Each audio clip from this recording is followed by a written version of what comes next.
Love is the Reason for Living. Written by Barbara Cartland. Narrated by Anthony Wren. Chapter 1. 1871. "Excuse me, my lady, but Mrs. Palmer wishes to see you at once in her office."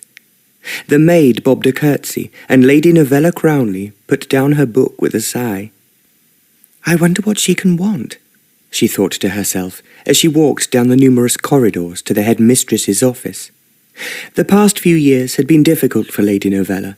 After having been a pupil at the Chelford School for Young Ladies, she had stayed on as a tutor after her father, the Earl of Crownley, had died. Her mother had said that it was for the best that Novella remained at school until such time as the Earl's complicated estate had been settled. Novella was only a child, and a girl at that, and so her inheritance, in law, was definitely not automatic.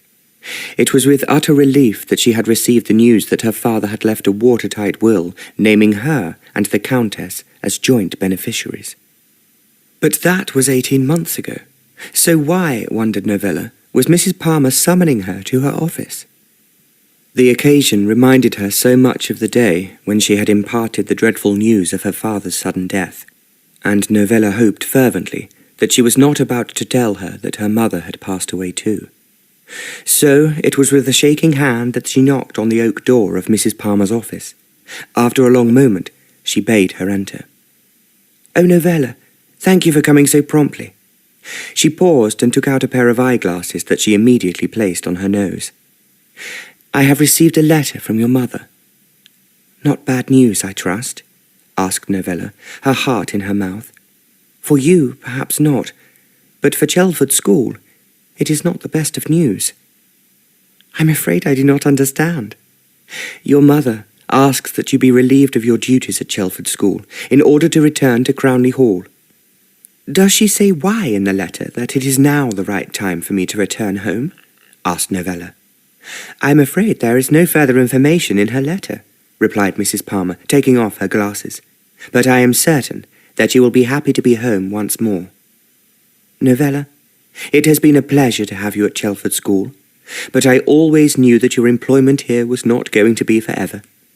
The girls will be sorry to lose you.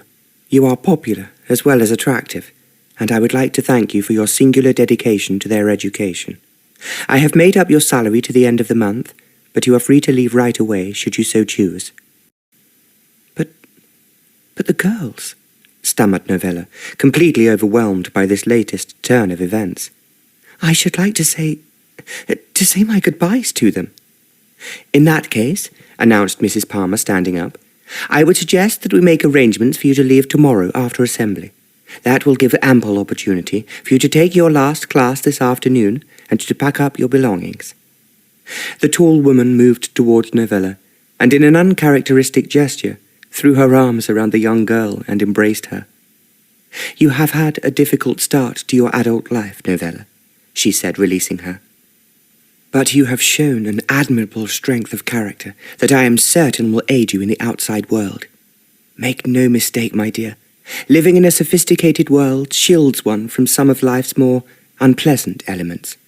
But I am in no doubt that whatever you choose to do from here on in, you will make a success of it." By now Novella was crying. She felt immensely sad at leaving the school. It had provided her with a place of retreat after her father had died, as well as invaluable companionship. Wiping her eyes, Novella left Mrs. Palmer's office. As she retraced her steps along those corridors, she could scarcely believe that so soon she would be leaving them behind forever. Back in her room, she sat down at her desk and wrote a letter to her mother, informing her that she would be leaving Chelford School just before noon, and expected that she would arrive at Crownley Hall late that evening. She wrote, "Dearest Mamma, please be sure to ask Wargrave to have the carriage meet me at the station. I cannot wait to see you all again. I have missed my horse Salamander more than I can say, and the first thing I shall do upon my return, after kissing you, is to visit him." "I do hope that Sally is still at the Hall," thought Novella, as she began to pack her belongings, "and Harry and Gerald." She thought of all the other staff at Crownley Hall who had served her since she was small. Sally was her personal maid, and although Novella had been too young for a lady's maid as such, she viewed Sally as being as good as one. She often gave Sally little presents of clothes that she had outgrown or no longer wanted. "I shall miss everyone so much, but the time has come for me to go out into the world. Mrs. Palmer is right. I am young and should not be spending my days locked up in a girls' school." Novella was thinking of love and marriage.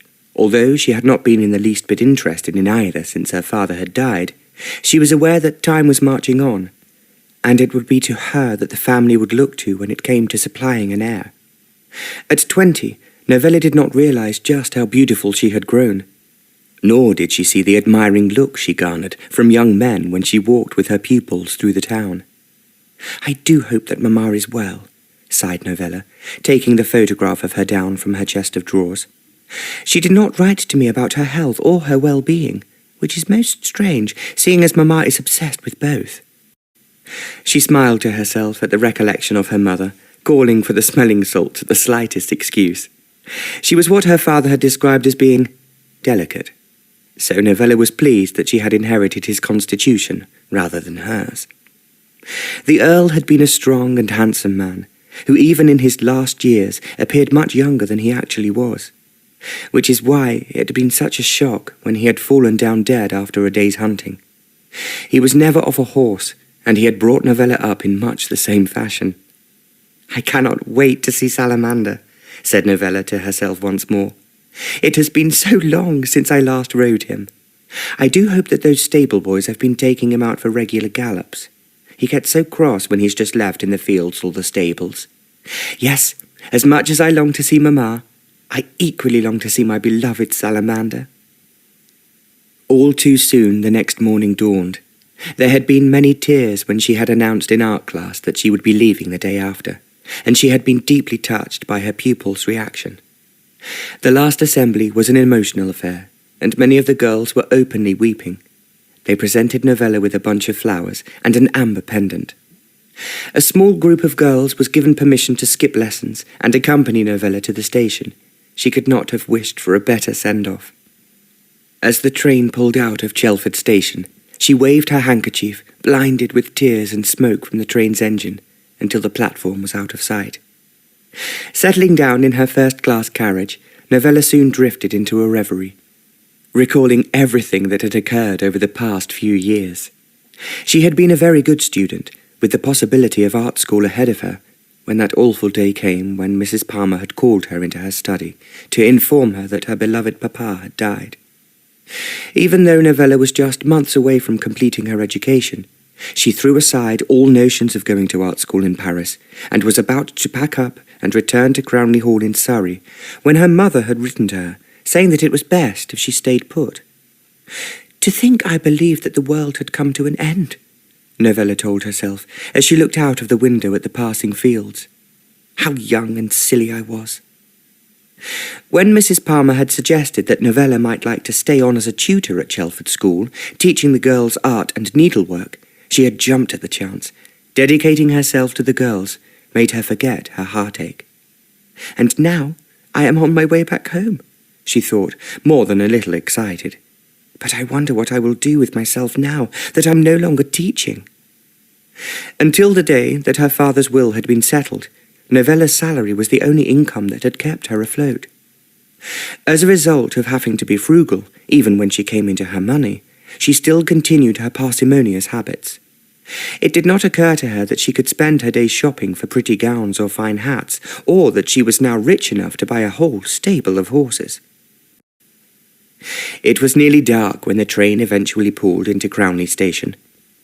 Novella was very tired, as she had needed to change trains twice and take a cab across London to Waterloo. Stepping down from the train, she was followed by a porter who had kindly unloaded her bags onto a trolley for her. Novella hardly recognized the station, as she had travelled by carriage at Christmas. It was some time since she had last been there, and it had been completely renovated. There were flower boxes and a new waiting room. "Which way is the exit?" she asked, perplexed, after finding that the waiting room stood where the old exit had been. "This way, my lady," replied the porter gruffly. He led her to the front of the station, where Novella was surprised and disappointed to find that no carriage stood waiting for her. "Can I hail a cab for you, my lady?" asked the porter. "That will not be necessary, thank you. My own carriage should be here soon." "Well, that was the last train, though, my lady, so I will be leaving shortly myself. If you are sure you do not need a carriage, then I will bid you goodbye." "This is most strange," she said to herself, hearing a distant clock strike 11. "Mamma would have guessed that I would have been on the last train, and would surely have sent Harry or Gerald to fetch me." Just then, she saw a man looming out of the shadows behind her. "Begging your pardon, miss. Do you have the time?" "Why, yes," said Novella, bringing her wrist up to see her watch more clearly. What happened next seemed to go by in a flash. The next thing she knew, she was on the ground, and her bag had gone. "Stop! Thief! He's stolen my bag!" she cried. She started to run after the thief, but he had disappeared. There was no one around, and the station was deserted. Tears began to stream down her face. Turning back towards the station entrance, Novella could see that the porter was still locking up the rear gate. Seeing her coming towards him in a state of high agitation, he dropped the lock and ran to meet her. "Miss? Miss, are you hurt?" Novella broke into sobs. She felt so alone standing there and so vulnerable. I've had my bag stolen and my carriage has not arrived," she stammered. "I do not even have a handkerchief, as that was in my bag."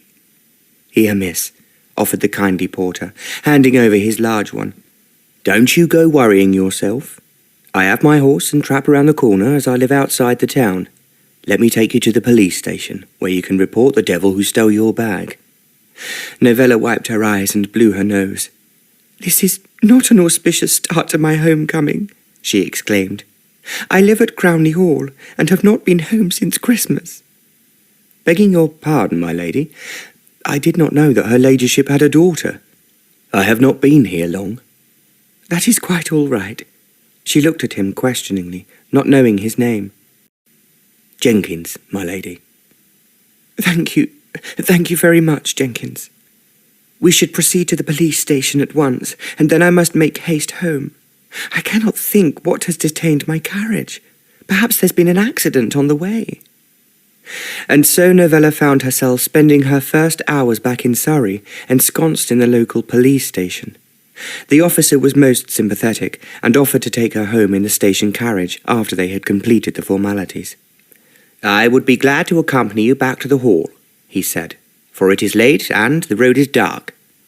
Novella thanked Jenkins the porter, and made a mental note to recompense him for his trouble.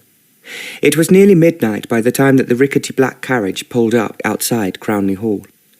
Knocking on the heavy door, Novella was suddenly overcome with exhaustion. "I do hope Wargrave has not gone to bed yet," she said, aloud as the door swung open. But it was not Wargrave who stood there, but a strange woman. "Yes," she said irritably. "I am Lady Novella, the Countess's daughter," replied Novella, a little put out. "Why was the carriage not sent to the station to pick me up? I've had a terrible time. My bag was stolen by some ruffian, and I was forced to beg a ride home." "Sorry, my lady, but I was not given any such instructions." "Where is Wargrave?" "Who?" "The butler." "I'm sorry, my lady, but he no longer works here." Novella looked at the woman with surprise. She did not care for her one bit. Novella thought that she had a somewhat sour look about her. "What about Harry and Gerald?" "Were they the footmen?" "I'm not sure, my lady, of their whereabouts." "And you are?" queried Novella, a trifle irritated at the woman's overweening attitude. "Mrs. Armitage. I am the new housekeeper." "Very well, Mrs. Armitage. I shall not disturb Mamma at this time of night. I will proceed straight to my room. I had intended visiting the stables to see Salamander, but it is too late now. Is he well?" Mrs. Armitage looked at her blankly, and, after a nervous cough, evaded the question. "You will find, my lady, that you have had your things moved to the blue room. Her ladyship will explain it to you in the morning." What is this? Thought Novella, most unhappy that she had been relegated to what had once been a guest room. Half of the staff seem to have disappeared since Christmas, and I am moved into another room. Mrs. Armitage led Novella upstairs and along the third landing to her room. I have had the room aired, and the bed warmer was put in many hours ago, so I cannot vouchsafe for it still being warm, she snapped. Novella, remembering her manners, thanked the woman and then closed the door behind her. The blue room was pleasant enough, but it was not hers. It did not have the wonderful view over the park like her old bedroom, and it smelled a trifle unused. "At least all my furniture and belongings are here," sniffed Novella to herself, looking up at her carved wooden bed with the huge corona bearing acorns, leaves, and the family coat of arms. "I would have been most upset if I had been forced to sleep in another bed." It had a special significance for her, as her father had ordered it made for her as soon as she was old enough to leave the nursery. She loved it all the more, as her parents had identical beds in each of their rooms. Novella did not waste any time. She undressed quickly and slid into bed. The sheets were still warm, and she quickly fell asleep, all the trials of the day soon forgotten. So exhausted was Novella that she slept right through until the gong sounded for breakfast. "Goodness, it is late," she cried, looking at the clock on the mantelpiece.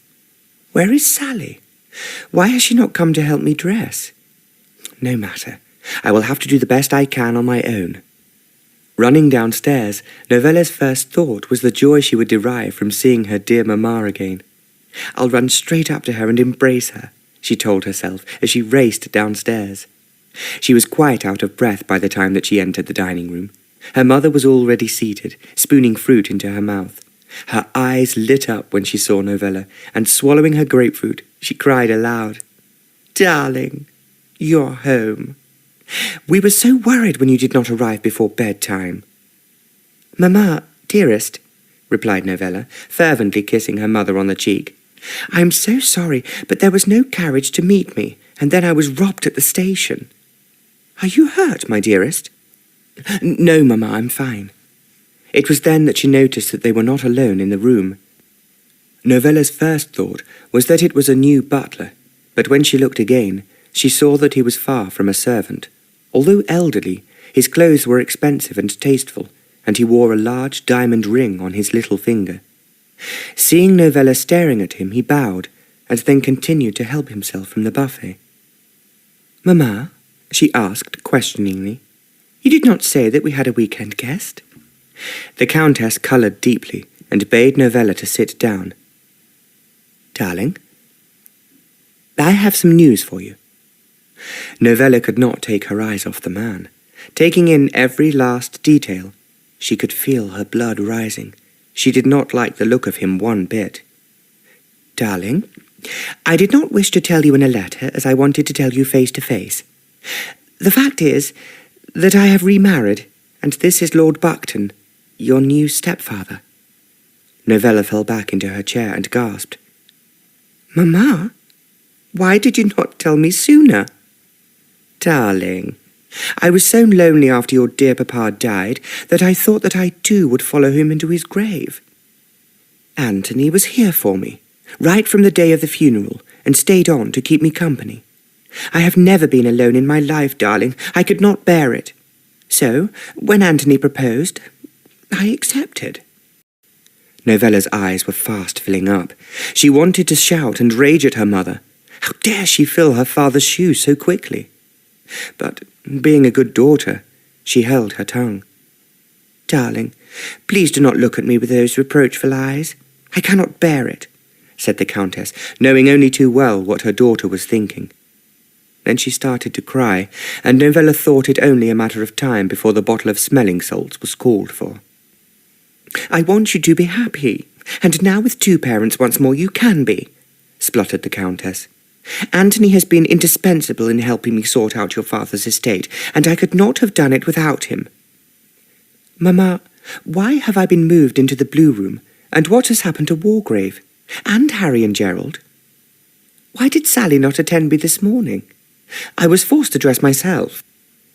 "You're going to have to get used to doing that for yourself," interrupted her stepfather brusquely. "Staff cost money, and it's money we do not have, so I dismissed them all." Wargrave was no more than a tottering old fool, and was ready to be put out to grass.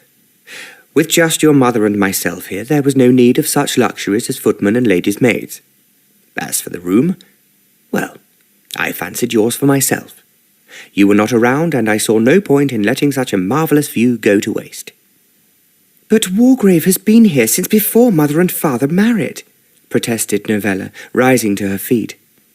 "And he ran the house into the ground, keeping up such ludicrous appearances," countered Lord Buckton. "I stepped in just in time to stop the whole family sliding into the workhouse." "How can that be?" stammered Novella. "Father left provision for both the house and mamma. There were thousands of pounds in the account." Lord Buckton moved over to Novella and stared her long and hard. "Young ladies should not be troubling their pretty little heads with such affairs.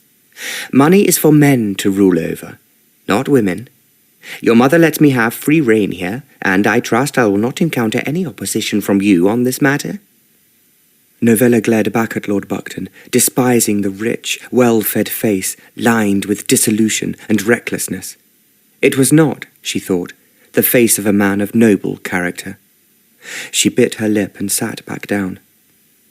The maid who was now attending the table looked as if she should be in the scullery rather than waiting at table, but Novella tried not to think about it.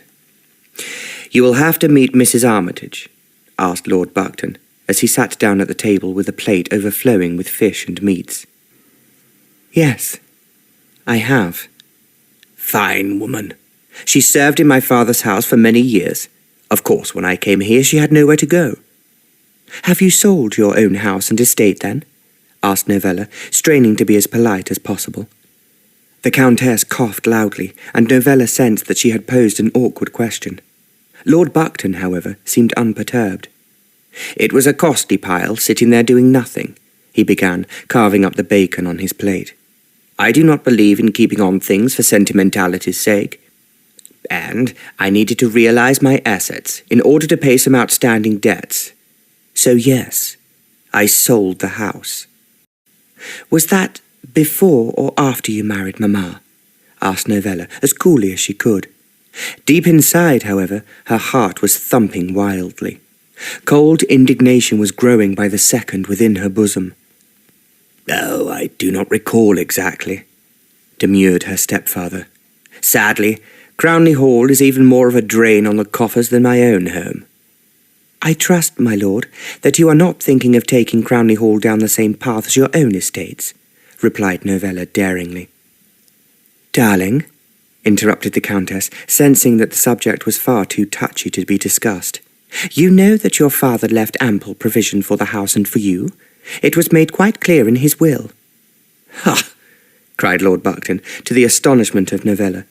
"There is not a will in this land that my lawyer could not challenge if I set him to it." "What is mine, my lord," replied Novella firmly. However, she was inwardly seething. Father's lawyers were the best, and he would not have wanted Mamma or me to be in want. "I am now your stepfather, and I think you will find that in law, what is your mother's is mine, and likewise, what is yours is mine also." "Anthony, we should not discuss such unpleasant subjects around the breakfast table," cried the Countess, looking quite pale. "Novella, darling, tell me what you intend to do on your first morning here. The garden, sadly, is not what it should be, as we had to let the gardens go just as it was time for them to start their hardest work. I thought I would take Salamander for a ride.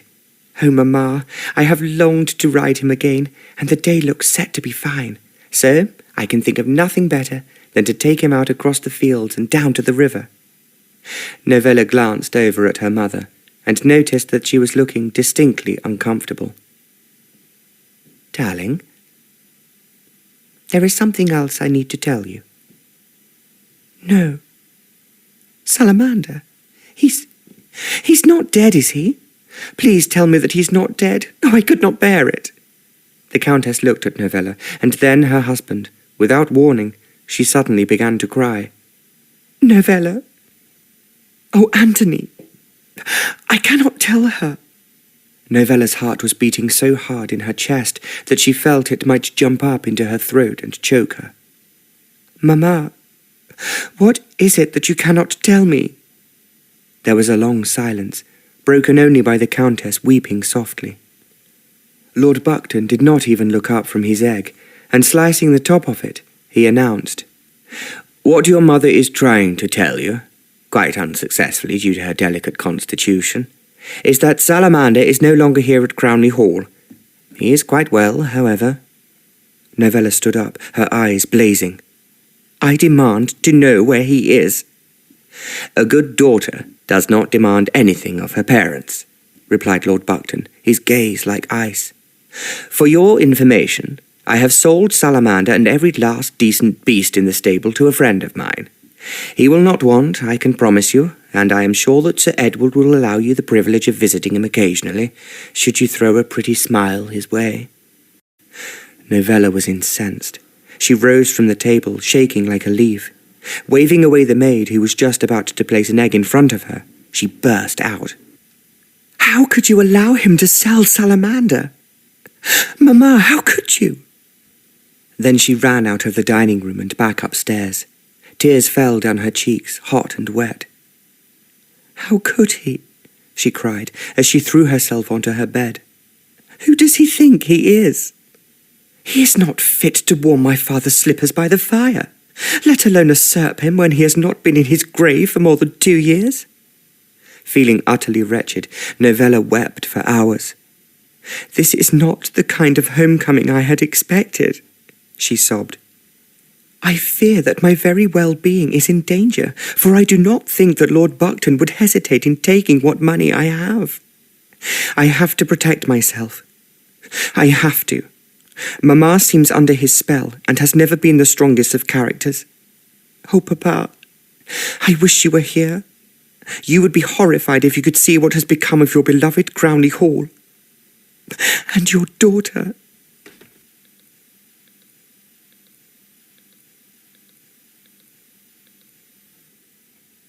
Chapter 2. By the time that luncheon was ready, Novella had decided that she must formulate a plan to safeguard her mother, herself, and Crownley Hall. "I must not let my stepfather think that I am a weakling who is easily swayed like Mamma," she said to herself as she splashed her face with cold water. "He is obviously used to being obeyed, and I have no intention of doing so unless it is necessary. He is not my papa." Novella was cool and collected by the time she entered the dining room. Her mother was already there, pacing up and down by the large picture window that overlooked the front gardens and drive. "Oh, Novella, dearest, are you feeling better?" "Quite, Mamma, thank you." "Darling, I'm so sorry that you had such a shock about Salamander. But really, he was going to waste sitting in that draughty old stable. He is better off where he is." Novella did not reply. She had every intention of paying Sir Edward, whoever he might be, a visit in the near future. Probably some old crony of Lord Buckton's, she thought dismissively. "Is Lord Buckton not joining us for luncheon?" asked Novella. "No, dear. He has some business in London and will not be back until much later." "Good. I can take a look around the house without him interfering," thought Novella, as she began to eat the soup that the maid had laid in front of her. "Ugh!" she cried after one mouthful. "What is this?" The Countess looked a little embarrassed as she answered. "It is ox-cheek soup. Your stepfather has cut the household budget since we were married, and I am afraid we have to make do with cheaper fare these days." Novella thought back to the breakfast and the enormous piles of meats that Lord Buckton had piled upon his plate. Obviously when it suits him, he allows the expense, she thought mutinously. "What has happened to Cook?" asked Novella. "Cook was left, I'm afraid. We have a new one." "Did she work for Lord Buckton too?" "No, dear, she did not. Novella, I do hope that you are not going to take against him. Not many would have taken on an aging woman with an uncertain future." "Mamma, you know that is not true. Father would not have left us in need, and I intend to find out precisely what we have, one way or another. I wish to visit his solicitors as soon as I can." "But, darling, do you think that's wise? We do not want to create a fuss after all." The Countess rose from the table. "Novella, I have quite a headache coming on. I think I shall go and lie down. My chest feels like a herd of elephants have been stamping on it. I must have caught a chill during my drive yesterday. I will leave you to your own devices this afternoon. I'm certain that you will find much to amuse you." Novella bent and kissed her mother, and then walked over to the window. She left the dining room and headed for the drawing room. It had once been the scene of so many a happy evening spent with her parents, her mother playing the piano, and her father singing in his rich bass voice. Novella recalled the songs, some sentimental and some classical. But a shock awaited her when she entered the room. "The piano! It's gone!" she cried, running over to the spot where it had stood. The shawl and candelabra that used to adorn it were now on the mantelpiece, looking shabby and unloved. Casting her eyes around the room, Novella could see that the walls were in need of repair. Damp patches were springing up underneath the cornicing and around the windowsill, and the carpet was so worn in places that it was dangerous. Novella hurried out of the room and made a tour of the whole house. What she found exhausted and dismayed her. In each room she entered, there were pieces missing, and in their place inferior articles had been substituted. Going downstairs into the kitchen, it seemed a very empty place indeed now that most of the servants who had previously worked there had gone. A red-faced woman with a rouge voice and even rougher hands stood by the range, which itself looked as if it had not seen a lick of grate black for many months. "My lady?" said the cook, bobbing a curtsy while wiping her hands on her grubby apron.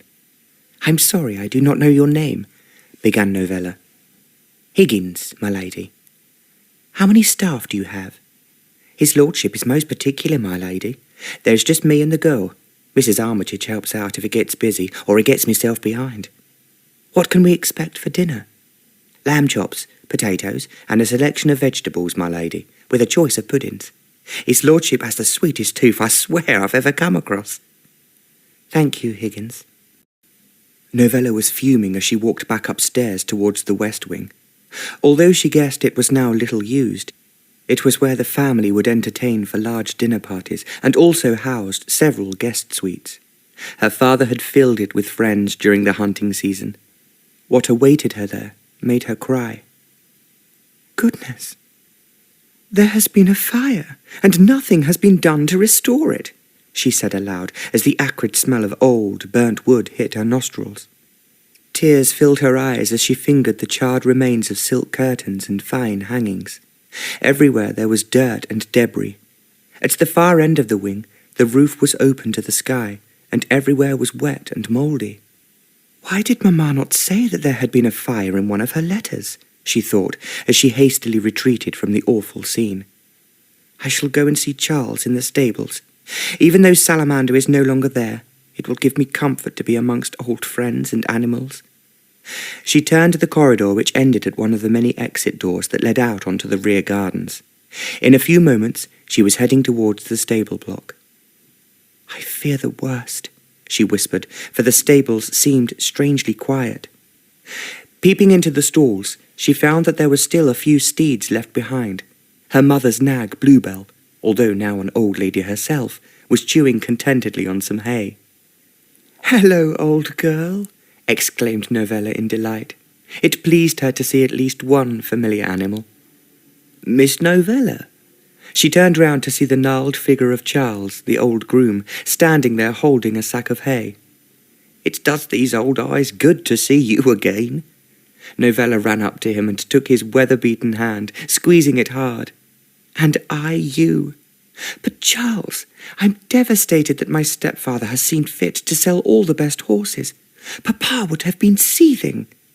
"Right you are, my lady," he said, nodding sagely.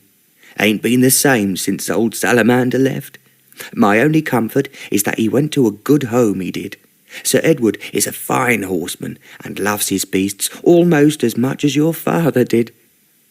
"Well, that is some reassurance indeed to hear you say that, Charles. Who is left in the stables apart from Bluebell?" "There's Folly and Mabel, poor old nag. All she's fit for is poking around the fields. And Jasper's still here, but he's an old one now too." Novella shook her head in dismay. "I cannot believe that after father had put together the best collection of horses in the county, that they have all now gone. It does not seem right." "That it doesn't, my lady." "And are you quite alone now?" "Apart from a young boy, Ned, who comes up from the village when I need him. He's a good lad, but he doesn't live in like what I does."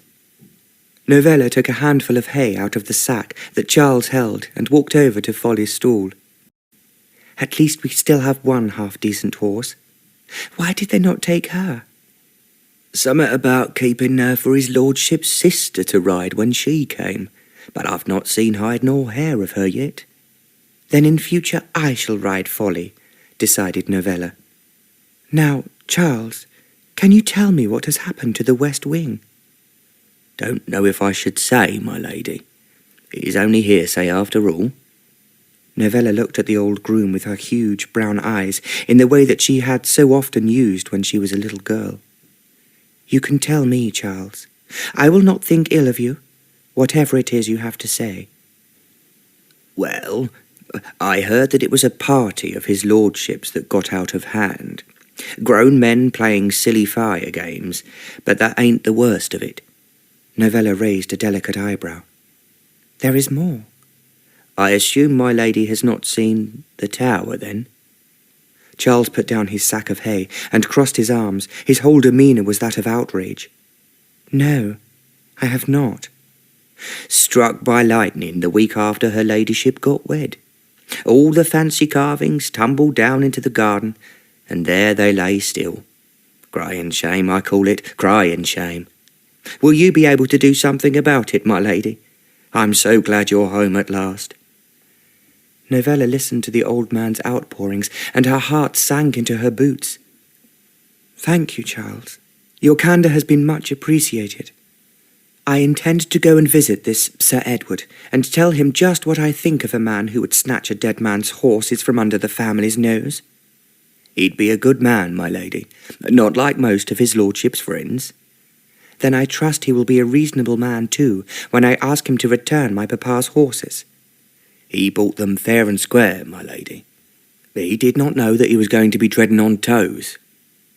"You like Sir Edward?" Yes, I do, my lady.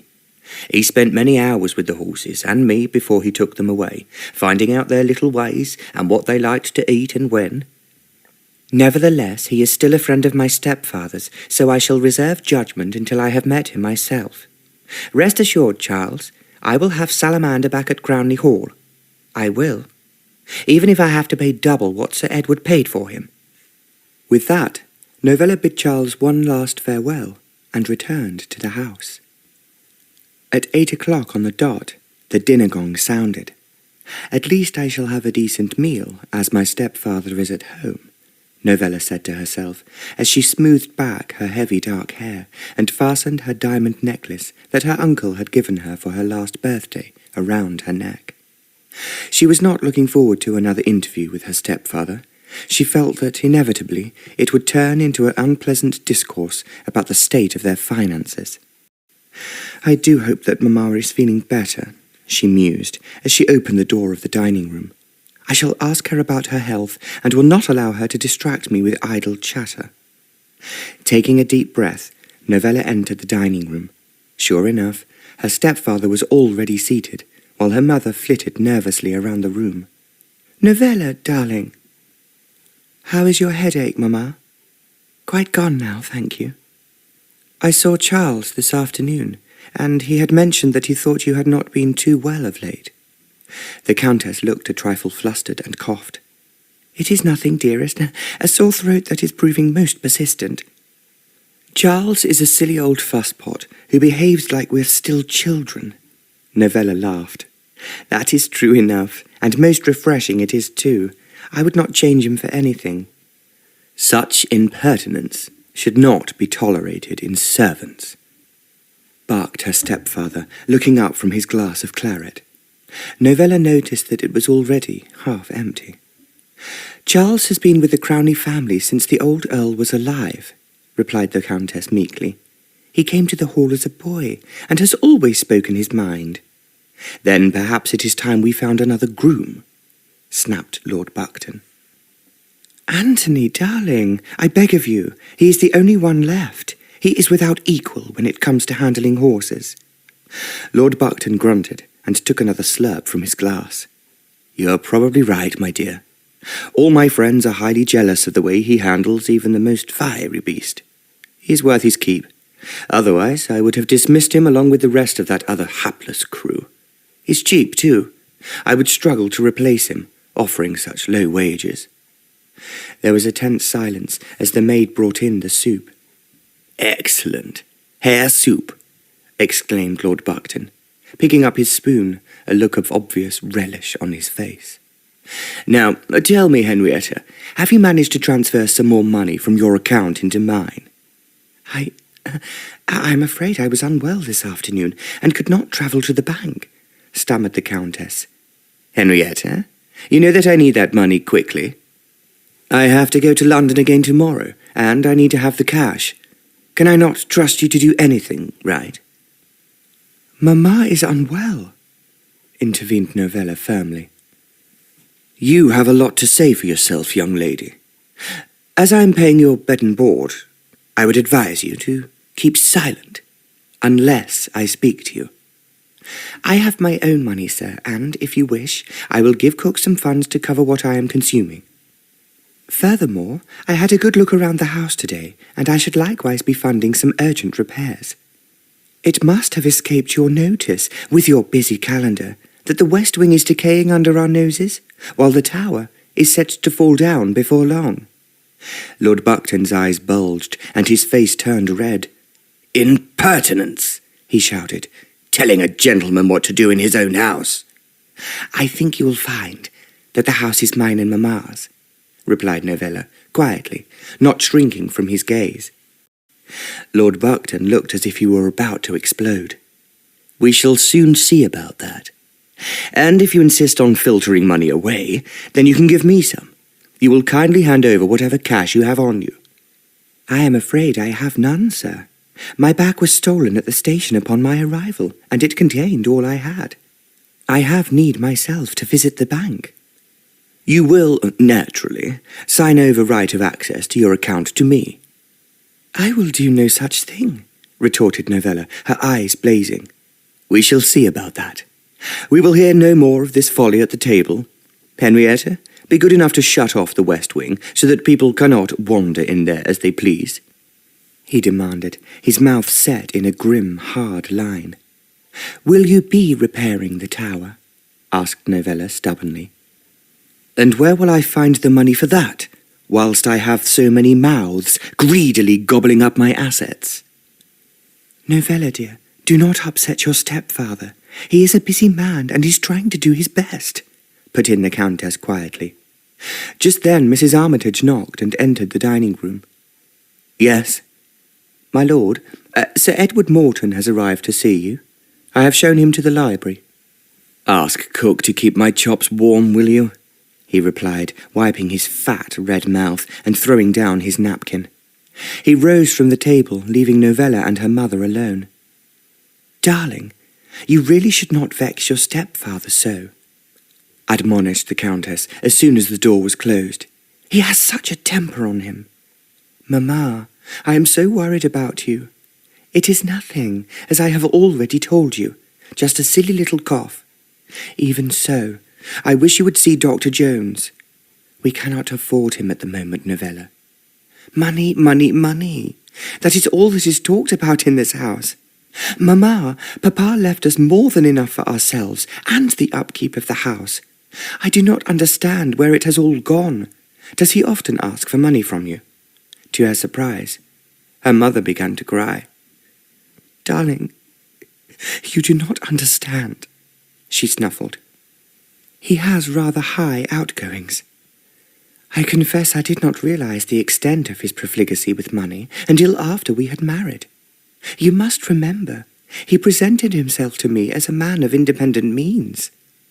But he must have his own money. He sold his estate. It all went on gambling debts and death duties. He had so many creditors, Novella. I dread the doorbell ringing. Why, only last month I had to hand over my emeralds to bailiffs. Can you imagine the shame? The bailiffs calling at Crownley Hall. Novella stood up and ran to her mother, putting her arms around her. "Novella, I fear I have been a foolish old woman. It was just that I was so lonely after your papa died, and Lord Buckton seemed so kind and considerate. In truth, the moment we stepped out of the church door, he turned into the man you now behold. But papa's money, surely it is not all gone?" "All but," confessed the Countess. "Novella, you must be strong, for we stand on the brink of ruin." "But it cannot be. I will do something, anything to prevent it." "I fear it may be too late." With that, the Countess began to sob, and then her sobs turned into a racking cough. So long and hard did she cough that her face turned red and her eyes began to stream. "Mamma, I will get help. Try and breathe slowly." Novella ran to the servant's bell and pulled it hard and unceasingly. In a flash, Mrs. Armitage was at the door, looking flustered. "Help me get Mamma upstairs to her room." "Shall I send the stable there to fetch the doctor, my lady?" asked Mrs. Armitage, as she put the Countess to bed. "Let us see how she is doing by the morning. I will go now and find my stepfather," said Novella, moving towards the door. "He should know that Mamma is unwell." It did not take Novella long to run to the library. The door was ajar as she reached it, so she knocked before entering. "Lord Buckton, I am sorry to interrupt, but Mamma has been taken ill." It was then that Novella looked at the other gentleman who sat in the room. She tried not to show surprise on her face, for rather than the portly elderly gentleman she supposed Sir Edward Moreton to be, there sat a young, handsome man, with a fine figure and noble features. I'm sorry," she stammered, quite overwhelmed by Sir Edward's good looks. "Ah, just the young lady I was hoping to see," he replied, rising and bowing low. "I realize that this is not the best timing, naturally, but I feel that you would wish to have this returned to you." He bent down to pick up something from beside him on the sofa. "My bag! Where did it come from?" cried Novella, taking it from him. "Constable Tompkins is a friend of mine, and when I informed him that I was visiting the hall, he bade me give this to the charming young lady whom he had the honour of driving home a few days ago. Apparently, it was found by the woman who cleans the waiting room at the station." Sir Edward bowed again, and Novella noticed that he had a merry twinkle in his eye. Try as she might to dislike him, she immediately felt drawn to him. There was something about his warmth that was quite engaging. "Thank you, sir. I'm most grateful," she began. "Now run along, Novella. I have much to discuss with Sir Edward," interrupted Lord Buckton. "But, sir, your wife is ill." "And I will see to her once I have concluded my business with Sir Edward. Tending the sick is women's work. I will come when I am good and ready. Now, please, leave us." Novella felt sick inside. What kind of man was this who put his own interests before the welfare of his wife? Papa would have walked miles, barefoot over red-hot coals to be with Mamma, had she been taken ill, thought Novella angrily as she mounted the stairs. As she ascended, her thoughts turned to Sir Edward. "I did not expect him to be so young," she wondered. "But I must not forget that he is the man who is at least partially responsible for me not having Salamander at Crownley Hall." Entering her mother's bedroom, Mrs. Armitage looked up hopefully. "His lordship, is he with you?" "Her ladyship has been asking for him." "He is busy, Mrs. Armitage, and says he will come presently." Novella ignored the servant's cluck of disapproval. How could she say anything when she was in complete agreement with her?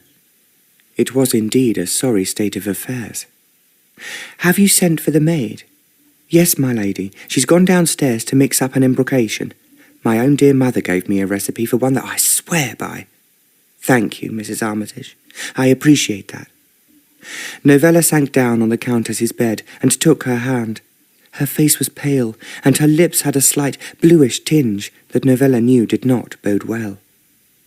"Mamma, I'm here," she whispered, as the Countess groaned softly.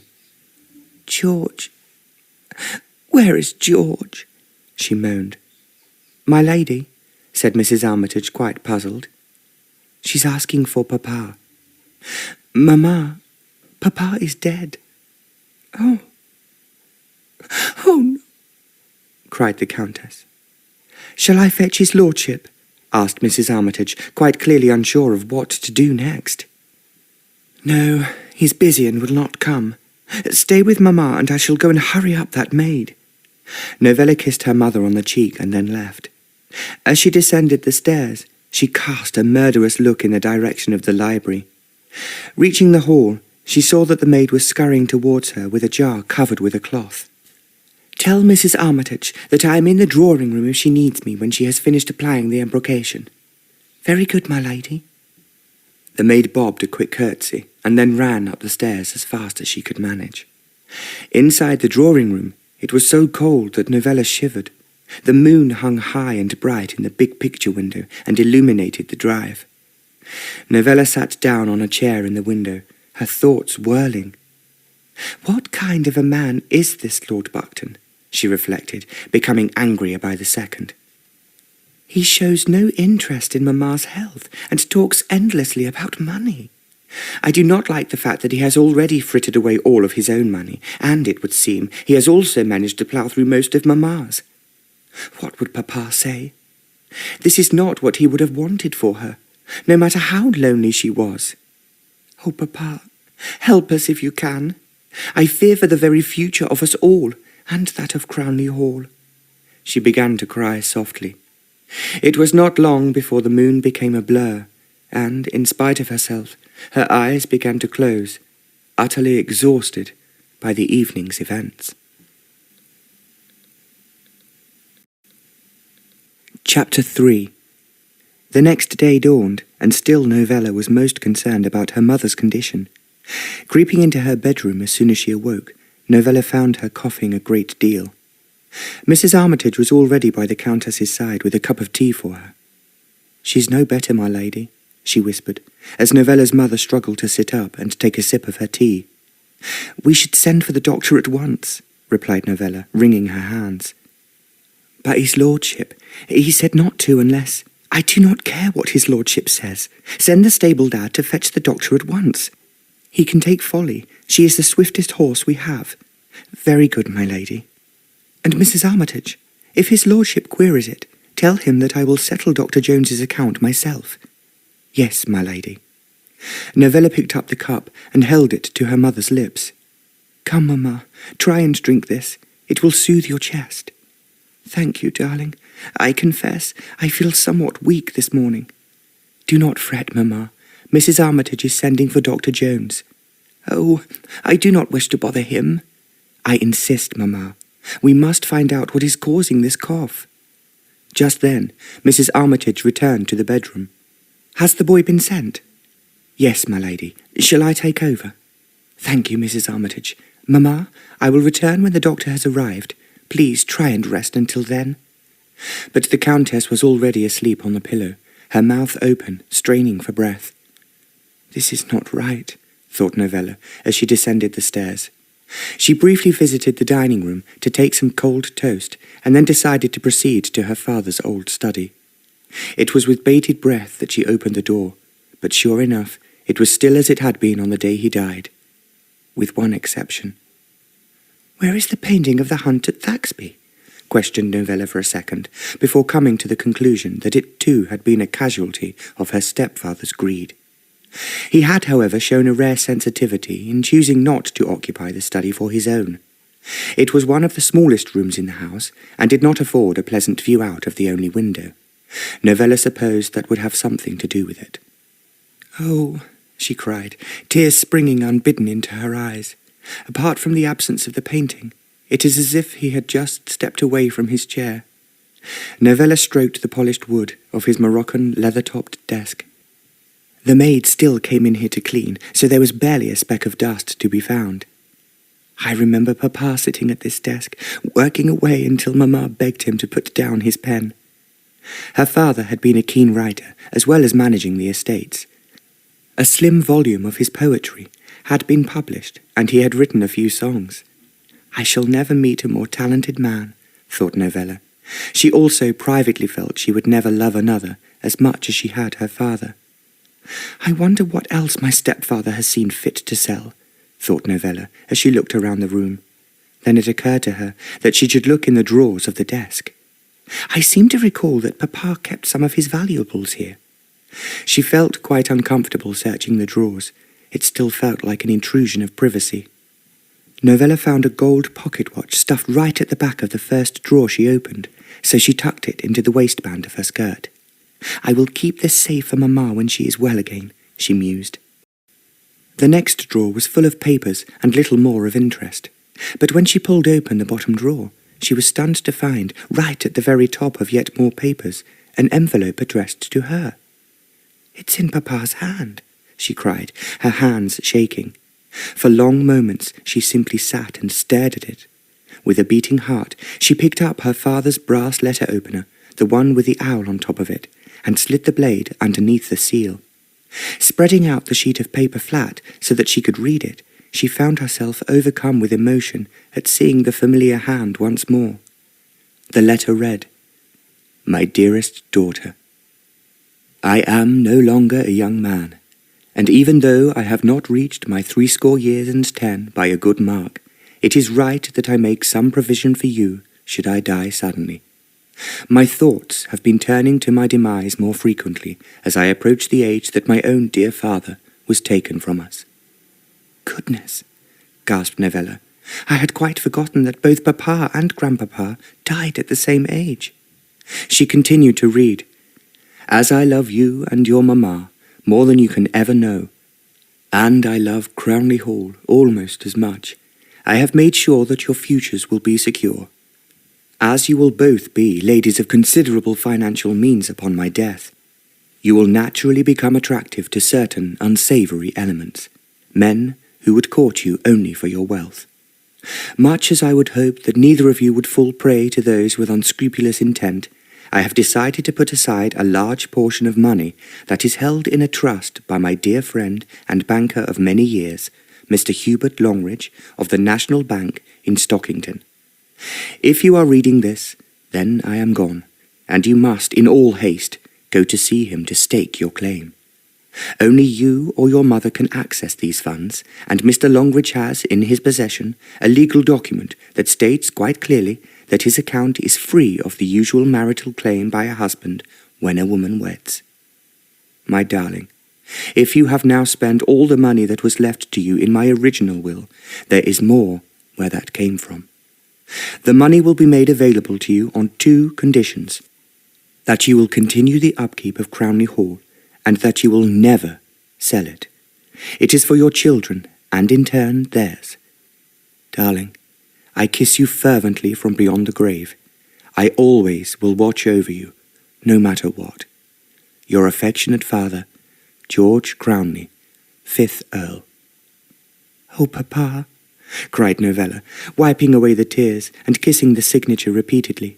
"I miss you so much, and we need your strength now more than ever." But tears soon gave way to elation as Novella realized that at last she possessed a way of safeguarding herself, her mother, and the Hall from the excesses of Lord Buckton.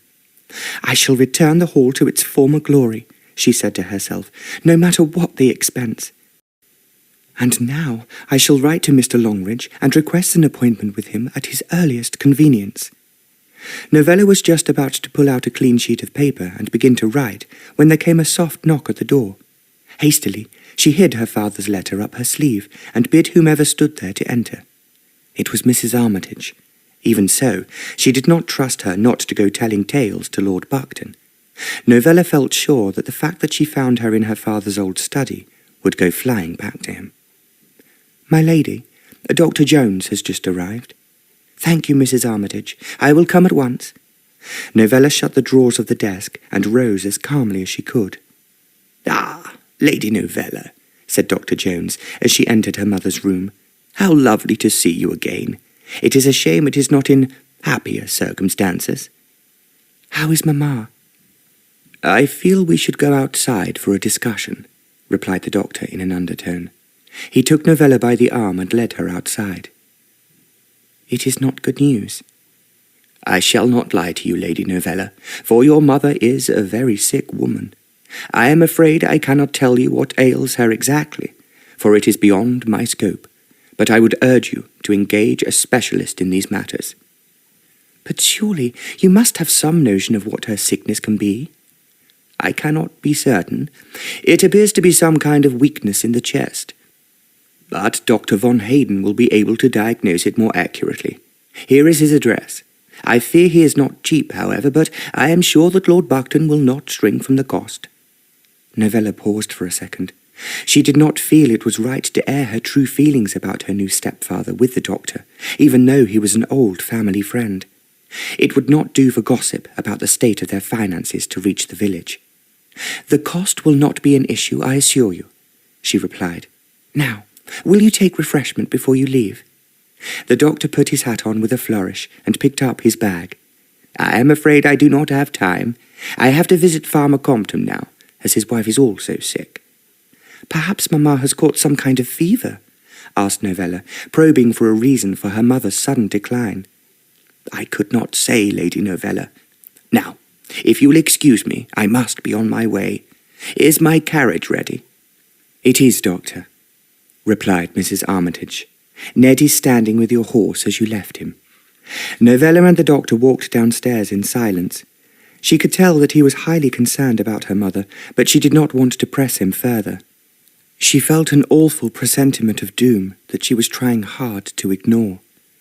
As she watched the doctor drive off, Novella returned to her father's study. Pulling out a clean sheet of paper from the pile on the desk, she began to write again to Mr. Hubert Longridge, asking to see him urgently. "There," she sighed, with a satisfied air as she addressed the letter. "Now I shall drive to the post office myself. I do not trust Mrs. Armitage or that stupid maid with such a precious missive." Pulling on a light wrap as the day was warm, Novella ran to the stables and entreated Charles to make her buggy ready. "Shall you be taking Folly out again, my lady?" asked Charles, as Ned dragged the buggy into the yard. "Perhaps Bluebell would like a canter in the village?" "Bluebell will suit me very well," replied Novella. "And you are right. She will have precious little exercise whilst Mamma is unwell." "I see the doctor called this morning, my lady." "Yes, Charles, but now we are forced to call in a specialist who studies diseases of the chest." "His lordship will not like the expense," warned Charles, a cross look on his face. "I shall take care of it, Charles, and any other expense that is necessary." Novella waited patiently whilst Bluebell was led out of her stall and tethered to the buggy. She sighed as she remembered Flash and Jock, the two fine stallions who used to pull the Crownley family carriages. "I have yet to make my feelings known to Sir Edward," she thought, recalling his handsome profile and charming smile. "Once I have seen Mr. Longridge, then I shall pay him a visit too." For some inexplicable reason, Novella found herself rather looking forward to that day. She was soon on her way up the drive. It had been some time since the buggy had been used, and it was dusty and in need of repair. Novella thought that it would not look too good to be seen in the village in such a poor contraption, but she had no choice. Her stepfather, as usual, had taken the only decent carriage to London, and she would have to put up with the buggy. Even so, as she drew into the main street, she could feel the eyes of the villagers upon her. A few waved in recognition, but there was also some who avoided her gaze. "No matter," she thought, as she pulled Bluebell up outside the post office. "I shall be glad of some friendly discourse with Mrs. Quickshank. She's always so full of news." The post office was also the general store, and sold all manner of tinned and dried goods. It smelled of tea and brown paper. Novella had often visited it when she was a child, and had not been inside for some 2.5 years. "My lady, what brings you to the village? I did not realise you were back at the hall." Mrs. Quickshank was tall and thin, but with a friendly face. Her steel grey hair was pulled back in a tight bun, and she wore a blue shawl over her navy cotton dress. For an elderly lady of 60 years, she was very sprightly. "It is good to see you again."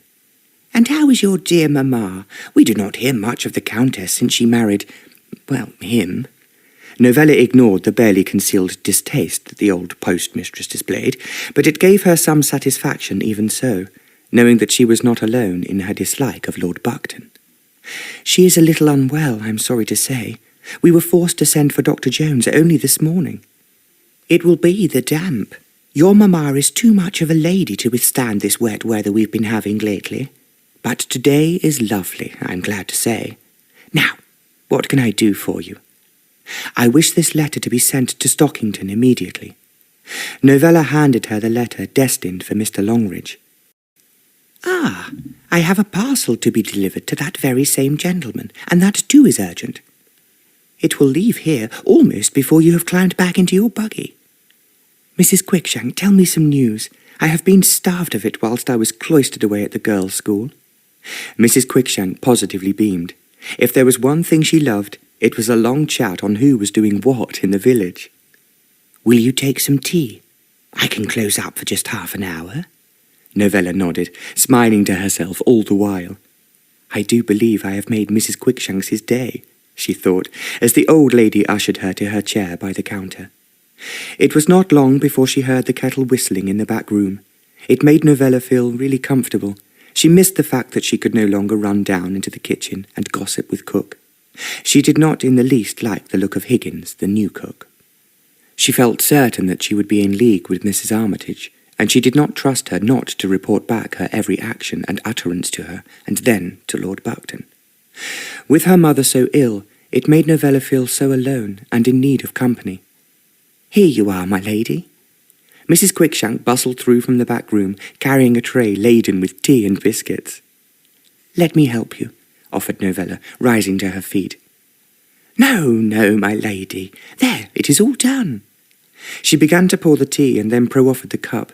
Novella noticed that it was barely used bone china, probably Mrs. Quickshank's best. Now, where shall I begin? Tell me everything, Mrs. Quickshank.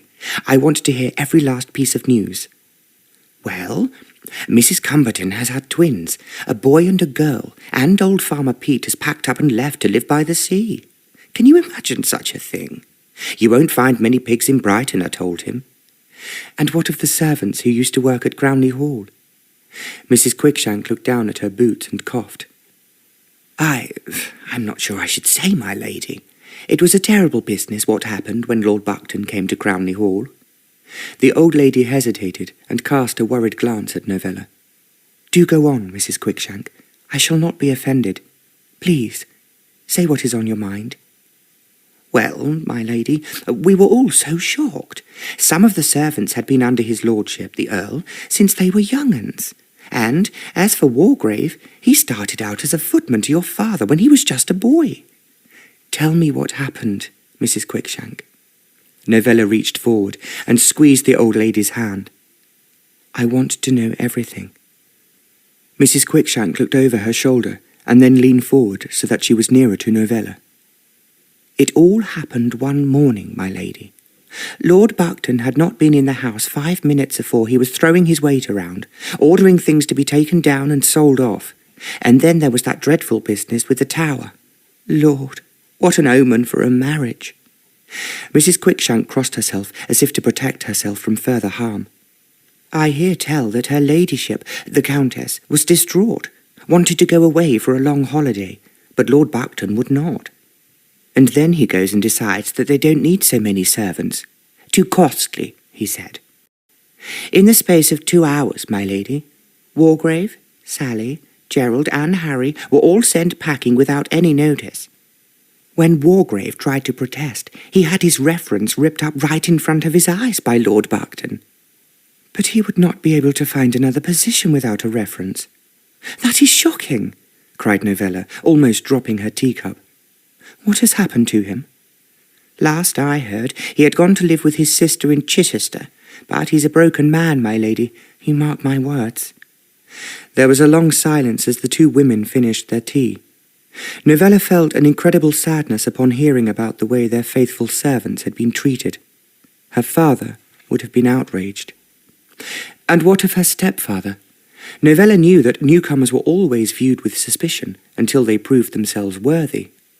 And she was anxious to know what kind of impression Lord Buckton had created in the village. But did she dare ask? As if she had read her mind, Mrs. Quickshank took a deep breath and said, My lady, can I speak my mind? Mrs. Quickshank, I have already said that you may, so pray continue. It is just that I worry for you and your dear mother. The Countess is a good lady, and does not deserve the lack of respect that this man has shown her. You can rest assured that whatever you say will not go further than these walls. My lady, there is talk in the village that Lord Buckton visits a lady, if you understand my meaning, when he goes to London. I would not tell you but for the sake of the Countess. We still all love her in the village. I had guessed as much, replied Novella quietly. My lady, I do not wish to upset you, said the old lady, dabbing her eyes. Be still, Mrs. Quickshank. I thank you for your honesty with me. Now I must take my leave, as I have much to do. How much do I owe you for the postage? Nothing, my lady. Just promise me that you'll save the Countess and Crownley Hall from destruction. Novella hugged her close, saying, There is one more thing I would ask of you. Anything, my lady. You just name it. I wish to find Sally, my old maid. Do you know where I might find her? Mrs. Quickshank quickly walked to the counter and took up a pencil and piece of card. She scribbled down an address and handed it to Novella. Here, my lady. Tell her that I gave it to you with my best wishes. Willow Cottage, Bell Lane. Is that not the cottage that the old schoolteacher lived in until she died? Yes, my lady. But I thought that it had been knocked down. It is Sally's address, and that I'm certain. Thank you, Mrs. Quickshank. Goodbye. I hope I see you again soon. You will, my lady. You will. And with that, Novella found herself back out on the street. She untethered Bluebell and clambered back into the buggy. Flicking the reins, Bluebell started off down the road towards the edge of the village. I hope that Sally is home, thought Novella, as they approached the top of Bell Lane. She was travelling for some time before the cottage came into view. Stopping outside, Novella was dismayed to see that it was even more run down than she remembered it. One of the front windows was broken and boarded up roughly with planks of wood, and the garden path was so overgrown that she was forced to beat her way to the front door. Surely Sally cannot be living here, she murmured, rapping hard on the door, for the knocker had long since disappeared. But sure enough, the head that peeped out from behind the door was that of her old maid. My lady, you're back. Oh, praise the heavens. Sally flung the door open wide and grabbed both of Novella's hands warmly. Yes, Sally, I am back. You will come in, of course, invited Sally, pulling her over the threshold. Inside, the room was as homely as it could be given, that the wallpaper was peeling off the walls and threadbare curtains hung at the broken window. You will excuse the mess, my lady, said Sally, bobbing a curtsy. Sally, you no longer have to curtsy to me. It does not seem right, my lady, but I am so very glad that you have returned to Crownley Hall. Oh, it vexes me so, the devilry that's been going on there. His lordship the Earl must be spinning in his grave like a top. Sally? The girl bowed her head. My lady, it's not for me to say. Novella grabbed the girl's hand and stared straight into her eyes. There were tears that were threatening to spill down her once lovely cheeks. I implore you, Sally. You must tell me. Sally took a deep breath and then spoke urgently, her bottom lip trembling all the while. My lady, you and her ladyship are in terrible danger. I would not say this if I did not know that it were true. My lady, she said, pausing dramatically, there is something I need to tell you. And with that, she rose to close the curtains before beginning her tale.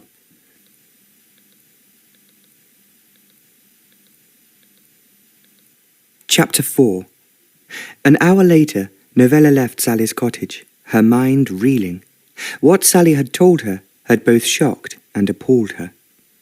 Even though she had suspected that her new stepfather was a little unscrupulous, and in light of what Mrs. Quickshank had told her, immoral, but now also believed him to be utterly evil. She had not wanted to believe what the trembling former servant had told her. The conversation she had overheard when she was cleaning the fender in the library and crouched behind a chair, the strange men who were shown around the hall who seemed to be taking measurements. I tell you, my lady, He was up to no good, Sally had said fiercely. And as Novella digested the information, she too came to the same conclusion. She recalled Sally's pale face as she had recounted her stepfather's words to one of his friends. "My lady, without a word of a lie, this is what I heard. I would swear on my mother's grave. Lord Buckton told his friend that as soon as he had dealt with the problem of her ladyship, he intended to sell Crownley Hall to a Bradford millionaire who would probably knock it down to build a new house. He said nothing would stop him, and if he had to help fate along, then he would." Surely he could not mean... Novella had asked, not wishing to utter the word murder. "My lady, he had such a temper on him, I would not put it past him. Nearly beat one of the stable boys to within an inch of his life, he did. I never saw a man so out of control. It were only Charles pulling the boy away that saved him. Her ladyship paid the boy's doctor's bills in secret, God bless her." Novella had listened to Sally with ever-growing horror. Sally was right. Both she and the Countess were in danger. But how could she prove anything? Her servant's hearsay counted for naught. "I will relay my fears to Mr. Longridge. He will guide me," she said to herself, as she climbed at last back into the buggy. Novella resolved to send Sally some money once she had visited the bank. The poor girl. She seems so ground down by what has happened to her. I cannot think how she ekes out a living. My stepfather must have believed himself the most fortunate of men, having a wealthy, lonely widow with a massive property at his disposal. It fair makes my blood boil. As she drove along, snippets of Sally's story kept coming back to her. How Lord Buckton had steadfastly stayed by her mother's side after her father had died, and how he had told her not to bother her head with anything odious, as he would take care of it. "He is a sly one," concluded Novella, becoming angrier at each mile. "And to think he keeps a mistress in London. I had guessed as much. The man is totally without shame or scruples. Mamma should be rid of him as soon as she can." But in her heart, Novella knew that this was unlikely to happen.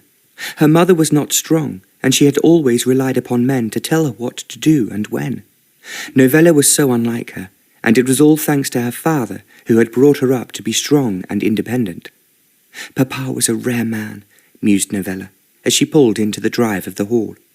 Yet for all his encouragement, Mamma let him rule the roost without question. It has certainly been her undoing.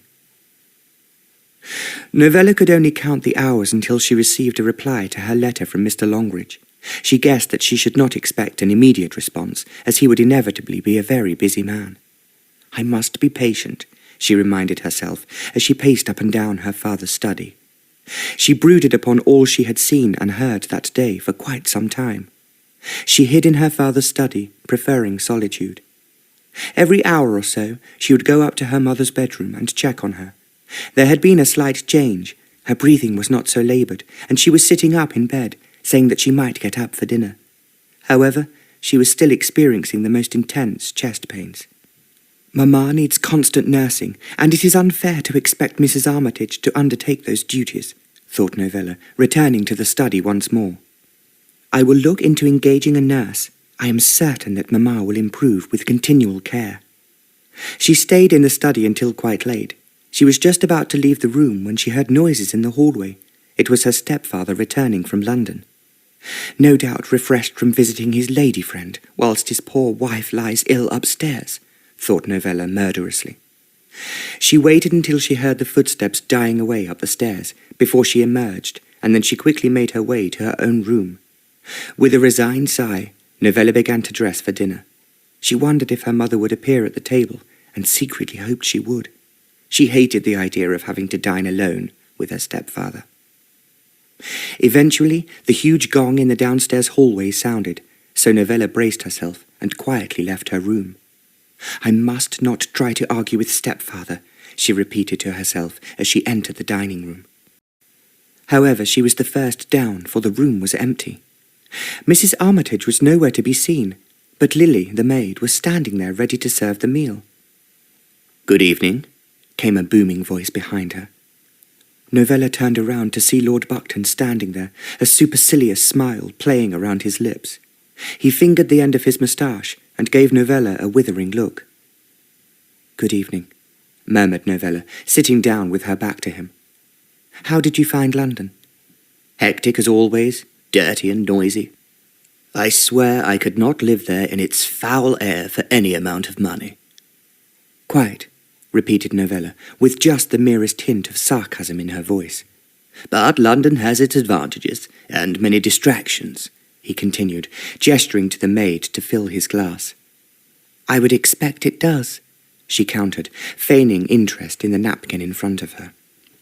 Novella sat waiting for him to inquire after the health of her mother, but instead he chattered on about a play he had seen that afternoon at a matinee. She was just about to make a remark when the dining-room door opened, and there, looking pale and frail, stood her mother. "Mamma!" she cried, rising from the table. "Don't get up, dear. I can manage," replied the Countess, making her way slowly to her chair. "How are you feeling, Mamma?" "A little better, thank you." There was still no sound except that of Lord Buckton tapping his ring absent-mindedly against his plate. "Anthony," said the Countess by way of a greeting. "Oh, yes. Are you well?" "Not quite, sir, but I was so bored lying upstairs that I longed for a change of scenery." "Is that wise, Mamma? Would not your bed be better for you?" "Hush, Novella, dear. I want to be here." The maid brought the first course, some cold lobster, and the three of them ate in silence. "Dr. Jones came this morning," began Novella. "That old quack. I hope he did not charge you more than a guinea for the privilege," countered Lord Buckton. Novella continued. "I met his costs out of my own pocket, sir, so you have no need to fret on that account. However, I am afraid that he was unable to determine what ails Mamma, and so he has recommended that she see a specialist in chest complaints. His name is Dr. von Hayden, and he is from London." "And he will cost a pretty penny, no doubt. No, it's out of the question. You're feeling better now, are you not, madam?" Novella looked at her mother's pale face that was breaking out in small beads of perspiration at the effort she was making to be present. It was pitiful, and Novella's tender heart surged out to her. I'm not terribly well, I must confess," replied the Countess. "Stuff and nonsense. Fresh air and beef tea is all you need, and Mrs. Armitage's embrocation." Novella could not help herself, but she had to intervene. "Dr. Jones thought it more serious than that, sir. I intend to write to Dr. von Hayden and ask him to call at the Hall to see Mamma. I will not rest easy until I am assured that what ails her is not serious." "And I say she is not. Your mamma has a weak constitution, and as such is prone to lingering maladies and fantasies that she is seriously ill. No, such a waste of money is out of the question. Let that be the last word on it." Novella bit her lip and said no more. "I do not care what he says. I will pay for Dr. von Hayden to visit Mamma," she thought. Her stepfather was so often away from the Hall that by the time he found out that he had called, the specialist would have been and gone. "Whilst we're on the subject of money," began Lord Buckton, as the main course arrived, "I wish to discuss the matter of that dreadful carriage." He picked up a bone from his plate and began to strip it of meat. How very apt, thought Novella, as she watched him. His awful table manners almost put her off her own meal. "What about the carriage?" asked the Countess fearfully. "It will not do for a gentleman of my standing to be seen in such a derelict object. When I am in London, I should have a smarter vehicle to take me around." "But, sir, the expense," she replied meekly. "Silence," he roared. "Specialists we do not need, but I have a reputation to keep up. I should like you to release some funds so that I may purchase a new carriage." But I do not have any more money. Anthony, dear, you took the last £100 I had to pay your tailor." Lord Buckton glared at her, masticating malevolently on a piece of partridge and then tearing some more meat from a wing as he snarled. "So you wish me to look like a tramp on the road, do you?" "No, but—" "What is there left that we can sell from this stinking heap of bricks?" he said, his tone tart and uncompromising. Novella wanted to jump in and say something, but her mother shot her a warning glance. "There is very little, sir." "Then I will have to sell some of those baubles that you never wear. That pearl necklace, for instance." "But that was a wedding present from you," cried the Countess, her chest heaving with distress. "I gave it to you, so it is mine, should I wish to sell it. We will say no more, and you will kindly hand it over after dinner, madam." Novella watched helplessly as her mother began to cry softly. Then the tears became a cough that would not cease. Rushing to her mother's side, Novella quickly rang for Mrs. Armitage. Her stepfather ignored the scene unfolding in front of him and simply continued eating. There, Mamma. Do not distress yourself. Try and breathe deeply. It will help you." I should go back to bed," she answered, and almost immediately was gripped by another coughing fit. "You shall at once, Mamma. Ah, here is Mrs. Armitage." The two women helped the Countess from the table as she coughed piteously. Casting a backward glance at her impervious stepfather, Novella was filled with loathing. "No matter what he says, I will summon Dr. von Hayden, Mamma," she whispered as they made their way upstairs. As soon as her mother was in bed, Novella sent Mrs. Armitage to the kitchen for some hot water, lemon and honey. She kissed her mother on the forehead and smoothed back her hair. "I shall retire now, but have Mrs. Armitage wake me if you need me." "Yes, darling," murmured her mother drowsily. "I do hope that Mr. Longridge makes haste with his reply," thought Novella as she moved towards her own room. "Mamma is seriously ill, no matter what my stepfather believes." Thankfully, Novella did not have to wait long, for bright and early the next morning, the postman arrived bearing a reply from Mr. Longridge. She tried not to look too excited as Mrs. Armitage handed her the envelope at the breakfast table. She did not wish to arouse her stepfather's curiosity. She returned to her room and, locking the door behind her, opened the letter. "Thank heavens!" she cried as she read the elegant script. "My dear Novella, how glad I am to hear that you are back where you belong at Crownley Hall. I have been long concerned for the welfare of your mother since her most recent marriage, and we have much to discuss. Pray be at my office this afternoon at 2:30 at the National Bank in Stockington. Yours truly, Hubert Longridge." At last I will be able to find out what was so important that Papa hid a letter in his desk for me, she thought as she made her way downstairs. Her heart was so much lighter as she ran towards the stables, both in anticipation of seeing the horses, but also because she felt at last she had found a way to safeguard her and her mother's interests. As she approached the stables, she could hear an unfamiliar voice talking to Charles, the groom. Rounding the corner, she saw that it was the handsome man who had brought back her bag. "Sir Edward," she said somewhat icily, "what brings you to Crownley Hall? There are no more horses to be found for sale here. You have already bought our best." Sir Edward bowed with a mischievous smile playing about his lips. "Lady Novella, how delightful to see you." The way he said it made Novella blush. There was something in his tone that made her feel awkward and nervous. "My stepfather is out, so I am afraid that you have made a wasted journey," she replied tartly. "I have come to collect a few saddles that Lord Buckton promised me. I was not able to take them with me the last time we met, as I was on horseback and not in my carriage." Novella could not resist it, but there was one question she longed to ask him. "How is Salamander?" Sir Edward laughed merrily, his eyes twinkling. "He is settling in very well, Lady Novella.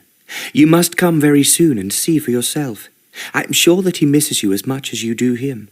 I should be glad to show you around my house. It is not as grand as Crownley Hall, but you will find it most comfortable." Novella was bursting to reply in the affirmative, but she held back. She had been wrong-footed by Sir Edward's charm and friendliness, but all her frostiness was dissolving in the face of his brilliant smile. "Thank you very much. I should enjoy that." "Shall we say Wednesday?" asked Sir Edward eagerly. Novella had the distinct feeling that he had an ulterior motive in inviting her to his home, but she did not care to ponder it too closely. "I shall have to consult my diary. If I could write and let you know," she answered, most unable to conceal her joy at the prospect of riding her beloved Salamander once again. Sir Edward bowed and gave her another charming smile. To her consternation, Novella was feeling increasingly disarmed by him. But just then, Charles came struggling out of the stable, bearing her best saddle. "That be the last one, Sir Edward," he puffed as he heaved the heavily tooled piece into the box on the rear of the carriage. Novella did not say a word, but she could feel tears pricking at her eyes. And to think I believed him to be a decent man. He is full of nothing but fine words, laced with the poison of deceit. She did not stop to say goodbye, but ran back towards the house. "Lady Novella, wait!" cried Sir Edward, obviously having seen her expression. "It is not as it appears." But his words were lost to her as she vanished out of sight. Although Novella had already been in to see her mother more than once that morning, she paid her another visit after she had recovered from her encounter with Sir Edward. Novella found her still weak and, if anything, set back by the previous night's sortie in the dining room. "Mamma, it was foolish of you to attempt to get up when you were not quite better," admonished Novella as she gave her a drink of lemon barley water. "I do not wish to be any bother, Novella dear. You must try to go about your normal routine without worrying about me." "But I do, Mamma. Come what may, we will send for Dr. von Hayden at once." "But your stepfather—" "Shh, no more. Try and sleep. I shall return after luncheon. I have an appointment in Stockington this afternoon." Novella kissed her mother, trying not to show how worried she was. The Countess was deathly pale and drawn, and seemed to have difficulty in breathing. Novella took luncheon in her room, and then made herself ready for her appointment. "I do hope that Lord Buckton has taken his horse," she thought, as she walked towards the stables. For such an important visit, only the family carriage would do.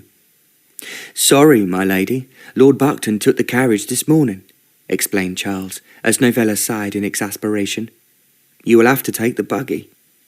"I shall look like the poor relation, instead of the daughter of an earl," she cried. "Can't be helped, my lady.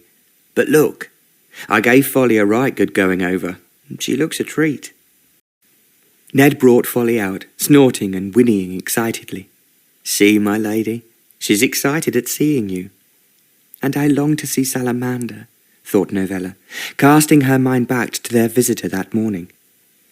Even though she was still outraged that Sir Edward had bought her best saddle, her desire to see her beloved horse was stronger.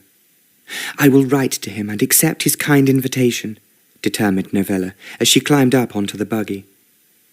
"I shall have to swallow my distaste for the circumstances. I will do almost anything to mount Salamander again." It did not take Novella long before she was pulling into Stockington, but to her dismay, she could only progress very slowly as it was market day. By the time she reached the bank, she was almost 20 minutes late. Novella quickly tied Folly up to the post and ran inside. She need not have worried. Mr. Longridge welcomed her into his office with a beaming smile.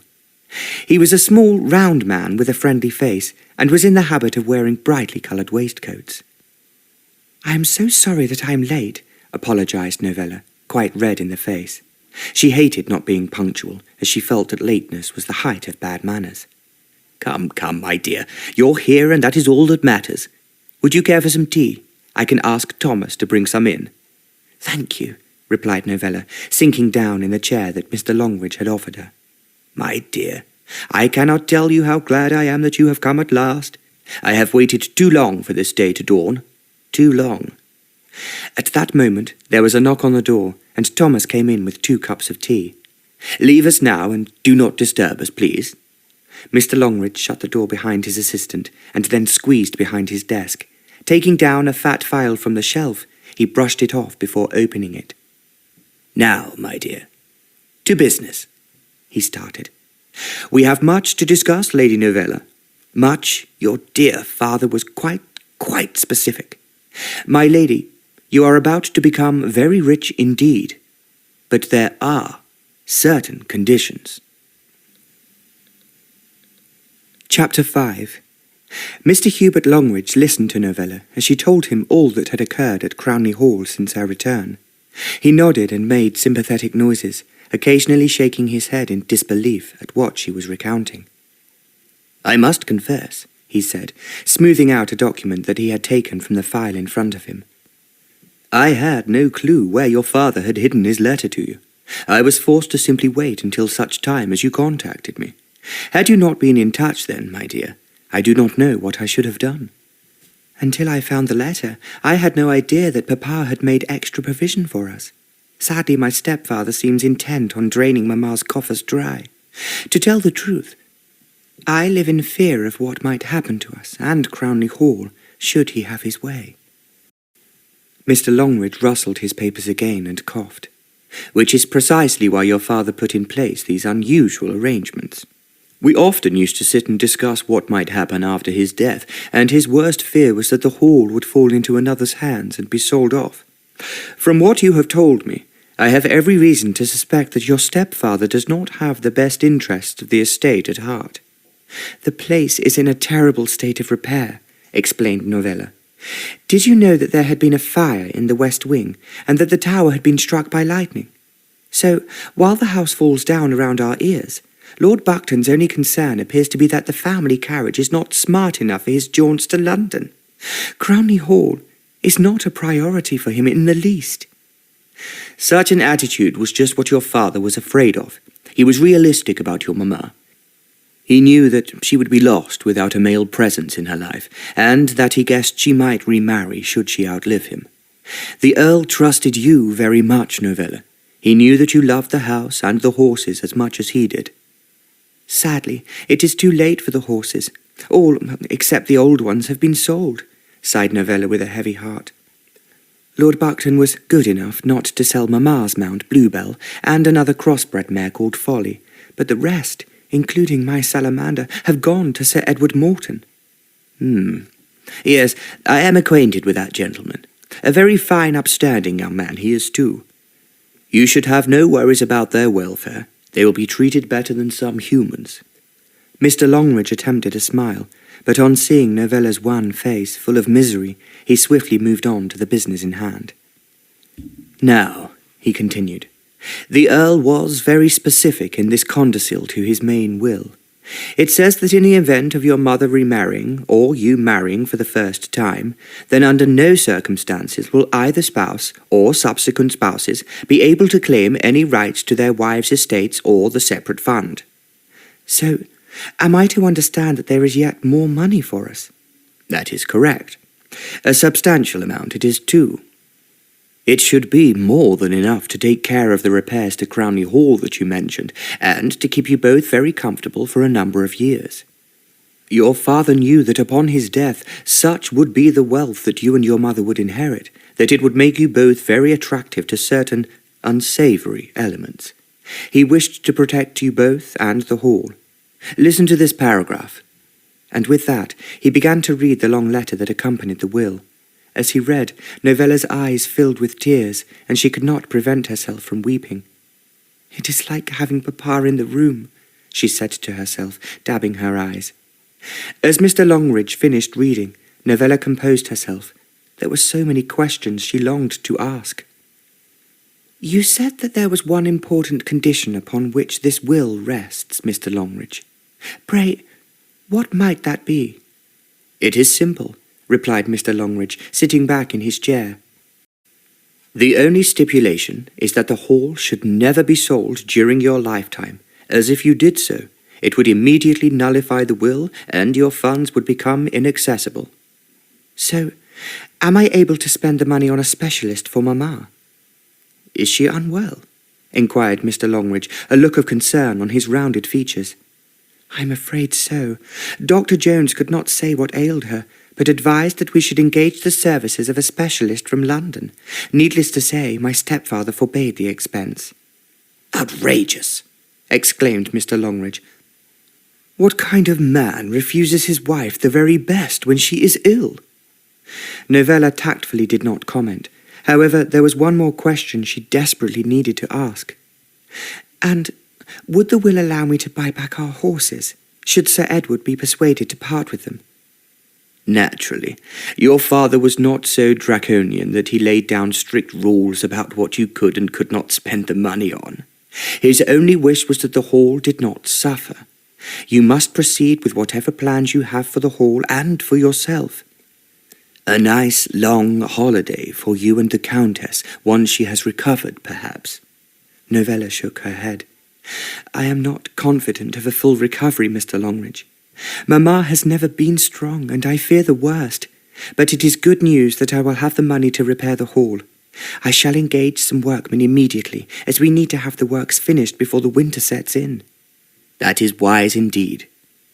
The weather will do its worst if you allow things to remain as they are, and then it will cost you 3 times as much." Mr. Longridge rose and placed the file on the shelf. "I am at your disposal whenever you need me, my lady. Please remember that. You now have no need to worry, as your stepfather cannot get his hands on any of your money. That is, unless you choose to give it to him." "Mamma may well do so, Mr. Longridge, so I fear I may indulge in a little underhand deception until such time as I judge her to be free of Lord Buckton's influence." "The day may not come if what you have told me is true," he replied, before adding, "Oh, and there is one other matter. There is one other person who knows about this part of your father's will. Mr. Humbert, senior of Rumbold and Humbert, the family solicitors. Should you find yourself in any difficulties, you must ask for him, and not his son or his partner." "Thank you. I have taken up enough of your time already. I have lots of calls to make on my way home." "The stonemason and the builder, perhaps?" "Precisely," agreed Novella, suddenly feeling rejuvenated at the prospect. "Thank you so very much, Mr. Longridge. I was beginning to feel quite alone, but now I believe I have an ally at last." "Remember, Lady Novella, your father was a dear friend of mine, as well as a customer, and it is no lie when I say that I extend the same compliment to you. You are not alone, my dear." Not alone. Before she concluded her business, Novella requested that some money be withdrawn at once so that she could begin to renovate the hall. She also asked Mr. Longridge to send a messenger round with a £5 note for Sally. Novella knew that if she tried to give it to her herself, she would only refuse to take it. Novella left the bank feeling considerably happier than when she entered. "I feel as if a load has been lifted from my shoulders," she said to herself as she stroked Folly's silky mane. "First, we shall visit the stonemasons, and then Gross, the family builders." It was past tea-time when Novella eventually returned to Crownley Hall. As she pulled into the stables, she could see that the family carriage was back. "That means that my stepfather is also at home," she concluded. "Well, I have nothing to fear. He can say what he will, but words will not harm me." Knowing that she was protected financially gave Novella a new courage. She would stand up to her stepfather. She would. Novella had barely set one foot inside the hallway when Lily, the maid, came rushing up to her. "My lady, Lord Buckton wishes to see you in the drawing-room." "Very well, I will proceed there at once," accepted Novella, anxious to have any ugly scenes over with as soon as possible. "And where might you have been all afternoon, young lady?" he roared, as soon as she entered the room. It was obvious that Lord Buckton was in a foul humour. "I had some business in Stockington," she replied coolly. "And what might that be?" he spat. Novella thought that she could smell drink on him, but even so, it did not cower her. "What I was doing there is my business, and mine alone." "Not while you live under my roof." "Sir, it is not your roof. The hall belongs to Mamma and me." Lord Buckton hurtled towards her, but stopped short. "I am your mother's husband, and so, by default, it belongs to me. I repeat, what was your business?" Novella steeled herself inwardly, and then, with one eye on the door, replied, "Sir, I repeat too that I am not answerable to you. You are not my father. Now, if you will excuse me, I am dishevelled from travelling in that open buggy and wish to change." And with that, she stalked out of the room. Behind her, she could hear her stepfather's extortions for her to return, but she bravely continued on her way up to her mother's room. "I do hope Mamma is awake," thought Novella. "I would doubt that Lord Buckton has been in there to see her all day." Opening the bedroom door, she could smell Mrs. Armitage's embrocation. The pungent scents of eucalyptus and camphor hung heavily in the air. Mrs. Armitage was seated next to the bed knitting. "My lady," she whispered as Novella tiptoed inside. "She's only just gone to sleep. Forgive me if I do not wake her. How is she? Coughing terribly, my lady. I shall write to Dr. von Hayden in the morning and see if he can come out to see Mamma, stated Novella. I shall also make inquiries about engaging the services of a nurse.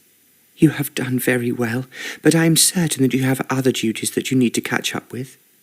Well, I'm not sure what Lord Buckton will have to say about that. It will cost a pretty penny. But you are right, my lady. That lazy girl Lily needs a good broom behind her.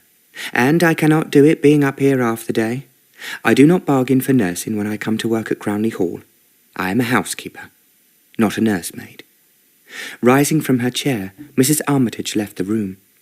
Novella sat next to her mother and watched her laboured breathing. It was heart-rending to see her so ill. "Oh, Mamma," she whispered, "please do your best to get well soon. I promise I will get all the help I can, and it has been made possible by my own dear Papa. I found a letter in his desk telling us that there was more money, but we must keep it a secret from everyone." The Countess's eyes flickered for a moment, and Novella started thinking she was about to wake up. But she did not. Novella sat there for as long as she could. She heard the dinner gong sound, but stayed where she was. About an hour later, Lily brought her some cold meat and bread on a tray. "Your stepfather was inquiring as to where you were, my lady. But Mrs. Armitage told him that she was sick of nursing, and that a proper nurse had to be engaged, else she was going to walk out. He was furious, but he could not say anything. I bet you're glad you weren't there to see it." "Yes, I am, Lily. My stepfather is most ill-humoured this evening, and I wanted to keep Mamma company." "I'll be leaving you then, my lady." "Will you be wanting any more supper?" "No, thank you. I shall be retiring shortly, as I am quite exhausted myself." After the maid had closed the door, Novella ate her meagre meal, then sat by her mother's bedside until sleep overtook her. Novella remained thus in the armchair for the whole night, and woke with a start when Lily came in at 6:30 to clean the grate and relight the fire. "Goodness," she yawned, stretching her arms and legs.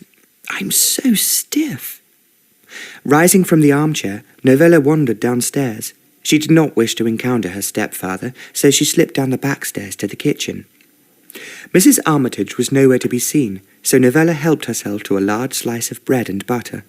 Wandering around, she found a tray of tea, ready to go up to the dining room.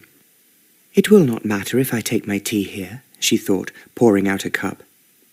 As she stood in the kitchen with the morning light pouring in the back window, she could see the ruined tower. She smiled to herself as she thought of the extra money her father had secreted away for her. "Not much longer. Soon you will look as magnificent as before," she whispered, as if the tower were alive and could hear her. Finishing her bread and tea, she returned back upstairs. "I should write the letter to Dr. von Hayden," she told herself, walking towards her father's study. She always felt a sense of relief as soon as she closed the door behind her and allowed herself to be enveloped by the welcoming smell of books and leather. Even though she felt tired and her bones ached from sitting in the chair all night, she had to pull herself together to write the letter. It was only half written when there came a knock at the door. "Who is it?" she called, hiding the half-written note in a drawer. "It's Mrs. Armitage, my lady." Without waiting to be invited in, Mrs. Armitage pushed open the door and stood in front of Novella, a sour look on her face. "There is a gentleman here to see you, my lady. Sir Edward Moreton." "Oh, heavens!" thought Novella, catching sight of her reflection in a glass bookcase door. "I do not have time to make myself presentable. Sir Edward will have to take me as he finds me." Walking towards the drawing-room, Novella wondered what business could have brought him to the hall. It was then that she remembered that she said she would write and let him know if she would be visiting him the next day. It had quite gone out of my mind, she thought as she hesitated outside the door. As she entered the room, she suddenly felt quite awkward and wished that she had taken time to run upstairs and splash her face, or maybe change her dress. "Ah, Lady Novella, I trust I have not inconvenienced you by arriving at such an early hour." "I must look a fright," reckoned Novella, trying to avoid Sir Edward's intense gaze. It was then, when she looked up at him, that she noticed that his eyes were the most unusual shade of greeny grey. In fact, she stared at them for so long that she was not listening to what he was saying to her. "Lady Novella?" he repeated, peering at the rumpled vision in front of him. "Oh, I'm sorry, Sir Edward. What was it you were saying?" "I said that since we last met I have done nothing but think about what you said, about wanting to see Salamander again. So I have come to make sure that you realize that my invitation to my stables was genuine. I think we said Wednesday. That is tomorrow. Would you be kind enough to say yes? Please, Lady Novella, I feel I have to make amends to you." The way he looked at her, so deep and meaningful, made Novella's heart skip a beat. "I cannot possibly fraternize with a man who is a friend of my stepfather, and who bought Papa's horses without a second thought. To accept would be disloyal," she considered. But before she could stop herself, she heard herself saying, "I would love to. Thank you, Sir Edward." "In that case, I shall expect you after luncheon. Good day, Lady Novella."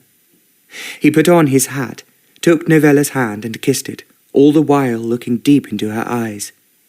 Novella felt a shiver deep down inside as his lips touched her fingers. It was as if she had been jolted into life by a huge bolt of lightning. The feeling was something like the thrill she experienced when taking a jump with Salamander. But no, it was more than that. Pulling her hand back as if she had been burnt, Novella was shocked to feel her heart beating quite fast. "Why does he make me feel like this?" she thought as they stood there in silence. "Let me show you to the door," offered Novella hurriedly. She was anxious to regain her composure, even though she felt inwardly in a turmoil. "It is just that I am excited at seeing Salamander. Yes, that will be it," she said to herself as they walked towards the door. "Until Wednesday afternoon, then?" "Yes, until Wednesday."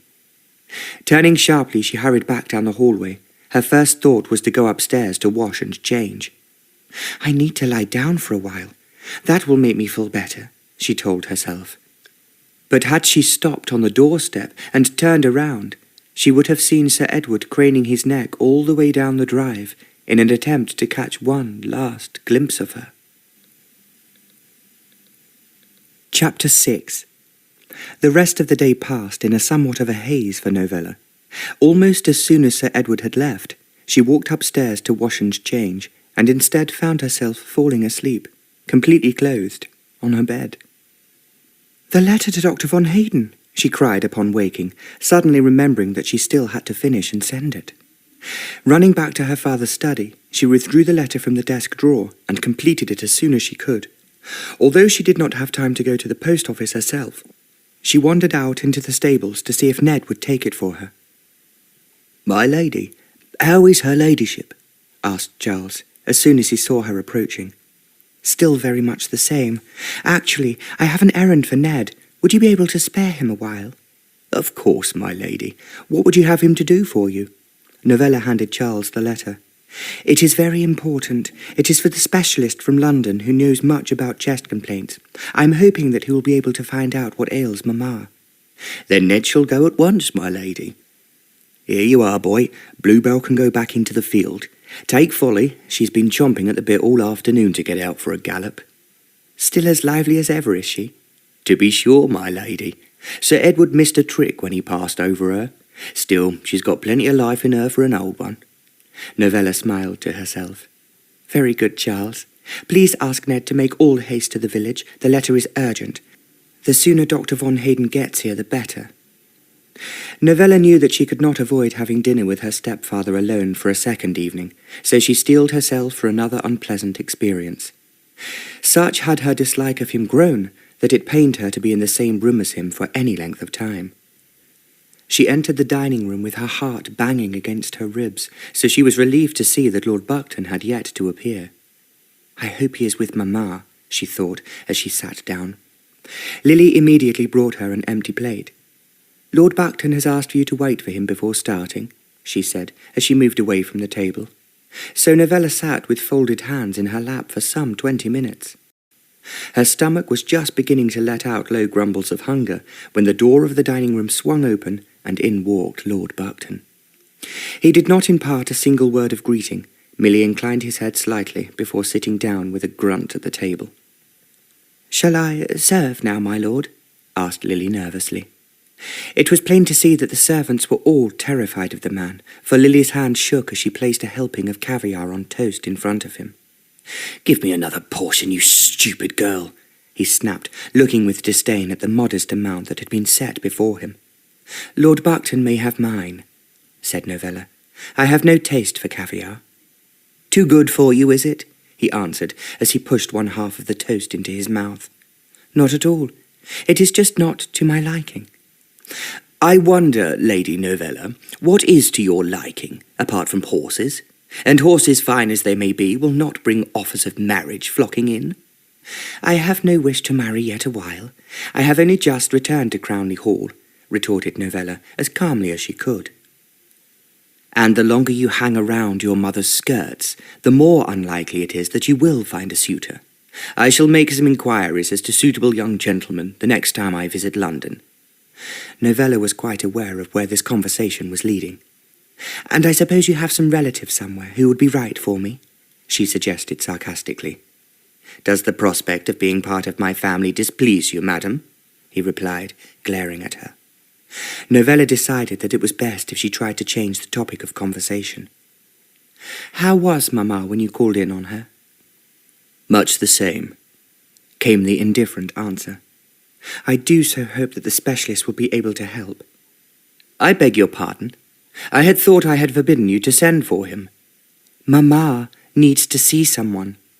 "If I say she is fine, then she is fine. A specialist would be a waste of money, and we have precious little enough of that to go spending on quacks and witch doctors." "Dr. von Hayden is a well-respected professional, and I see that we have many enough for expensive appetizers." "Enough!" her stepfather shouted, spittle from his mouth landing inches away from her plate. "If you have money to throw around, then, as I have told you before, you should give it to me. There are certain pressing debts which I have to pay, so will you kindly make funds available to me?" Novella looked down at her plate. She was tired of the same conversation each time she sat down to dinner with her stepfather, but on this occasion she did not answer him. "It is always about money," she thought to herself. She glanced over to where Lily was standing, terrified. Novella could see that the poor girl did not know whether or not to take their plates away. "Lily, you may clear the table." The maid hurriedly gathered up their plates, almost as if she was afraid of Lord Buckton throwing something at her, and then brought the main course of roasted pheasant with cress. As Novella ate, she could see her stepfather growing angrier. "I repeat, if you have money from an unknown source with which to pay this doctor, then I wish to know of it." Still, Novella declined to reply. It was the final straw for Lord Buckton. Smashing down his forkful of pheasant with a noisy clatter, he yelled, "You will answer me. Where does this money come from? I order you to tell me." Then he banged his hand down on the table so hard that Novella's glass jumped into the air before crashing at her feet in 1,000 pieces. "Oh, Lummy!" cried Lily, rushing over to the broken glass. "Go and fetch a dustpan and brush, Lily," ordered Novella quietly. "Sir, you have made it abundantly clear that you cannot or will not pay for Mamma's care, and as it is in my power to do, I shall not hesitate in meeting the expense from my own pocket. My money is mine to do with what I will." And with that, she swept out of the dining room, her stepfather shouting at her all the way, whilst poor Lily vanished in search of something to sweep up the mess. After breakfast the next morning, which Novella ate from a tray in her mother's room, she sat eagerly looking out of the window in the hope that Dr. von Hayden would appear on the horizon. She had told him in her letter not to waste time on a reply, but to proceed directly to the hall as soon as he could. "Novella, dear, are you there?" Turning sharply away from the window, Novella hurried to her mother's side. The Countess looked paler than ever, and her eyes were sunken. She appeared to be having great difficulty in breathing. "What is it, Mamma?" "I would dearly like to have a drink of barley water. Is there some on the sideboard?" "No, I will have to go down to the kitchen to fetch some, Mamma." Novella did not waste a moment longer. she ran downstairs and into the kitchen. Lily was shocked to see her below stairs. "My lady," she cried, her arms buried in the large sink as she was washing the breakfast plates. "It's all right, Lily. I've just come for some barley water. Where does Mrs. Armitage keep it?" "There is a batch in the larder, my lady. She made some first thing this morning." It had been quite some time since Novella had last been in the larder, and as she opened the door, the smell of yeast wafted up. "Ah, here it is," she said, alighting upon a brown earthenware jug with a muslin cover. By the time she returned upstairs, the Countess had drifted off to sleep. Novella poured a glass of the cloudy liquid from the jug and placed it by her mother's bedside. "Once Mrs. Armitage returns, I shall go and make my riding habit ready," she said to herself, not without a small note of satisfaction. For today was the day she would be seeing her beloved Salamander once more.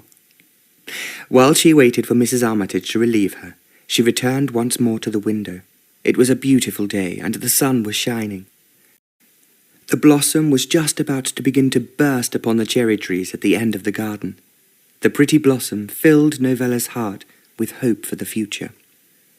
It was just after luncheon, and Novella was about to go to the stables to pick up Bluebell for the ride over to Sir Edward's house, when Lily came rushing out with her cap askew. "My lady, there is a Mr. Grouse in the hall for you. He says he's come to look at the west wing." Novella did not waste any time. She hurried inside to meet Mr. Grouse. "I am sorry I did not send word, my lady, but I was in the neighbourhood and thought to call and make a start, if it is convenient." "Well, I'm about to go out, but let me take you to see the west wing." Novella led him along the corridor to the ruined set of rooms that made up the west wing. "As you can see, it has been allowed to fall into a terrible state." As Novella left, she reminded Mr. Grouse that should her stepfather intervene, then he should say that she was bearing the cost. However, as Novella was about to leave the west wing, her stepfather came thundering in. Seeing Lord Buckton approaching, Mr. Grouse shooed his men out of the side door and followed suit. "What is all this? Who are these men?" shouted her stepfather. "I cannot allow the hall to fall down around my ears, and as you have refused to meet the expense, I am paying for the work myself, out of my own pocket," responded Novella stoutly, and with that she turned to go. But Lord Buckton was not going to allow matters to rest there. He rushed up to Novella and grabbed her by the wrist. "You will tell me where all this money is coming from, my lady, or you will live to regret it." "Please, stop! You are hurting me!" cried Novella, trying to free herself.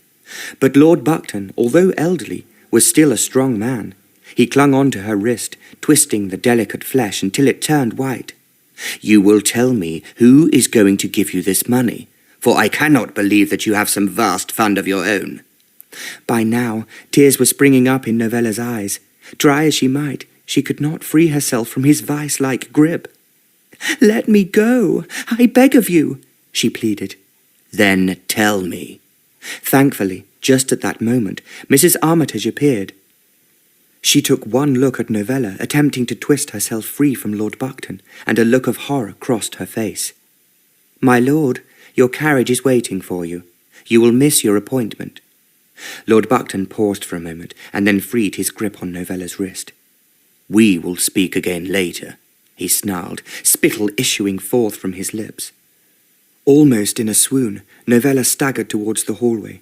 Viewing her harassed expression in the mirror, she straightened her hat and took several deep breaths. She stood there for some moments before she gathered herself together and proceeded towards Charles, Ned and Bluebell.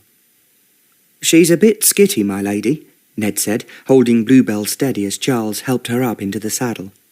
"Be careful, my lady," urged Charles, as Novella dug her heels into Bluebell's side. And she had the distinct feeling he was not referring only to the ride ahead of her. Once Novella was out of the grounds of Crownley Hall, she felt an immense load lifting from her shoulders. Racing across the fields was good for her, and she became more of her old self. "Out here, I feel free," she thought, as the gates of Sir Edward's house came into view. It was not as grand as Crownley Hall, but still possessed a graceful air. The Moretons were an old family who lived off their ancestors' fortunes made in the British Empire. Sir Edward's grandfather had worked for the East India Company. Novella had always longed to see Tithehurst, and as Bluebell trotted through the gates, she could see Sir Edward standing at the front of the house as if waiting for someone. "Lady Novella," he shouted in greeting, a brilliant smile on his face. "Proceed to the stables. You will find them behind the house. Salamander is waiting for you." A groom came rushing up to her as she drew up to the stables and caught Bluebell by the bridle.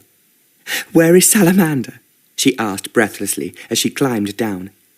"In the stall at the far end, my lady," said the groom, leading Bluebell away for a tasty bundle of hay and a bucket of water.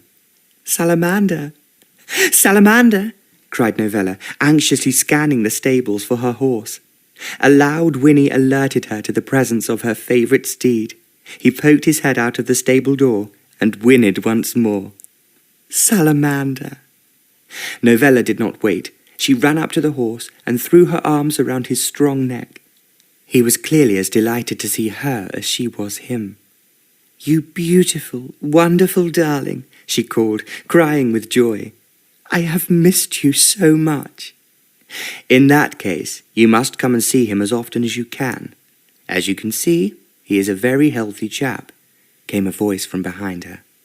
Novella turned to see Sir Edward, looking incredibly handsome in his riding gear, standing there.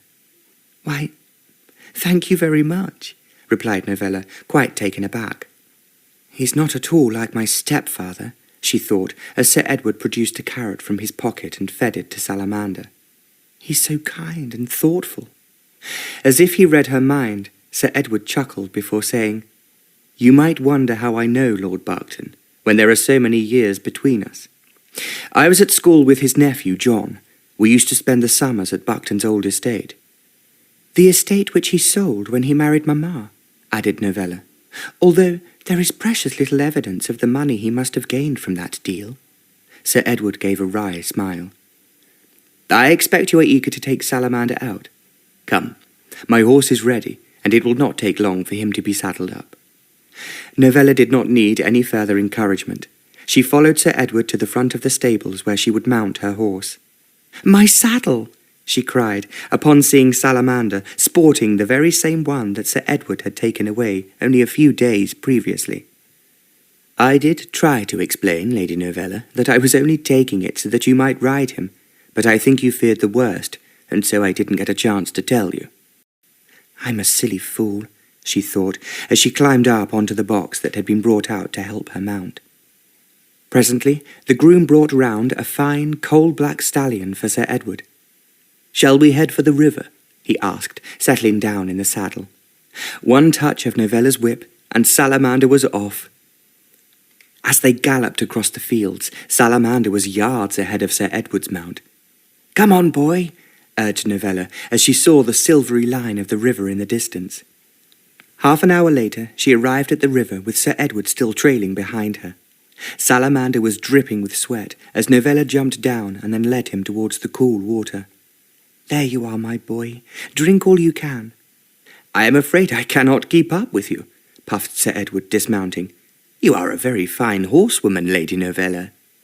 "Please, just call me Novella," she told him, smiling. "There's no need to be so formal up here."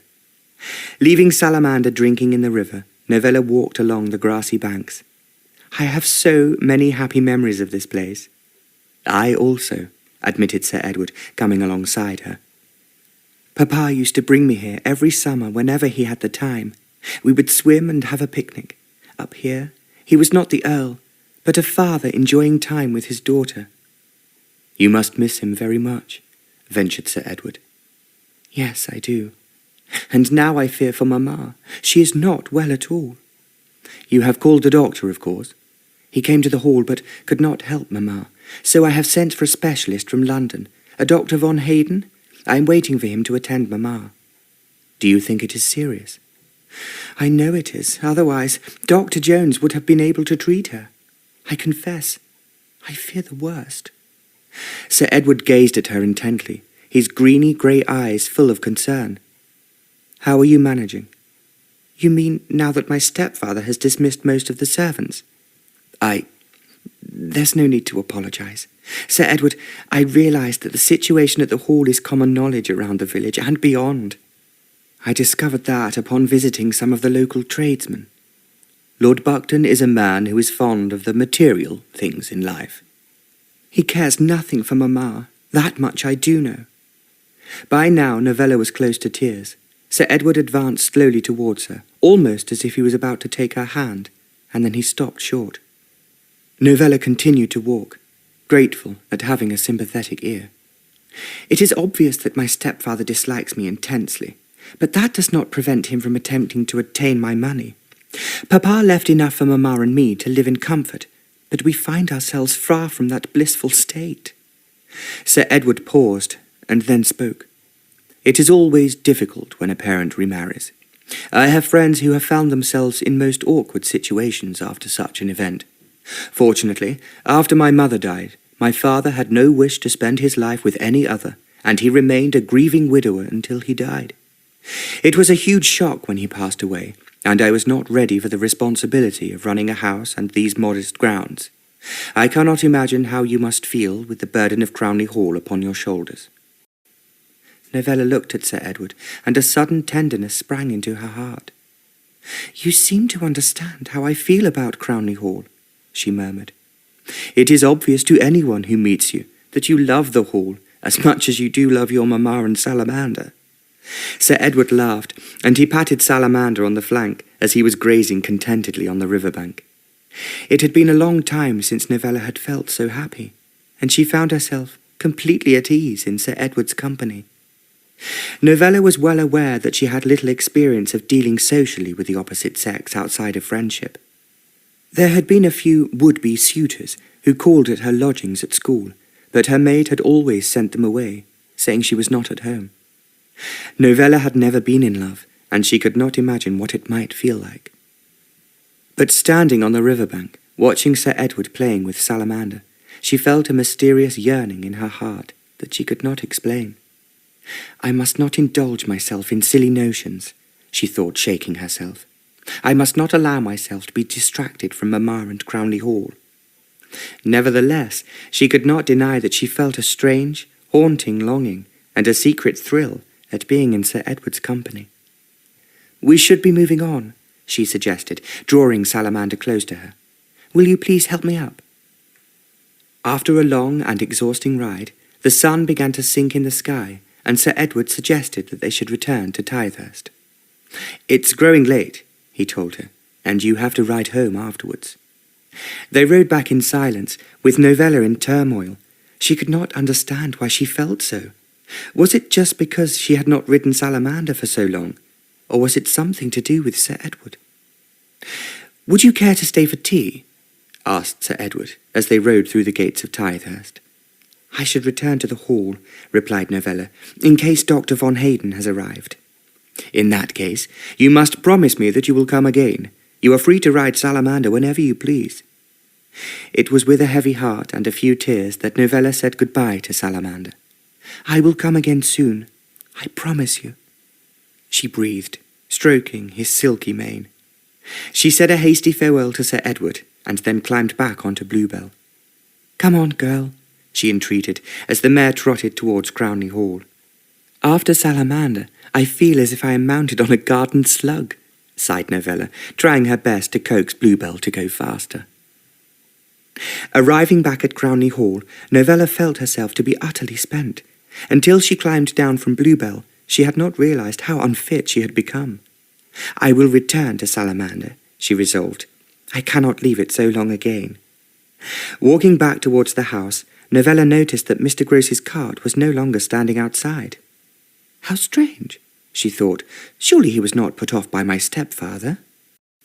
The answer soon became apparent, as no sooner had she stepped inside than Lord Buckton had appeared in the doorway of the drawing-room, holding a fine new cane that Novella had not seen before. What was the meaning of that builder prowling around the tower this afternoon? He growled before she had a chance to greet him. Drawing herself up to her full height, Novella replied, I have paid Mr. Groce in advance to take the broken gargoyles away so that he could carve some new ones. Well, you can go straight there tomorrow and take them back. Tell him that we have no need for his overpriced services. Sir, you have no right, she fumed. "As I am paying the bills, I fail to see what concern it is of yours what I do with the house." "How dare you!" he raged, coming towards her in a most threatening manner. "How dare you commission these people without my say-so? I am the man of Crownley Hall, not you. Kindly remember that in future." "It is my money, and I will do with it what I will, and if I wish to spend it on the house rather than fine gowns, then that is my concern. I was here long before you, Lord Buckton, and I do not see you hurrying to repair the hall when it is falling down around your ears." "You will do as I say," bawled Lord Buckton, throwing his silver-topped cane down the hallway at her. "I have warned you before about this ridiculous attempt to keep from me what is mine by rights. If you have money to throw around, then, as your guardian, I am entitled to take it from you." Novella found herself frozen to the spot. She was exhausted from her ride and was unable to move. Lord Buckton began to stride towards her, but suddenly the loud clattering of the doorbell interrupted them. "Is Lady Novella Crownley at home?" A wave of relief swept over Novella as she heard the heavily accented voice. It could be no one but Dr. von Hayden. "Please, come in, Doctor. I'm so glad to see you," cried Novella, rushing forward to greet him. She shook his hand warmly and immediately liked the look of the small, rounded gentleman in the tall hat and checked overcoat. He carried a black bag and leaned forward as if in a hurry when he walked. As Novella passed Lord Buckton, he grabbed her. "I will deal with you later. You can be certain of that," he growled in a low, menacing voice. "Please, come with me, Doctor," invited Novella, trying not to show how shaken she was. "Mamma is upstairs."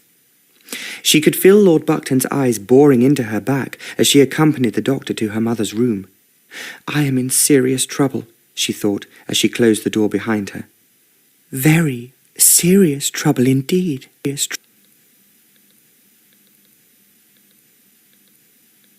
Chapter 7. Novella waited patiently outside her mother's room while Dr. von Hayden was inside examining her. With her stepfather's words ringing in her ears, she eerily recalled how her old maid Sally had feared that both her and her mother's lives were in danger. What was it she said? Lord Buckton will stop at nothing to get his hands on the hall. Surely he would not stoop to murder, she thought again, as she paced up and down the corridor. Perhaps Mamma's illness has been brought upon her by some dastardly means. And so Novella's mind ran riot until the moment that Dr. von Hayden opened the door and beckoned her forth. "My lady, I am afraid it is not good news. Your mother has a tumour, quite a rare kind, too. It is on her lungs, and I am afraid it is far too gaunt for me to be able to help. All she needs now is round-the-clock nursing and a good diet, and your prayers, of course." Novella went white with shock.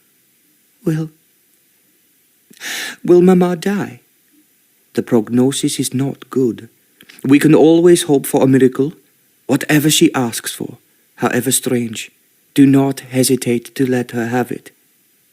"Oh, Mamma, no, no," cried Novella. "I only lost my papa 2 years ago. And now this. It is too much." She broke into sobs, and the poor doctor did not know what he should do with her. He stood there, quite stiff, about a yard from her. "Shall I send for the maid?" he asked, as he watched the young girl crying. No, I shall be all right presently," whimpered Novella, pulling herself together. "Your news does not come as a complete surprise. It is just hard to hear you say the words." "I understand, my lady. Now, if there is anything else I can do for you, you must send for me urgently. Should her ladyship become worse, I will come at once." "Thank you so very much, Doctor," replied Novella, feeling a little stupid for having such wild imaginings about her stepfather. Novella saw him to the door, and as she did so, noticed that Charles was outside. "Did Lord Buckton say when he might be back?" "Yes, my lady. Tomorrow morning, I believe." Walking back inside, Novella was angry. "Most likely he has gone to visit his lady friend," she fumed, returning to her mother's bedroom. "This man has not one shed of decency in his entire body." Mrs. Armitage was back at the Countess's side, so Novella simply kissed her sleeping mother and retired for the night. "I shall engage a nurse and buy her whatever she needs," she resolved as she brushed out her long hair.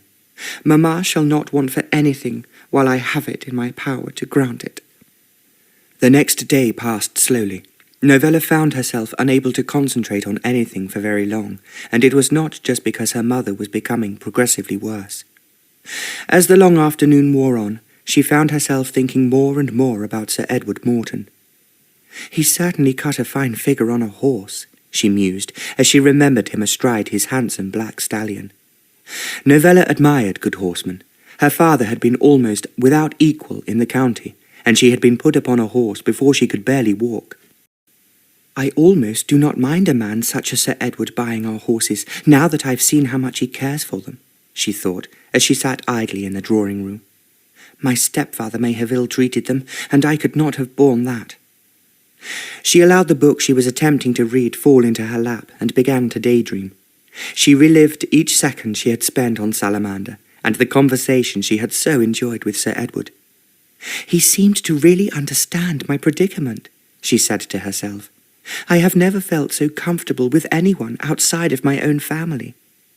And then she realized what she had been dreaming, and picked up her book once more.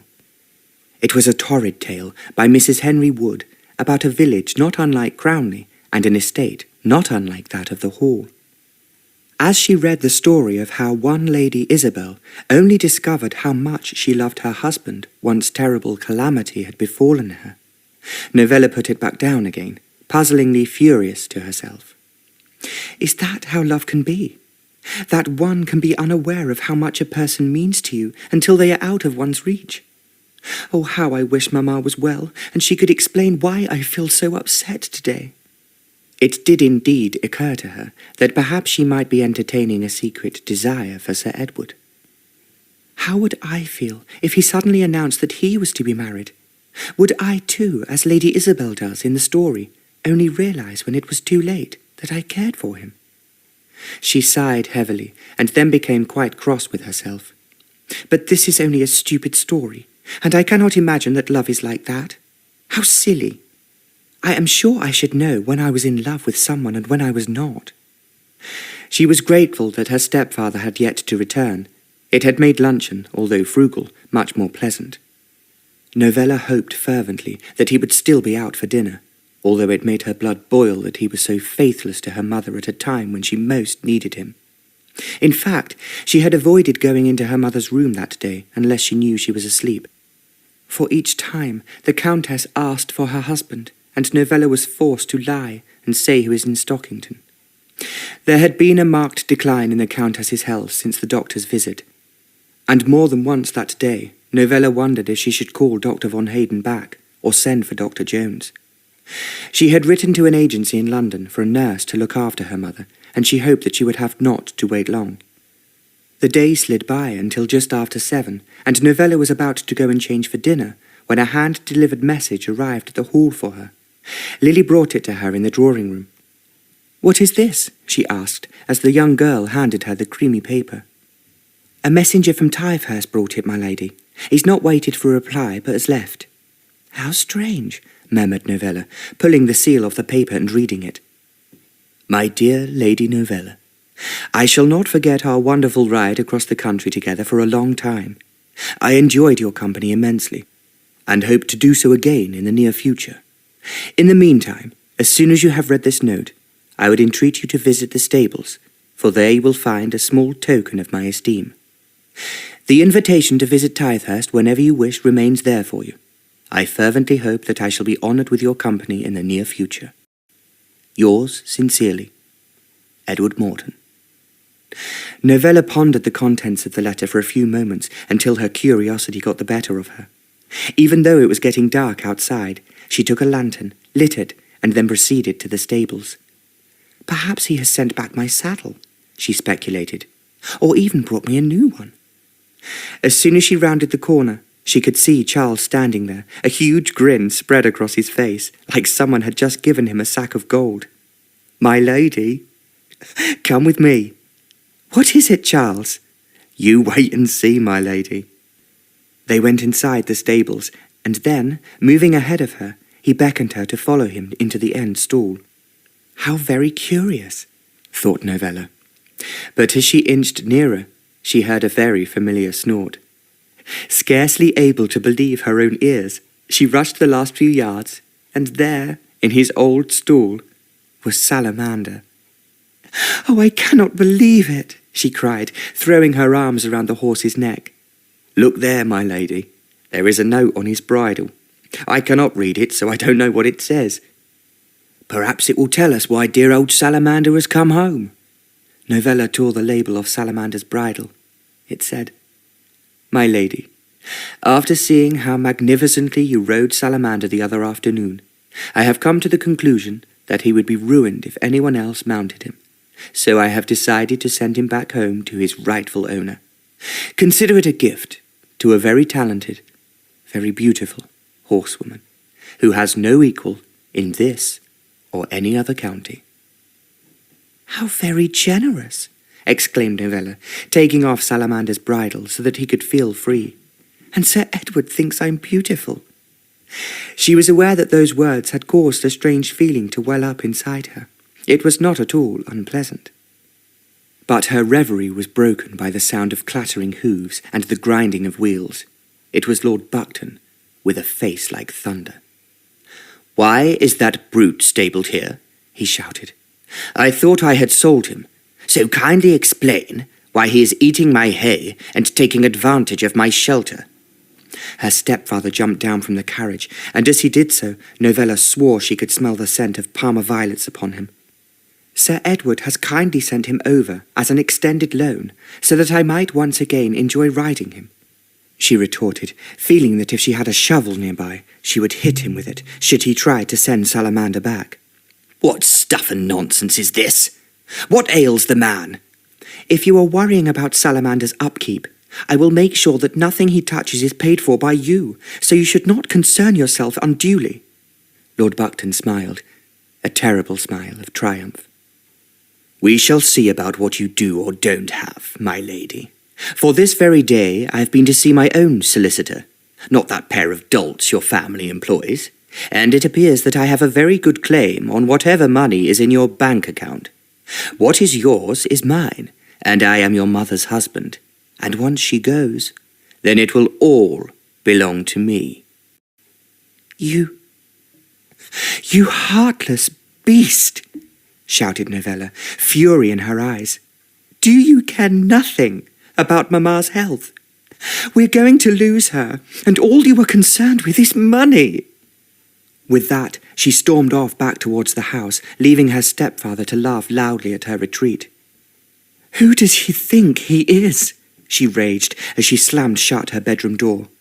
"Mr. Longridge will not allow him access to my account, even if he threatens him with a shotgun. The man is quite clearly out of his mind." She rang for Lily and asked her to bring her dinner on a tray, and then looked in on her mother. The Countess was awake, but feeling weak. "The nurse will be here very soon," said Novella soothingly as she plumped up the pillows, "and then you shall not have to spend a moment on your own." It was not long before she was fast asleep. Novella watched out for a while, and then she heard Lily's footsteps outside. Remembering that she had asked her for dinner to be taken to her room, she tipped out so as not to disturb her mother. "I shall have an early night, and then ride Salamander in the morning," she muttered as she finished her dinner. "Perhaps I shall visit Tithehurst and thank Sir Edward personally. Yes, I shall do that tomorrow." Novella was so exhausted that she slept extremely well. Awaking the next morning, she felt she would be able to face whatever the day threw at her. She got up, washed and dressed, and then, turning the doorknob, she found that it was shut fast. "How peculiar! Perhaps it has become stuck in the night," she thought. But try as she might, she could not open the door. Eventually the truth dawned on her as she looked at the lock and saw that the key was no longer there. "My stepfather must have had me locked in. Fool that I am! I quite forgot to take the key yesterday before I went out. No doubt on his instructions, Mrs. Armitage took it and gave it to him, and so as soon as I was asleep he came and locked it." Novella was in tears of frustration as she wondered what she should do. There were a few dry crusts still on her plate from last night and some water in the carafe beside her bed, so she would not go totally hungry or thirsty. Even so, Novella was incensed that her stepfather had taken this measure. How dare he? She thought, as she tried to think of a way to get out. Walking over to the window, she looked down at the long drop below. No, I should certainly kill myself if I attempt to climb out of the window, she reasoned. What shall I do? What shall I do? She cried, pacing back and forth. What does he seek to achieve by confining me to my room? I have already sent for the nurse to look after Mamma, and Dr. von Hayden has been and pronounced his verdict. I can only assume he hopes to control me by doing this. And that thought, so repellent to Novella, made her cry hot tears of frustration. I will not allow him to control me. I will not, she screamed as she hit the bedding with her fist. I expect he will now be attempting to gain access to my bank account, she thought grimly, wiping away her tears. I have heard no one at the door this morning, so the nurse cannot have arrived yet. For that I must be grateful at least, for I am certain that he would send her away. The realization that she could not go see her mother played heavily on Novella's mind, and very soon she began to cry. Supposing Mamma had died in the night? Would Mrs. Armitage come to fetch me? She thought miserably. Eventually, worn out with emotion, she lay on the bed and began to doze. She did not know how long she slept, but was awoken some time later by the sound of voices in the hallway outside, and the turning of the key in the lock. It will be Mrs. Armitage come to give me news of Mamma, felt Novella, sitting up sleepily. So she was most dismayed to find her stepfather standing over her. Now let us see if a little confinement has subdued you, he growled in a low, menacing voice. I have here a paper from my solicitor, and if you will kindly sign it, then I will be able to gain access to your bank account. He has informed me that unless you do so, I cannot make any withdrawals. He proffered the paper. Never. Never. The money is for Mamma and me and the house.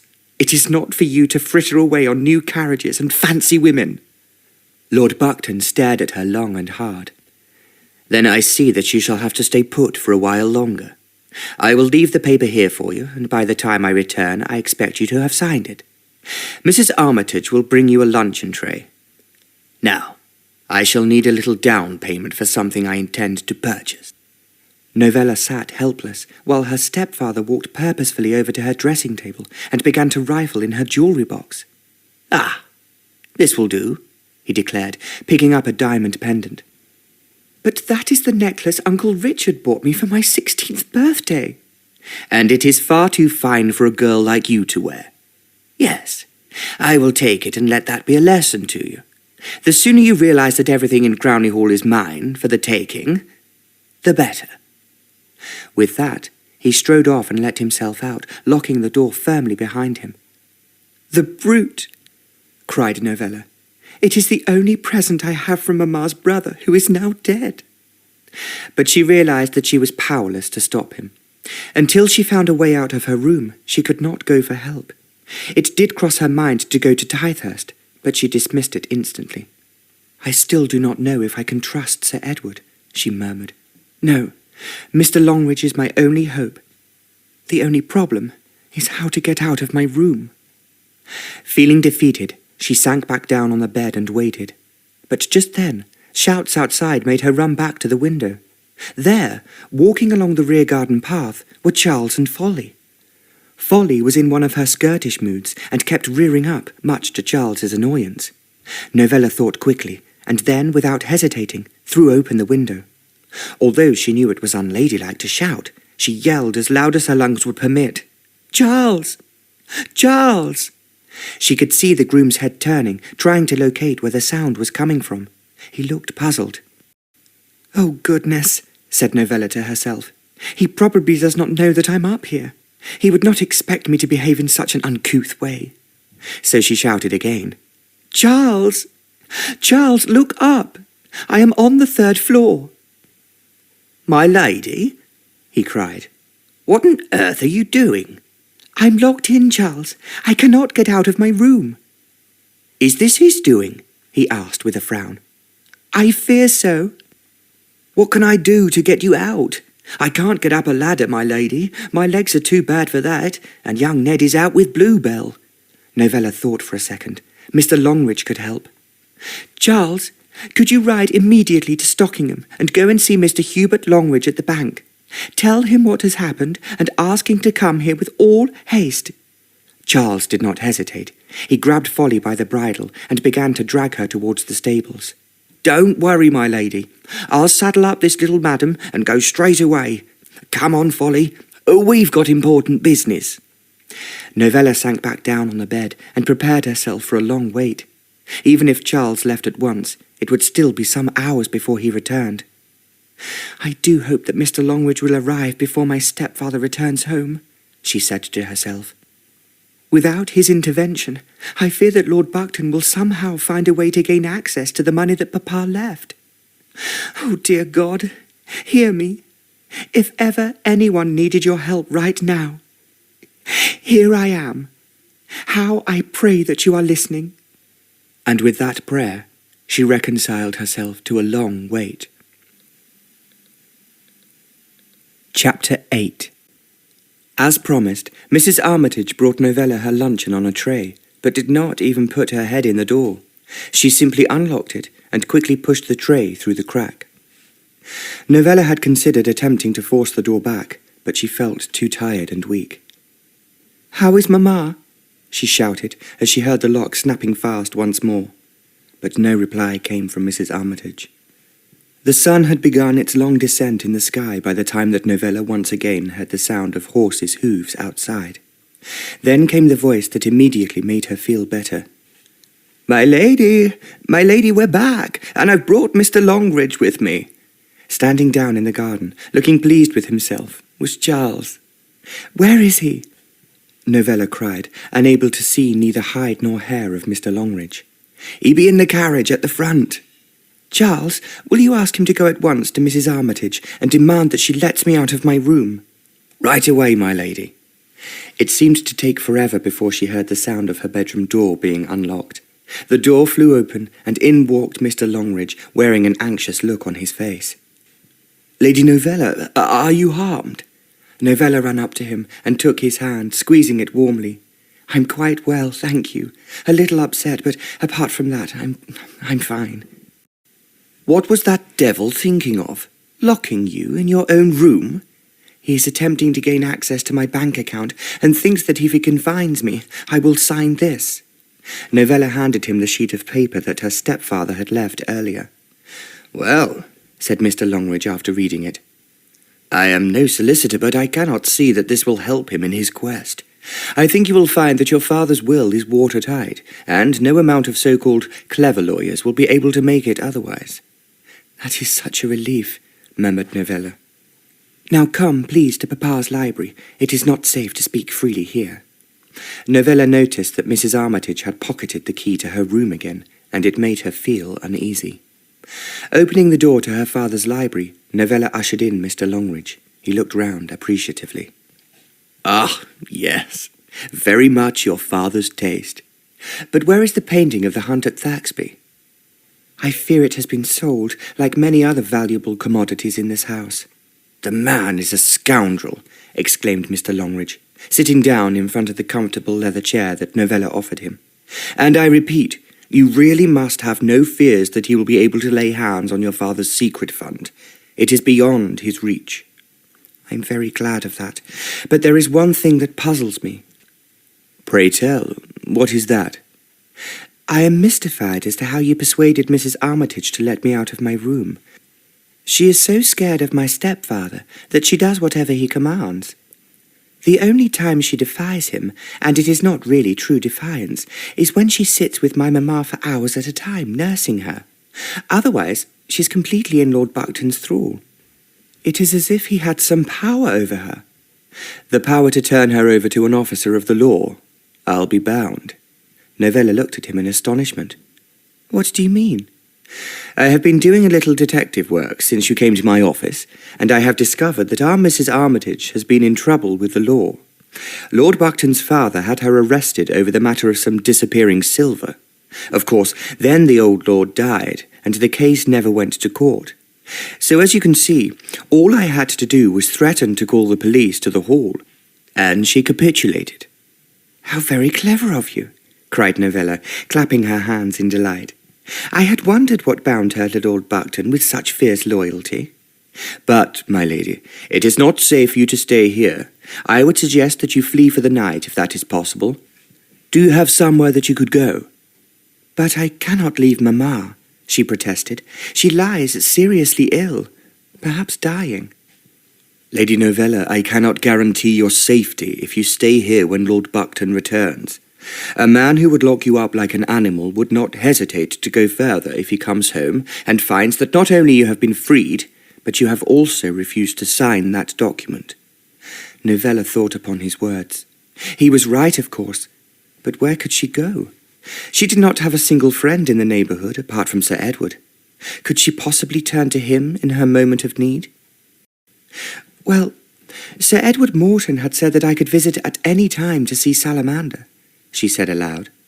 "He is a decent man, and surely if he knew you were in danger, he would not turn you away. If you are concerned that it would not be proper, a single young lady staying with a single young gentleman, then I would imagine that his housekeeper would act as a chaperone."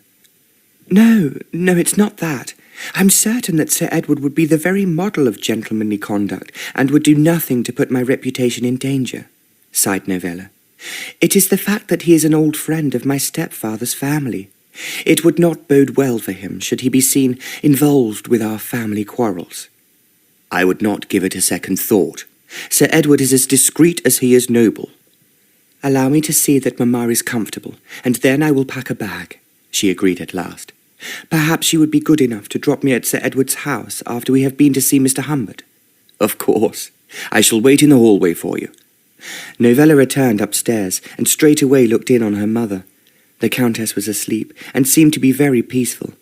Kissing her on the head, she bade her farewell for the time being. "I shall see you tomorrow, Mamma." Running back to her bedroom, she quickly packed a small overnight bag and picked up her cloak. It was a warm evening, but she did not wish to catch a chill the next morning, when the dew was heavy and profuse. Mr. Longridge was waiting for her at the foot of the stairs. As she reached him, the clock chimed 3. "Come along, we must make haste," he urged, leading her to his carriage. "You will need to come to the bank with me before we take you to Sir Edward's, so that you may withdraw some money. I have a feeling that you will need it." It was not long before Novella found herself in the office of Rumbold and Humbert. Mr. Rumbold Jr. gave them some tea, and eventually they were shown into Mr. Humbert Sr.'s office. "Lady Novella, to what do we owe this pleasure? Twice in 1 week, eh?" Novella looked at Mr. Humbert, and then back at Mr. Longridge. "Proceed, my dear. You must tell Mr. Humbert what your stepfather has been doing." "Mr. Humbert, I am most concerned. Lord Buckton, my stepfather, is attempting to gain access to my father's trust fund." Mr. Humbert looked over his glasses at her and sighed. "Then he shall be in for a long wait, my lady. As I believe my colleague told you the other day, your father took most precise steps to ensure that you and your mother would be well taken care of. You do understand that should your mother die, then everything will come to you." "Yes, I had imagined that would be the case." "Then let Lord Buckton do his worst.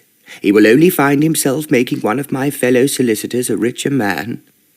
"That may well be, but he has been taking extreme measures, Mr. Humbert. Only today he locked Lady Novella in her room in an attempt to force her to sign her rights away," put in an outraged Mr. Longridge. Mr. Humbert shook his head. "That kind of behaviour will not bring Lord Buckton what he desires. It would seem that he is trying to frighten the lady into giving up her claim. Stand firm, Lady Novella. The law is on your side." As they left Mr. Humbert's office, Novella felt considerably better. "I told you that matters were cast in your favour," remarked Mr. Longridge as they climbed into his carriage. "Now, we should proceed with all haste to the bank. I have been away from my office for a very long time, and we both have business to complete." It did not take any time at all to arrive at the bank. The moment he stepped inside, a harassed-looking clerk apprehended him before he had even reached as far as his office door. "Mr. Longridge, there you are. What is the matter, Jones? Well, sir, there has been an incident. What kind of incident? The young clerk looked nervously at Novella and lowered his voice. It is a somewhat delicate matter, sir. You may speak freely in front of Lady Novella, although I think I can guess what you are about to tell me. Was it Lord Buckton? The clerk shook his head vigorously.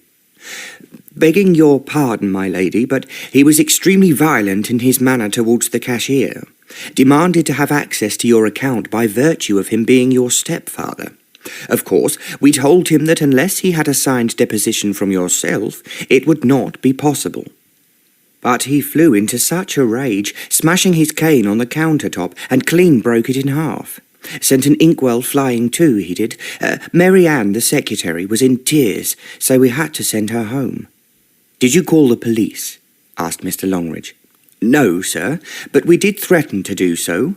That seemed to calm him down a little, and then he left. But what a scene! Said he'd get a court order, and then we'd all be in for the sack for obstructing him. No one will be dismissed, Jones. You can assure all of your colleagues, sighed Mr. Longridge. He then led Novella into his office, in order that she could withdraw some money in peace.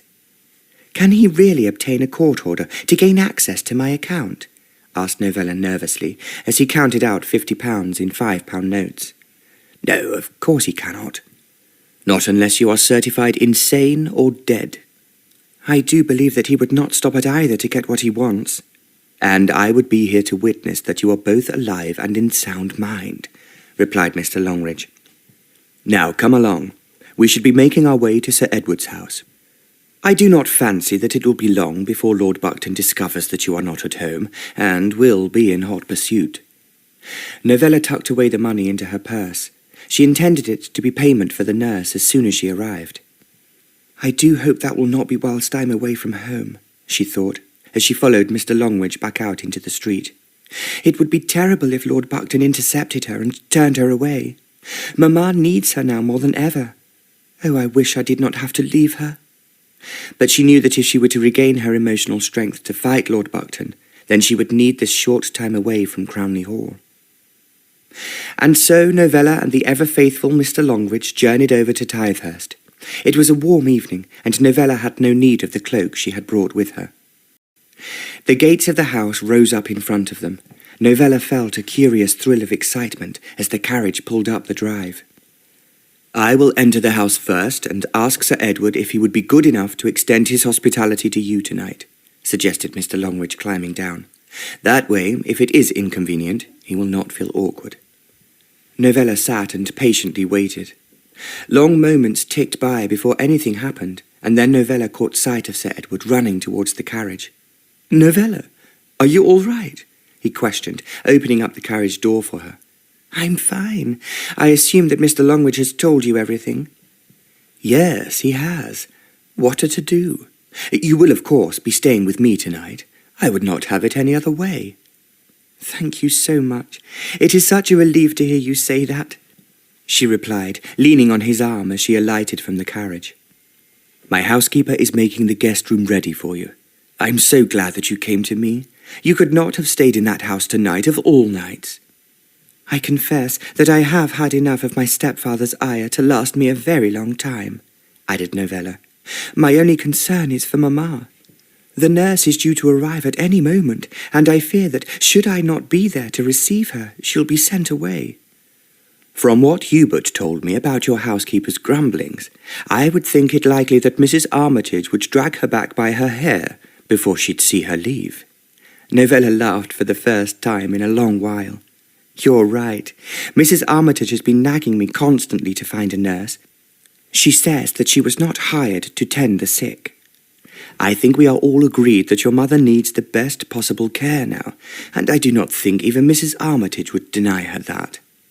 She is a strange kettle of fish, said Novella, as they entered the elegant drawing-room. I cannot decide if she is friend or foe. She appears devoted to Mamma, yet she helped Lord Buckton to imprison me in my own room. Make of that what you will. Sir Edward handed Novella a glass of sherry. Although she almost never drank when there was not food involved, Novella took it gracefully. She felt so at home in Sir Edward's presence that she could have easily curled up and slept right there on the sofa. He is a very handsome man indeed, thought Novella, as he continued to talk about the awkward situation in which she now found herself. I wonder why he does not have 1,000 ladies after him. Yet there has been no gossip whatsoever. Each time she looked at him, Novella felt her heart stirring. She was lonely, and him being there for her in her hour of need only served to predispose her even more favourably towards him. He made sure that she was comfortable and asked her what she would like for dinner. Oh, you must not go to any trouble on my account. I will eat whatever your cook or housekeeper is preparing for you. Nonsense, he protested. I have a guest and a very dear friend dining with me tonight, and so it shall be a special occasion. But I have not brought another gown with me, Novella pointed out, looking down in dismay at the plain blue silk dress with only a few pearl buttons for decoration. This is not fine enough to grace your dining room.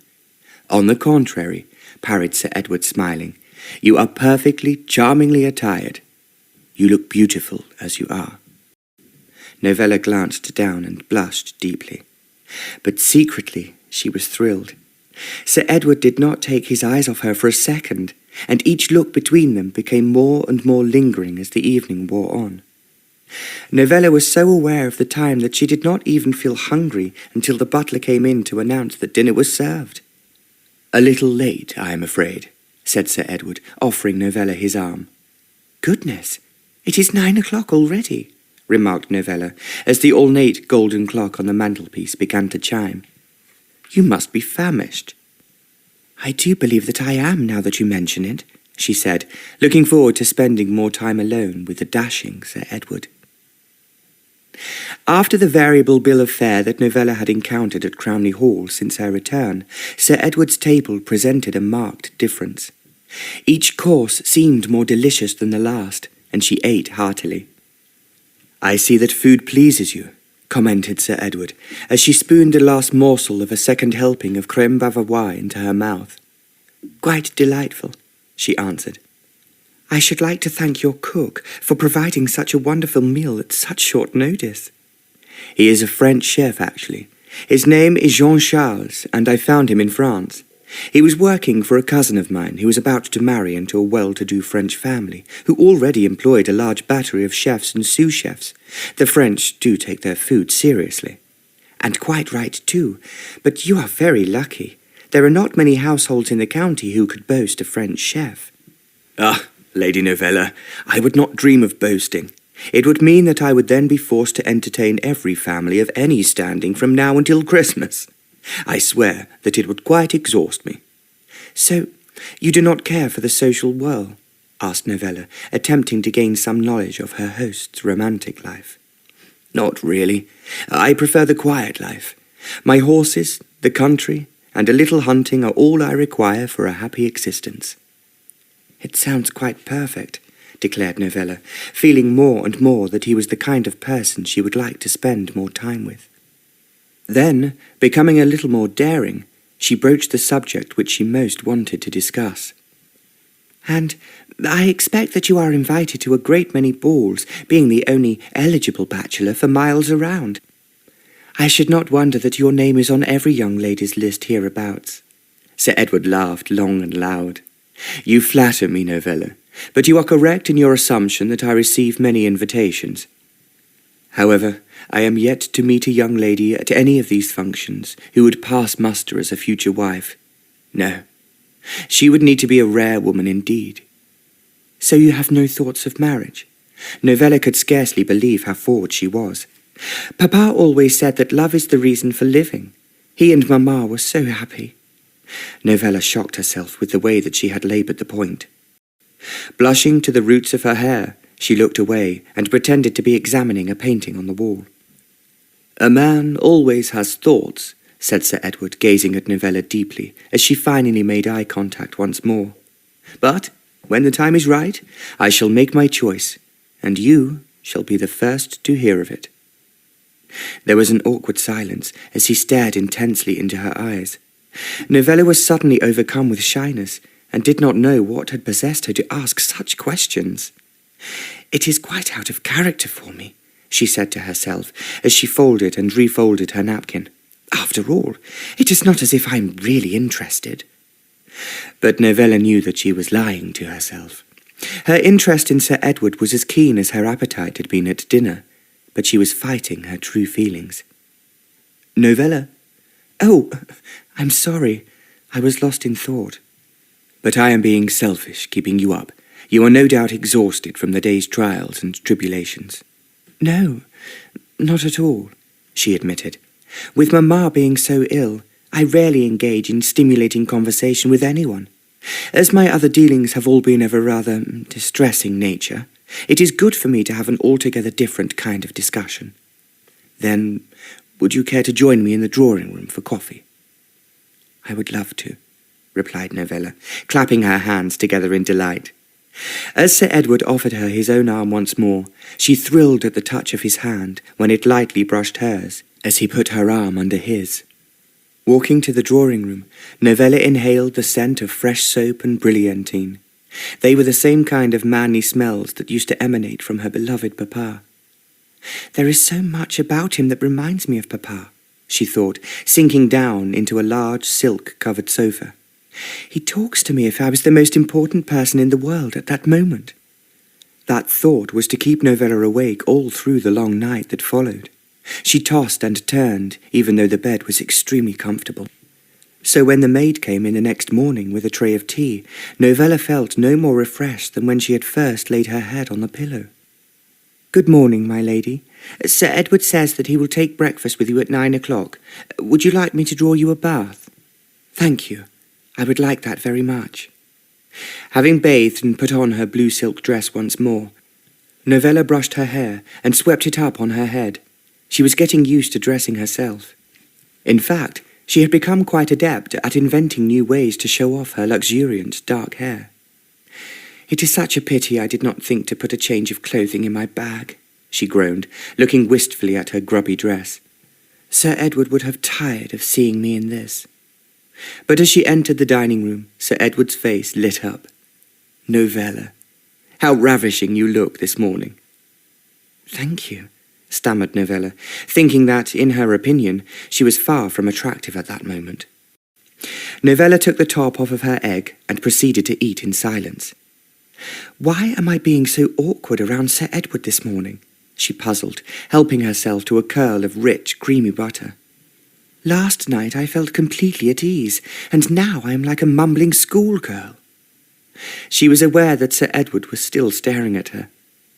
"Novella, do you ever think that one day you might leave Crownley Hall?" "Goodness, I cannot imagine that," she replied, a little too quickly. "But should you marry? Then my husband would have to come and live at the Hall. That might prove difficult if your stepfather is still at large." "By the time I find a suitable match, I am certain that he will be long dead and buried." Sir Edward looked crushed. Novella had the distinct sense that this conversation was leading up to something, but what, she dared not guess. "So you intend to remain unwed for the time being?" Novella was not sure how she should answer this question. In her heart, she now suddenly realized that she loved Sir Edward deeply and utterly, and as she was embarrassed by this revelation, she found it impossible to behave naturally. "I am sure of nothing whilst Mamma lies so ill," she said at last. "Of course, I can understand that. But when, heaven forbid, she goes to meet her Maker, then perhaps you would think of it. It would not be right for a pretty young girl like yourself to be alone in the world." "What shall I say now?" thought Novella in a panic. "I do not feel comfortable with this conversation, but at the same time, I want to find out what he is trying to say." "You are correct. I would not care to be alone in the world," she responded eventually, a little stiffly. "Ah, so it might be possible for you to entertain a proposal at that point?" asked Sir Edward, his greeny-grey eyes burning with love. Novella's heart began to beat so fast that she feared she would faint. Losing all interest in her breakfast, she put down her spoon and looked up at Sir Edward. Seeing such naked emotion in his face, she stuttered and failed to say a single word. But before she had a chance to answer, there came a knock at the door. "Oh, blast!" muttered Sir Edward under his breath. "Come in." It was his butler. "Sir Edward, the carriage is ready to take Lady Novella back to her home. When shall I have it brought round to the front of the house?" "Bring the carriage round in 15 minutes, ordered Sir Edward. Novella could see that he was flustered. She wondered what it was that the butler had interrupted. "But you were saying something," she ventured, as she arose from the table. "It is of no great importance. We can discuss the matter another time. It will keep. Come, I should not detain you. Your mother will be needing you." Novella returned to her room, and was at a loss as to what to think. "What was he trying to say to me?" she said again to herself. Although he said it was of no importance, he seemed terribly put out that the butler came crashing in at the wrong moment. It crossed her mind that he might have been about to ask her to marry him, but she immediately dismissed the notion as fanciful. "I should not begin to imagine that he cares for me as much as I do him," she thought, as she waited for someone to come and fetch her bag. "Besides, I have other, more pressing matters. Romance and love will have to wait." It was a very reluctant Novella who climbed into the carriage. She did not want to leave, but, on the other hand, she was desperate to see her mother. "You must come again at any time you wish," offered Sir Edward, as he closed the door behind her. "Please view Tithehurst as a refuge whenever you need one." "Thank you. Thank you so very much," breathed Novella, leaning out of the carriage window. "It was my pleasure," he said, reaching out to grasp her fingers. The carriage started off, and Sir Edward held the tip of her fingers in his. "I shall call at the Hall very soon, you may be assured of that," he added, a strange look on his face. "Farewell for now." Novella was close to tears as the carriage made its way down the short drive to the gates. She noticed that Sir Edward walked behind until they had passed through.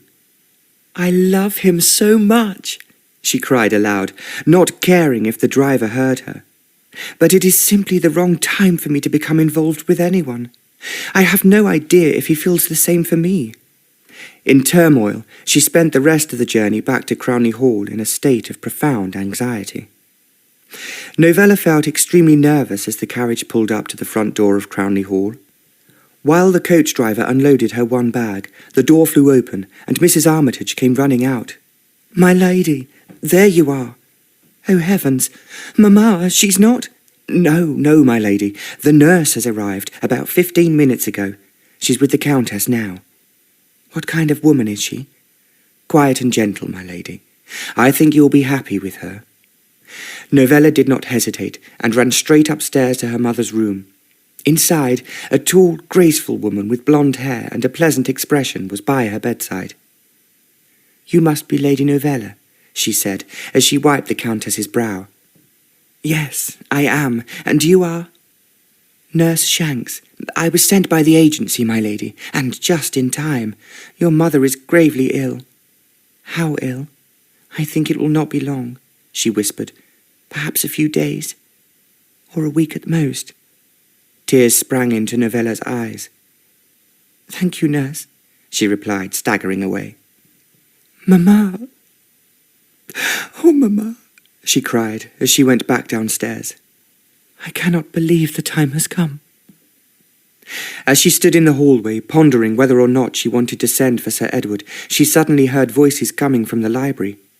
Tiptoeing towards the door, the sound became louder, and she heard the merry peal of laughter, along with the unmistakable boom of her stepfather's voice. "Perhaps he has a visitor, although that would be most strange at this particular time," she thought. She stood there for a few moments, and could clearly discern that it was a woman's voice that she heard as well as Lord Buckton's. "I cannot just stand here. I have to investigate." Opening the door, nothing could have prepared her for what she found. "Ah, Novella," said her stepfather in a supercilious tone. "You have deigned to come home at last." Novella's eyes nearly popped out as she saw a tall, overdressed woman in a frothy pink concoction sitting on the sofa. On her head was a feather so large it could have swept the ceiling, while the face beneath bore the marks of rouge. Horrified, Novella could only stand and stare. Recovering her senses, she asked in a calm tone, So you are not going to introduce me to your visitor, Lord Buckton? Her stepfather looked slightly uncomfortable, coughed, and then mumbled, Novella, this is Mrs. Emma Bysouth. She is a famous actress and acquaintance of mine from London. Our own dear Queen has said that her Lady Macbeth is the best in the world. She has come to stay with us. Novella could not believe her ears. Had her stepfather taken leave of his senses and all notion of propriety by bringing his mistress into the house while her mamma was upstairs dying? She choked back a sob and hurriedly left the library. Well, she's a fine sort, she heard Mrs. Bysouth comment as she ran upstairs. I cannot believe how he can be so heartless, sobbed Novella, opening her bedroom door. How can he be so cruel? Tears ran down her face and onto her blue silk dress, staining it with dark splotches. It was then that the full realization hit her. If he seeks to replace Mamma before she has died, what will he do to me? Never had she felt so alone as she closed the door behind her.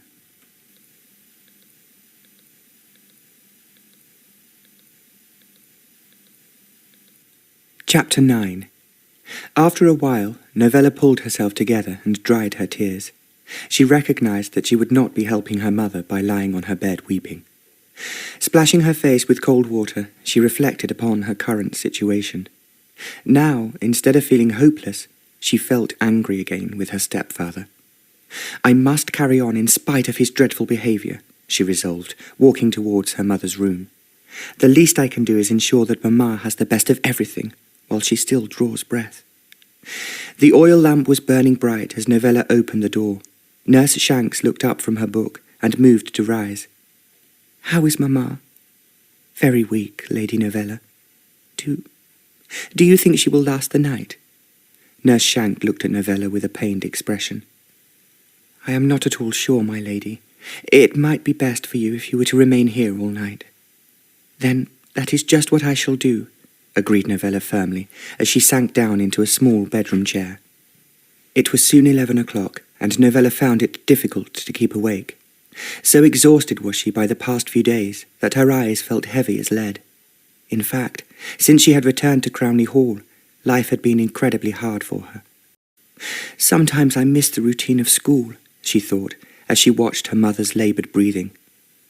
There were times when the Countess would appear to cease exhaling, and Novella would jump to her feet anxiously, only for her mother's chest to begin to rise and fall once more. At around midnight, she clearly heard the sound of giggling out on the landing. Nurse Shanks looked questioningly at her, but, too embarrassed to meet the woman's eye, Novella turned her face away, her cheeks hot and flushed. This is really too much, she seethed, not wishing to dwell on whether or not her stepfather and Mrs. Bysouth would occupy separate rooms. What on earth must Nurse Shanks think? Probably that she has come into a house of loose morals. Long hours passed, and soon she fell asleep where she was sitting. It felt as if she had been asleep no time at all when Nurse Shanks was shaking her awake. My lady, wake up. What is it? Asked Novella sleepily as she pulled herself upright in the chair. Your mother is growing ever worse. I think that the time has come for you to call her husband to her bedside. Mamma, cried Novella with a little choke. Shh! She is in and out of consciousness, my lady, and can hear you. Novella arose and went to her mother's side. The Countess was grey in the face, and her breath was coming in short bursts. My lady, I urge you. Novella quickly made her way from the bedside and out into the hallway. She did not like having to disturb her stepfather, but she knew that she should at least give him the opportunity to redeem himself. She felt sick at the thought that Mrs. Bysouth might be in her stepfather's room, but she forced herself to knock on the door. But no reply came. Knocking again, Novella stood back from the doorway and listened. Oh, drat, she said to herself, but her heart urged her on. Dreadful as he was, surely he would still have some vestige of feeling for her mamma. Steeling herself this time, Novella pounded on the door even harder. Lord Buckton, she screamed. It is Mamma. You must come at once. This time she heard a noise, and then her stepfather opened the door just a crack, looking dishevelled. What is it? He snapped, Have you no sense of what hour it is? I am sorry, but Mamma is dying. Please come to her room. Go away, Novella. She is probably feigning another one of her attacks. Now please go, and do not bother me again. But Lord Buckton, she is your wife. Her stepfather's eyes bulged as he sneered through the doorway at her. Not for much longer, if you are right. Then he slammed the door shut. You vile, heartless man, she shouted, hammering on the door once again. Come out. Your wife is dying, sir. Do you have no feelings? But it was in vain. Novella stood there, rapping until her knuckles were raw, but still Lord Buckton did not appear. Defeated, she walked slowly back to the Countess's room. But as she entered, the sight that greeted her eyes forced her to cry aloud, her very heart broken in two. No. Mamma. For as she walked through the door, she saw that Nurse Shanks was covering her mother's face with a sheet. No. No, cried Novella, sobbing. I am so sorry, my lady, but I did not know where Lord Buckton's room was, so I could not come and fetch you. It was very quick and peaceful. She just sighed and went. Novella was on her knees by her mother's bedside, holding on to that dear hand for the last time. Oh, Mamma, she wailed, tears streaming down her face. You have gone, and I was not here with you. My lady, please do not blame yourself. Neither of us could have foreseen what time she would go, soothed the nurse. But to die without my being here. I was not there when Papa left us, and it is like history repeating itself. I am a terrible, terrible daughter. I should not have left. Retiring discreetly, the nurse left Novella alone with her mother. At least you are now with dear Papa, whispered Novella, as she uncovered the Countess's face for a final goodbye. You are together, reunited in heaven. Oh, that sounds like bliss. For a single moment, Novella almost envied her mother and wished that she could go with her. But I must go on, she urged herself resolutely. Crownley Hall needs me. As soon as morning broke, there was much activity in the hall. After Nurse Shanks had alerted Mrs. Armitage, first Lily and then Charles got up in the cold and the dark. Charles saddled up Salamander, and with Novella's permission, rode as fast as he could to Dr. Jones. Novella stayed in her mother's room until the doctor arrived. As she waited, she thought constantly of Sir Edward. Should she send word to him? But no, she decided. It was best left alone. "Who will care for me now?" she asked, as she looked at her mother's peaceful face. "I am now alone in the world." She thought of Sir Edward's expression as they had parted on the previous day, and something, deep down, told her that she was not on her own. Even so, she refused to believe it. I should not begin to rely on him, she thought, as she heard the sound of a carriage pulling up outside. That would be most unwise. Equally, she found it hard to forget about him. Rushing to the window, she saw Charles dismounting from Salamander and then helping Dr. Jones out of his carriage. Dr. Jones had a very distressed air as he walked into the hallway of Crownley Hall. "It seems like only yesterday I was here to attend your dear papa," he said, as he allowed Novella to lead him upstairs to where the Countess was lying. "I shall let you proceed unhindered," said Novella, as she opened the bedroom door for him. "Then I shall do what is necessary, and shall leave the certificate with Mrs. Armitage, if that is acceptable." "Yes, please do." As she walked along the landing, she saw her stepfather standing down in the hallway. He was wearing his outdoor clothes, and had obviously just arrived back home. Novella was unaware that he had left Crownley Hall, and thought that he must have taken Mrs. Bysouth to the station very early that morning, without anyone noticing. The cheek of the man, she scowled as she glared at him. Catching sight of her, Lord Buckton came towards her up the stairs. "Well," he said, no hint of emotion on his face. "Mamma died this morning." "Sir," she replied stiffly. More expense, he answered with a shrug of his shoulders. It was more than Novella could bear. She was so tired she could hardly stand, and so very full of anger at his behaviour. She flew at him, her fists pummelling his dirt-stained riding habit. "You beast! You are not fit to set foot inside Crownley Hall, let alone take it over as if it were your own. Mamma died but a few hours ago, and all you can think of is how much her funeral will cost. Do you have no finer feelings? How dare you? How dare you?" But Lord Buckton simply looked at Novella and laughed. "Control yourself, my dear," he said dismissively. "You are now a very rich young woman. Isn't that enough for you?" "For you it is always about money. You are an excuse for a human being. You deceived Mamma into marrying you in the hope of receiving a fortune.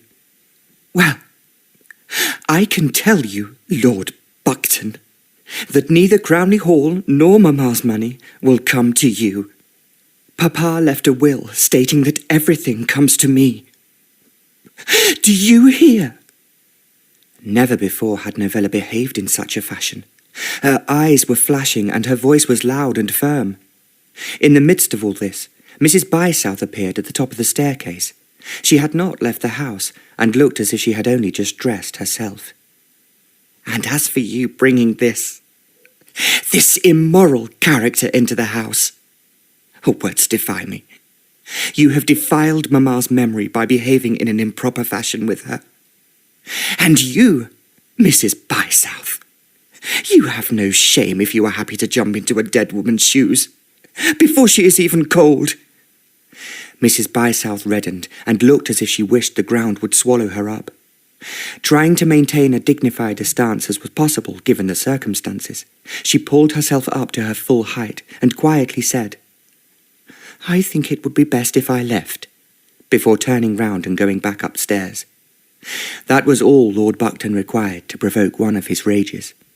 He spun round on his heel and slapped Novella hard around the face. She gulped as she reeled from both the blow and the shock. "Are you happy with yourself now?" he shouted. "You have grossly insulted Mrs. Bysouth." "And you are callous and heartless," retorted Novella, holding her face.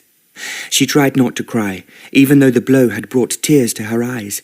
She did all she could not to let him see how hurt she was. Lord Buckton lowered his voice to almost a whisper. "Get back upstairs, and I will deal with you later." Novella began to shake. He was far more terrifying when he was quietly threatening than when he shouted at her. "Anything to not be in your vile presence," she replied, defiantly tossing back her head. She was trying hard not to show how very shaken she was by his blow. If he saw how upset she was, then he would have won. Closing her bedroom door, she let herself cry. Hot tears splashed her face as she undressed and then lay on the bed. Sobbing into the pillow, the full weight of her grief overtook her. "Oh, Mamma, I miss you so much already. I feel as if I cannot bear to be in this house while that awful man is here. But what choice do I have? I am so alone. Who is there to take care of me now?" As she cried herself to sleep, Novella knew that there was someone who cared for her. If only she dared to believe it to be true. A few hours later, Novella awoke. Lily had been in and left her a luncheon tray on the dressing table with a cold beef sandwich and a glass of milk. Novella looked at it sleepily and felt sick at the thought of food in her stomach. She could not face the milk. "I would like something less cloying," she thought, rising, her mouth so dry her tongue was almost sticking to it. "I will go and see what else Mrs. Armitage has in the pantry. I should also like to see the death certificate that Dr. Jones left earlier." So it was with some surprise that Novella descended the stairs just in time to see a small party of men being led into the library. In her sleepy state, she wondered who they might be. "Many condolences, my lady," said a tall gentleman wearing a top hat. "She was a fine lady." Novella looked blankly at the stranger. I'm sorry. Have we met before?" I do apologise if so, but understandably, I'm not quite myself. No, I have not had that pleasure, but it is a fine house you have here, well worth the asking price. Novella stared at him in horror. I do beg your pardon, she said, but the man had disappeared to catch up with the rest of the group. Just then Mrs. Armitage appeared. Ah, my lady, she began. Mrs. Armitage, interrupted Novella. Who are these strange people wandering around? Surely they have not come to see Mamma's lying in. Oh, no, my lady, they would not be possible at any rate, seeing as how her ladyship's body has already been taken to the undertaker's. But how can that be when we have not had the lying in? People from the estate and the village will want to say goodbye to her. Sorry, my lady, Lord Buckton ordered it. He thought it best if people went there rather than troop around the hall, disturbing us all. Novella was dumbstruck. Did her wishes count for nothing? She suddenly felt an overwhelming urge for some fresh air. The day was a fine one, and it seemed as if being inside the walls of the hall was becoming oppressive to her. Walking out onto the drive, Novella saw Charles coming towards her. She noted with tenderness that he was already wearing a black armband. My lady, he said in a shaky voice, her ladyship is in heaven now, at last with his lordship. That is true, Charles, and I am deeply touched by your grief. Well, I was with her ladyship for many years, my lady. Grew up working for her. How is Salamander? He knows something's up, does the old boy. Sensitive creatures, horses. I would dearly like to see him. Is he in the stable? Yes, my lady. Then let us go and visit him. Novella thought that stroking Salamander's silky mane and feeling his warmth would make her feel better. Her step felt lighter as she entered the stables. Sensing she was near, Salamander let out a whinny of delight. Salamander, darling, she cried, running to him and throwing her arms around his neck. As she petted him, she could not help but cry. I feel as if you are my only friend, she whispered, hugging his neck. But no sooner had she spoke than she thought of Sir Edward and the offer he had made to her of his house always being available to her as a sanctuary. Without thinking twice, she called to Charles. Charles, saddle up Salamander for me. But you are not wearing your riding habit. I don't care. Please, make him ready for me. It did not take Charles long to saddle up Salamander, and without a backward glance, Novella mounted him and rode off. I need to be away from the hall. Never before have I felt a stranger in my own home, she thought, as she rode off into the warm afternoon sunshine towards Tythurst. By the time she arrived, she was crying, and her hair was flowing loose around her shoulders. Sir Edward was about to go out and was climbing into his carriage when Novella rode through the gates looking dishevelled. Novella, he shouted, running towards her. What on earth? Oh, Edward, she sobbed, almost fainting whilst still seated on Salamander. Quick, you, ostler, take the horse and I will see to her ladyship. In a second, Sir Edward had carried Novella, still in a swoon, from her horse and had brought her inside the house. Mamma, she is dead, sobbed Novella as she clung to his neck. Coachman, take the carriage back to the stables. I am no longer going out. Yes, sir. Inside the house, Sir Edward carried Novella into the airy drawing-room and laid her down on the sofa. Now, I want to know everything that has happened, coaxed Sir Edward, pouring a small glass of brandy. And so Novella told him the whole sorry tale, from discovering Mrs. Bysouth in the hall to the awful gangs of people picking over the hall. But that is dreadful, exclaimed Sir Edward, when she admitted that Lord Buckton had struck her. The man is worse than an animal. I may have provoked him, but, Edward, I was so angry. Mamma not yet cold, and already he has his fancy woman installed, and people milling around the hall for heaven knows what reason. You must stay here tonight, of course. I meant what I said.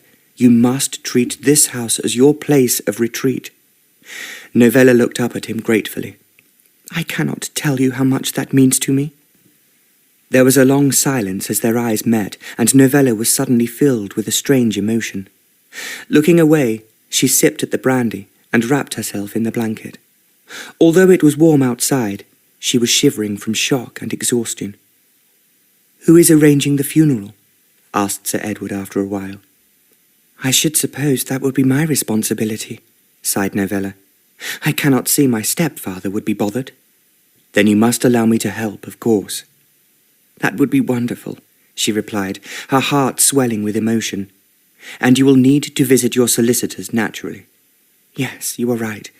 If, as I believe, my stepfather is attempting to sell the hall out from beneath me, I will need to make sure that that does not happen." "We should try and see them as soon as possible. Do you feel capable of making the trip today? There are still a few hours left before the office shuts." Novella looked down at her dress in dismay. It was rumpled and stained from her journey on Salamander. "I should not say this, but you look beautiful," Sir Edward murmured, taking her by the hand and leading her outside. "Could he have feelings for me?" thought Novella as they sat close in the carriage. "Perhaps he is trying to be of comfort, and does not have any romantic inclinations towards me." All the way into Stockington, he held on to her hand, causing Novella to become increasingly emotional. She was uncertain if it was just a matter of her feelings running riot due to her recent bereavement, or whether there was more to it. Sir Edward guided her through the awful experience of the undertakers. Novella found it very difficult when she came to view her beloved mamma's body. And then, with the details of the funeral settled, they proceeded to the offices of Rumbold and Humbert. Mr. Humbert Sr. was in court that day, so Mr. Rumbold attended her. He opened up the vast sheet of parchment in front of him. "As soon as I heard the news this morning about your mother, I made ready with necessary documentation. As I believe my colleague, Mr. Humbert Sr., has told you, everything now comes to you in spite of the Countess's recent marriage." "Is that not contrary to the law of the land?" put in Sir Edward. "It is a most unusual case, Sir Edward, and a very interesting one. However, the Earl was very thorough with his original will, and although usually a woman gives up her rights to her property upon marriage, there was a special dispensation on this particular occasion." "So, Lady Novella will inherit everything?" "Indeed she will." "I believe that my stepfather is currently trying to sell the hall," announced Novella wearily. "It is not his to sell, my lady," replied Mr. Rumbold. "However, I am afraid that we are already in receipt of a letter from Lord Buckton's solicitor contesting your late father's will." "Already?" exclaimed Novella, alarmed. "But Mamma only died this morning. He must have put this into action some weeks ago. This is outrageous." "I would tend to agree with you, my lady. But in my long years in this profession, I have seen this kind of thing before. Greed is a great motivator. He has also sought to gain access to your bank account. There is a letter about that as well." "I expected as much. Mr. Longridge had warned me." "Tell me, my lady, as you are so worried about what your stepfather may do next, have you had the opportunity to check in the secret place for her ladyship's jewels?" "Secret place?" asked Novella, her eyes widening. "Yes.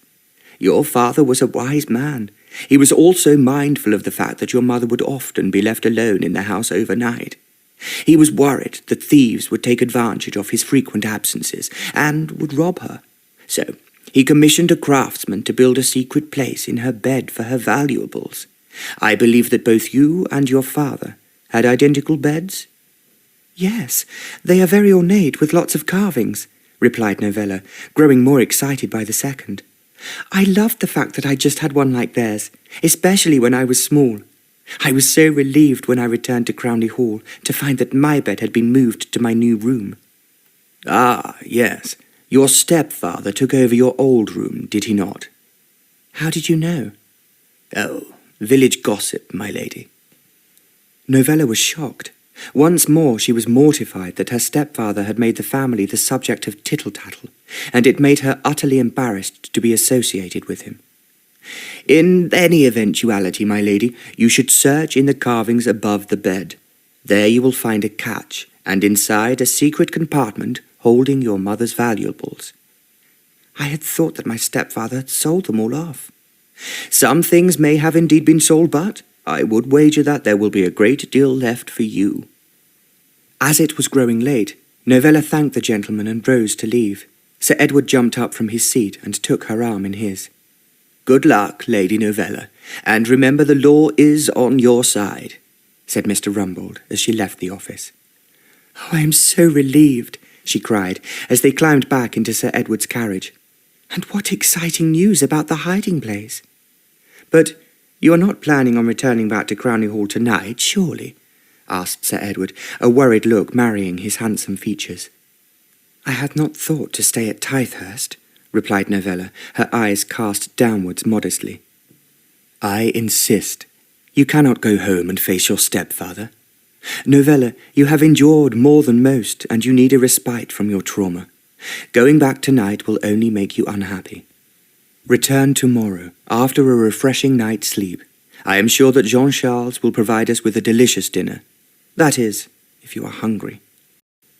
"I was not earlier today, but do you know, I'm now famished," exclaimed Novella, cheering up immensely. And with that, she looked into Sir Edward's eyes and saw that his expression was so tender that it quite took her breath away. Novella was treated as a special guest that evening. Feeling refreshed, Novella walked downstairs to dinner. Sir Edward was waiting for her in the dining room, and they enjoyed a wonderful meal together. Jean-Charles excelled himself, serving a wonderful bisque d'homard, followed by veal cutlets in the French style. Pudding was a chartreuse of strawberries. "That was delicious. Jean-Charles is a superb cook, and I am most envious," sighed Novella, pleasantly full. "I am very lucky, I agree," said Sir Edward. "Now, let us retire to the drawing-room for coffee and brandy." Taking Novella's arm, the pair walked a short distance to the adjoining room. The atmosphere was so calm, so unlike that of Crownley Hall. For Novella, the hall had become less of a home with each day that Lord Buckton inhabited it. Sir Edward's butler brought in the brandy, and they sat in opposite chairs by the fireplace. "What will you do, Novella? You are welcome to stay as long as you like at Tithehurst, but you will have to go home eventually." Novella hung her head, and she could feel the tears pricking her eyes at the very thought. "I do not know, Edward. The hall is not a home to me at present, but I have such strong ties to it. My main problem lies in trying to get Lord Buckton out." She could not contain herself. The thought of such a task filled her with dismay and made her feel quite helpless. Hot tears ran down her cheeks and into her glass of brandy. "Novella, dearest," urged Sir Edward, leaving his chair and kneeling at her feet. "Please, do not upset yourself. I am sorry. It is just that I feel so alone, and I do not know what will become of me and Crownley Hall. It is such a huge responsibility. I am not sure that I can cope with it." "But you are not alone, Novella. You have friends around you who care for you very deeply." "It does not feel that way." "Then look in front of your eyes." "Oh, Novella, I cannot keep my feelings to myself a moment longer." Taking her hand gently in his, Sir Edward kissed it tenderly before continuing. "I realize that this may not be the best possible time to speak of such things, but you must know that there is someone who would lay down his life for you." Looking up into his eyes, Novella could hardly believe her ears. Her heartbeat was so fast that she could not breathe, and she waited for his next words. "Yes, Novella, I have loved you from the very first moment I set eyes upon you."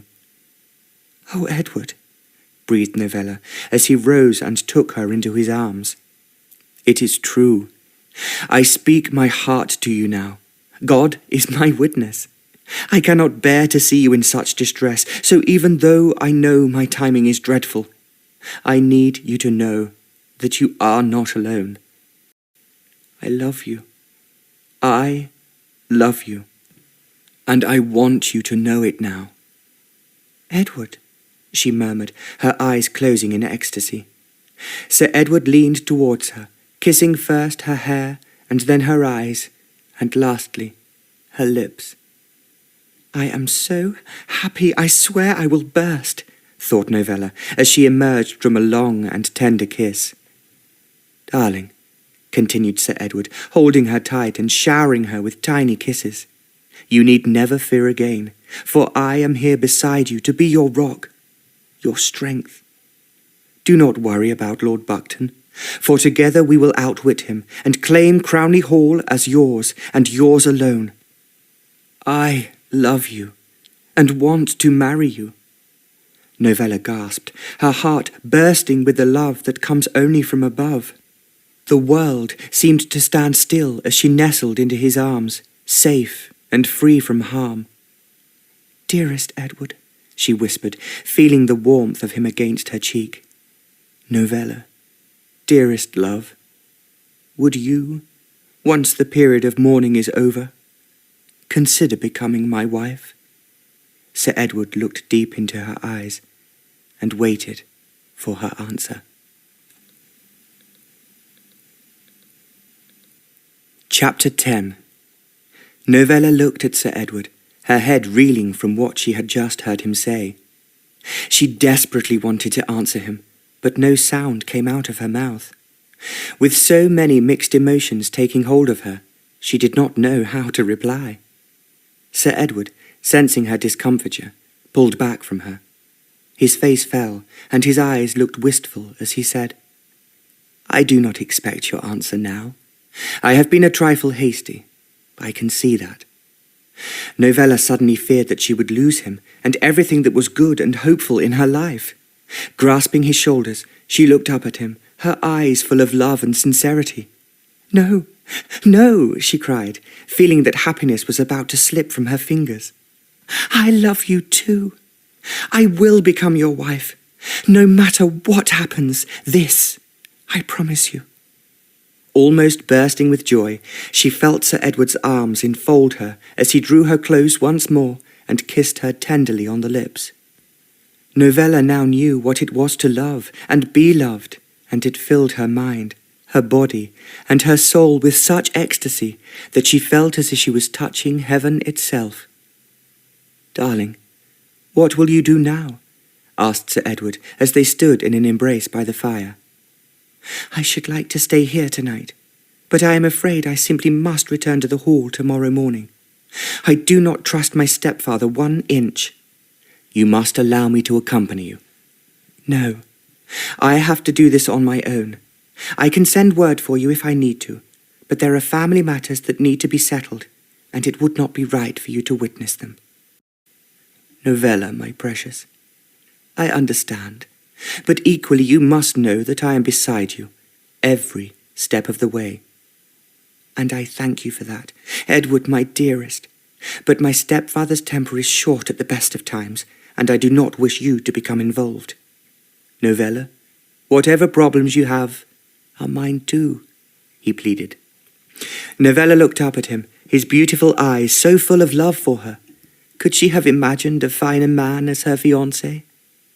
"Edward, I have wanted to say that I loved you for a long time," she confessed, nestling into his arms, so safe and secure. "I could not read what you were thinking," replied Sir Edward. "You seemed so distant at times, and you are so young too. Lord Buckton is a strong-willed man. I am surprised that he did not have a suitable match ready for you." "No, I was worth more to him unmarried," responded Novella bitterly. "He has the notion that he will be able to get his hands on my money now that Mamma has died. He would not want to risk a rival for the inheritance entering the picture. Novella, there is something else I wish to say to you that is most important," said Sir Edward, leading her back to her fireside chair. "What is that, my dearest?" "You do know, do you not, that I am not in the slightest bit interested in your assets. I have a large personal fortune thanks to my father's will, and I have no designs on being the Lord of Crownley Hall." "Darling, I know that," cried Novella, squeezing his hand. "Now I think that it is time that you retired. You are looking a little fatigued. It has been a most difficult day for you."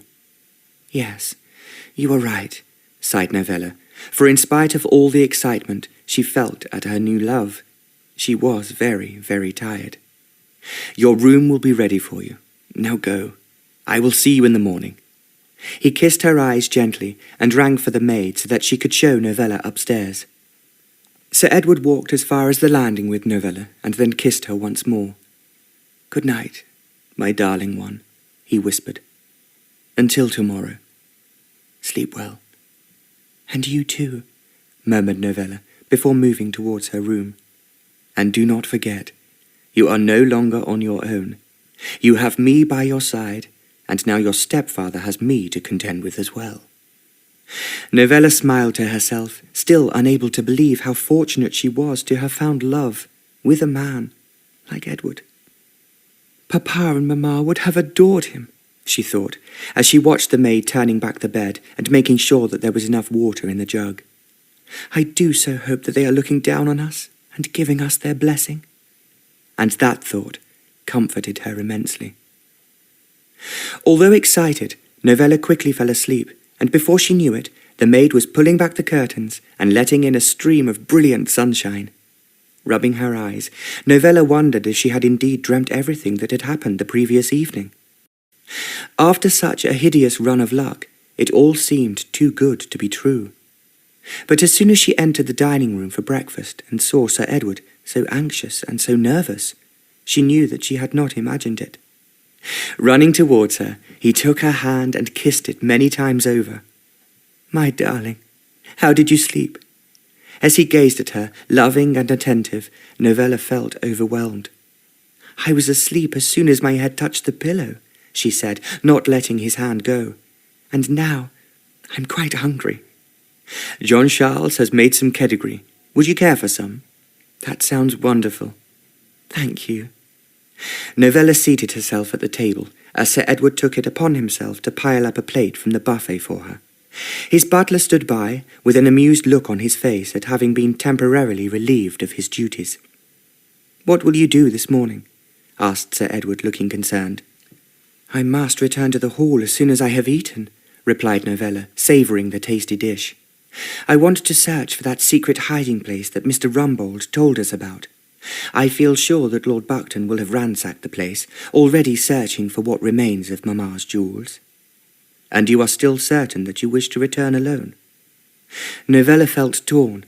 It was a most attractive offer, for she knew that facing her stepfather again would be difficult, but she knew that she had to face him on her own. "Yes," she answered after a long pause. "It cannot be any other way." "I will be at your immediate disposal should you require me," offered Sir Edward. Novella longed to cry out, "Yes, yes, come with me," but she knew that that would only make what she needed to do more difficult. She had no wish to draw attention to herself in her hunt for the secret hiding place. "We should also keep the news of our engagement a secret until after the funeral," murmured Novella, aware that it was bound to cause a sensation in any eventuality. But she did not care for convention. As soon as her mamma's funeral had taken place, she would have no compunction in making the announcement. "I agree," said Sir Edward, rising from the breakfast table. "Now, I will have the carriage made ready for you." Novella left to put her few things into an old tapestry bag that had belonged to Sir Edward's sister, and then steeled herself for the return journey home. Downstairs the carriage was ready, and Sir Edward's coachman was seated on the box, holding the reins of a fine pair of black horses. "I think it would be best if I kept Salamander stabled here, until such time it is safe for him to return," Sir Edward told her, as they embraced for one last time. "And you are to send word to me the instant you require me. Send Ned on Bluebell. She can still kick up the turf like a young mare." Novella smiled. How he loved the horses as much as she did. It made her adore him all the more. Climbing up into the carriage, she settled down with a feeling of apprehension. In truth, she did not wish to return home at all, but she had important discoveries to make. "I will keep Salamander in the top field out of the way of prying eyes," promised Sir Edward, as he held her hand through the carriage window. "That way, Lord Buckton cannot come and take him by force." "Thank you so much, my dearest. If I lost Salamander again after losing Mamma, I do not know how I would cope. It is only you and he that keeps me going." And so Novella returned to Crownley Hall. She was so nervous as she walked through the front door that she felt quite sick, but she was relieved and somewhat surprised to find that her stepfather was not at home. As she walked around the hall, she could see that more items had disappeared. Returning to her room, it felt strange and empty. She was just about to start climbing up onto her bed to search for the hidden place, when Mrs. Armitage entered without knocking. Bother, she thought, as she hastily climbed down. The last thing she wanted was for Mrs. Armitage's curiosity to be aroused. "Ah, my lady, you have returned at last. I'm glad to see you safe and sound. I stayed with a friend. I am afraid that I needed to get away from the cares of the hall for a while. You have made the funeral arrangements, I trust? Has my stepfather been asking?" "No, my lady. He is in London on business. It is just that there have been many callers making inquiries." "I shall send out the cards this afternoon," said Novella with a sigh. "I believe there are some black-bordered cards in Mamma's room left over from Papa's funeral. There is not time to have more printed. They are blank and will have to suffice." "Shall I clean and press your best mourning clothes?" asked Mrs. Armitage. Novella gave her a look. How did she know that she had them? She must have been rummaging around in her wardrobe during her absence. "Thank you, Mrs. Armitage. The crape on the bodice of my best dress may need replacing. Can I ask you to attend to it?" "Of course, my lady. And I should like another veil ordered. Can you send for one from Peter Robinson's in London?" "Yes, my lady." "Will that be all?" "Yes, thank you," replied Novella. But even so, Mrs. Armitage lingered for a moment longer, her eyes darting around the bed to see if she could fathom what Novella was up to. "Thank you, Mrs. Armitage," repeated Novella, dismissing her. She was eager for the housekeeper to leave, so that she could press on with her plans. For the next few days, such was the amount that required Novella's attention, that finding the secret cache had to take second place. There was so much to organize. She had the cards to write, announcing the day and time of the Countess's funeral. Then there were the numerous trips to the undertaker's to take locks of hair from her mamma to make into memorial jewellery, and next the visit to the jeweller's to have the pendant made. Novella had no wish for a death mask to be fashioned, and there was the matter of ensuring that every window in Crownley Hall was correctly shuttered. Novella lived and breathed mourning and funerals until the day itself. There had been mutterings in the village about the prolonged absence of Lord Buckton, but nobody was really very shocked. As Novella sorted through her mother's effects, she was utterly taken over by bouts of weeping. Mamma's clothes still smelled of the cologne that she used to wear on occasions, mingled with the lavender bags that kept the moths at bay. She broke down completely when she found her mamma's wedding dress. She sobbed into the soft silk of the skirt whilst kneeling in front of the wardrobe. "Oh, Mamma, I wish you were here. I can only hope that you are able to see me from heaven, and that you know I have found true love amidst all this sorrow." In a way, Novella was grateful that her stepfather did not put in an appearance at the hall but remained in London. At least it gave her plenty of time to do what was necessary. It was obvious to her that Lord Buckton had indeed been through her mother's things. There were drawers with rumpled contents instead of being neatly folded, and she found empty hat boxes and cases that had been forced open. But Novella still did not have the chance to search the bed, as each time she attempted it, as if by magic, Mrs. Armitage appeared. It was as if she had been told to keep a close eye on her, to see if she would reveal where the really important, saleable items were. Eventually, Novella decided that it would be best if she waited until after the funeral. With so many comings and goings at the hall, she really did not have time for a prolonged search. And so, the day of the funeral eventually dawned. Sir Edward came to the hall first thing in the morning, and Novella could not help but admire how smart he looked in his black morning suit. "He is more handsome than ever," she said to herself, as he stayed by her side while the mourners gathered in front of the hall. At 11 o'clock, the hearse arrived. It was a glass carriage pulled by 6 black horses with plumes on their heads. Novella had been quite composed until the moment that she saw her mamma's coffin inside the vehicle, and then she began to cry profusely. Sir Edward took her arm and guided her towards his carriage, that had been especially liveried in black for the occasion. Even his coachman was wearing a black overcoat instead of his usual dark green and gold. The funeral procession wound its way slowly to the local church, and Novella was stunned to see that practically everyone in the village had turned out.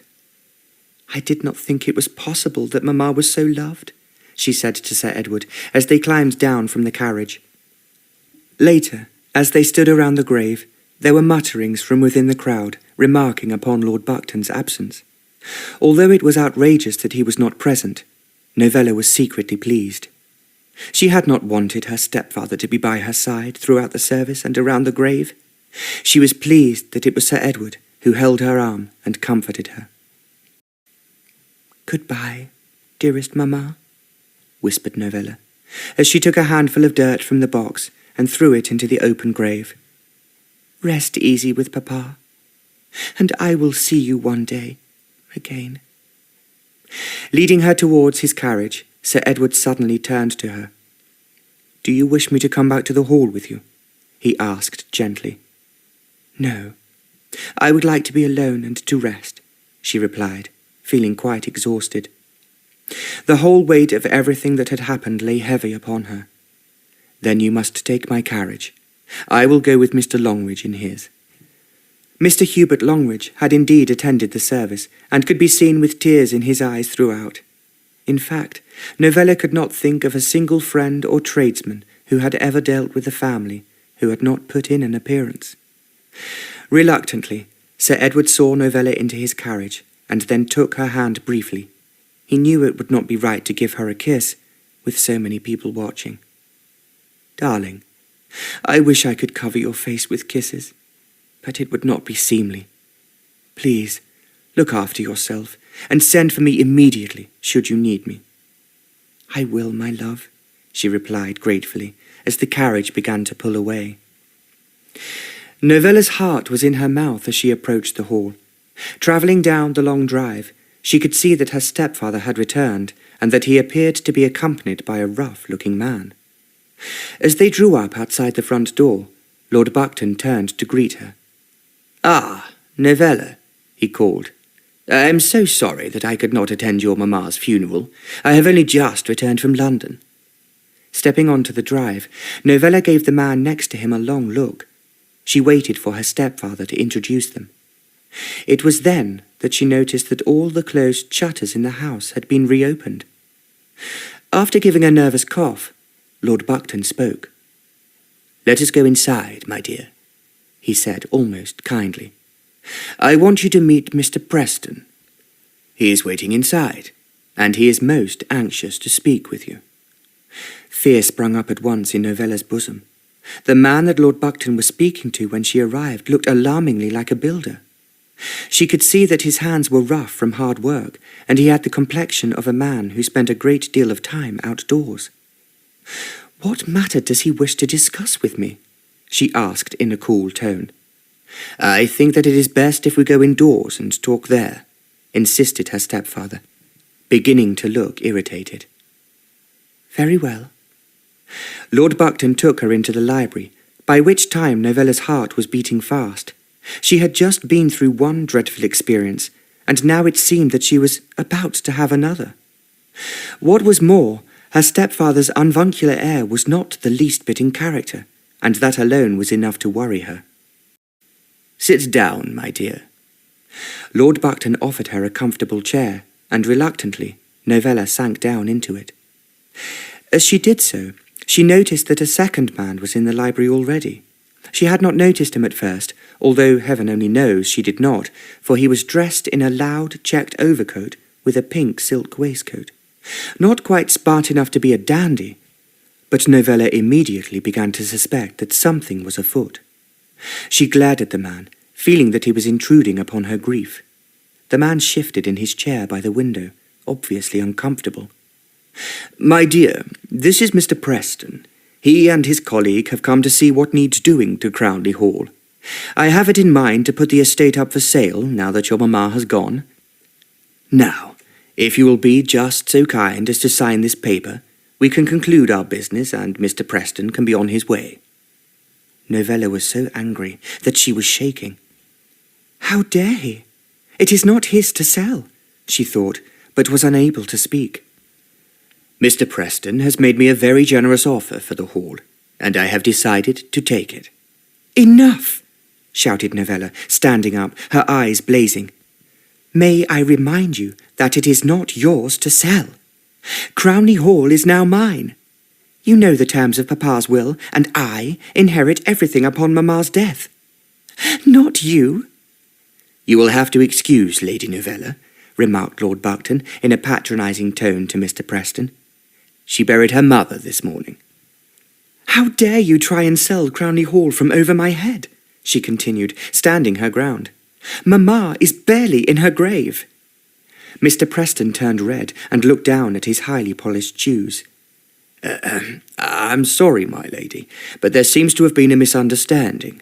I was given to believe that it was Lord Buckton's property to sell, and, of course, if it is not, then I do not wish to become embroiled in any family quarrels. He rose to leave, taking his hat with him. And I certainly did not realize it was the day of your mother's funeral, else I would not have even set foot inside the house. Please forgive the intrusion. Lord Buckton, I am sorry, but we no longer have a deal.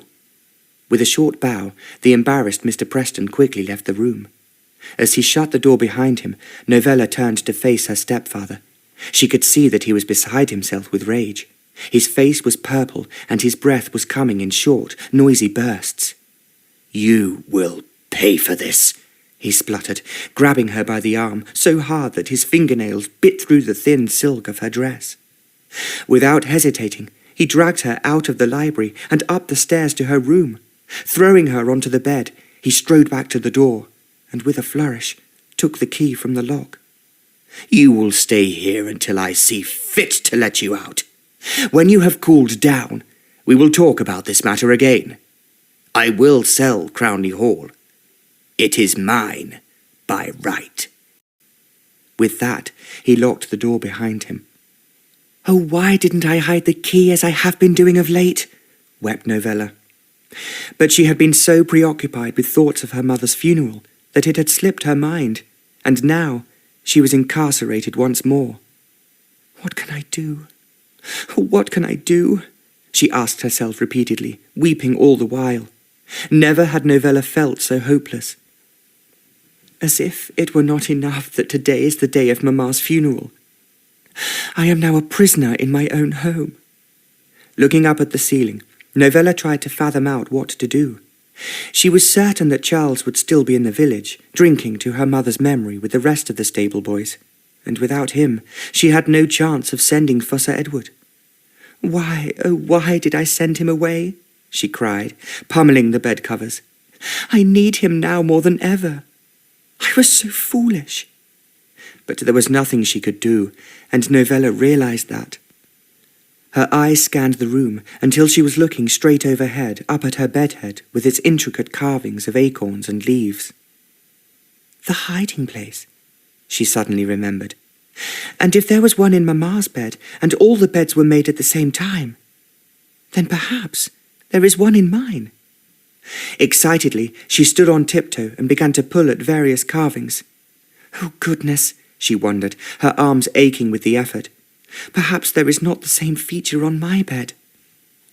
But, just then, she found what felt like a small catch underneath one of the leaves.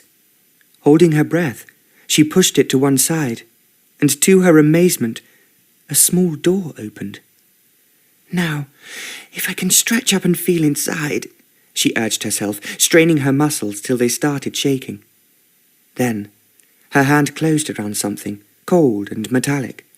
Pulling it out bit by bit, she gasped as there in her hand was a key. This looks just like the one for my bedroom door, she cried, before rushing over to the door to try it. Sure enough, it fitted. I must not waste any more time. I must run to Mamma's room and see if I can find hers.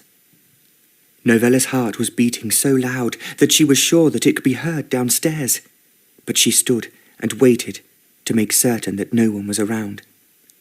Satisfied that her stepfather had gone out, she relocked her bedroom door and tucked the key into the sash of her dress.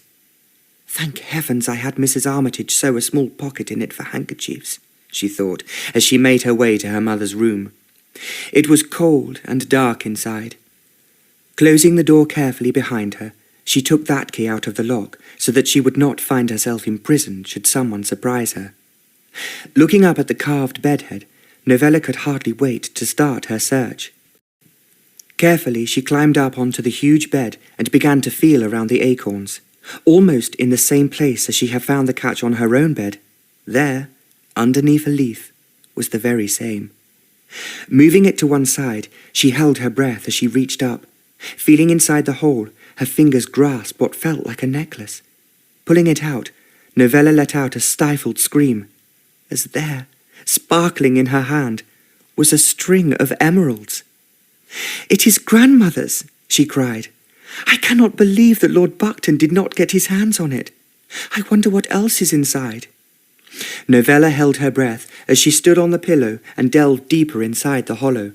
Within seconds, she had pulled out a diamond tiara and a couple of rings. She could not help herself. Tears of joy began to course down her face. "Mamma! Oh, clever Mamma! These are all her most precious pieces of jewellery. The jewels that my stepfather managed to find were not the very best of her collection. Oh, Mamma, I am so pleased." She decided to stand on yet one more pillow to reach right into the back of the hollow. As she did, her fingers brushed against something cold and hard. What is this? Could it be another key for her bedroom? She wondered. Stretching in as far that her arm ached, Novella's fingers just about hooked around the item. Breathing out, she pulled it from behind its hiding place, and it fell onto the bed heavily, bringing a key on a blue ribbon with it. Novella stood and looked at what had fallen out, utter horror on her face. "A pistol," she whispered. What was Mamma doing with a pistol in her bed? And this must be the key to her bedroom. She held up the pistol by its blue ribbon. It was then that she remembered that her mother had once confided in her that her father had made her sleep with a pistol under her pillow whenever he went away for long periods of time. Of course, Papa was always worried that robbers would break into the house when he was away, and so he made sure that Mamma could protect herself. She must have put it here, out of harm's way. Voices downstairs in the hallway alerted Novella to the fact that there were people around. Quickly, she pulled the pillowcase off the pillow and began to stuff the jewels into it. I must get back to my room as soon as possible, she thought. But no sooner had she put the last piece into the pillowcase when her stepfather stormed into the room with an officer of the law close behind. "Ah, just as I thought," he snarled.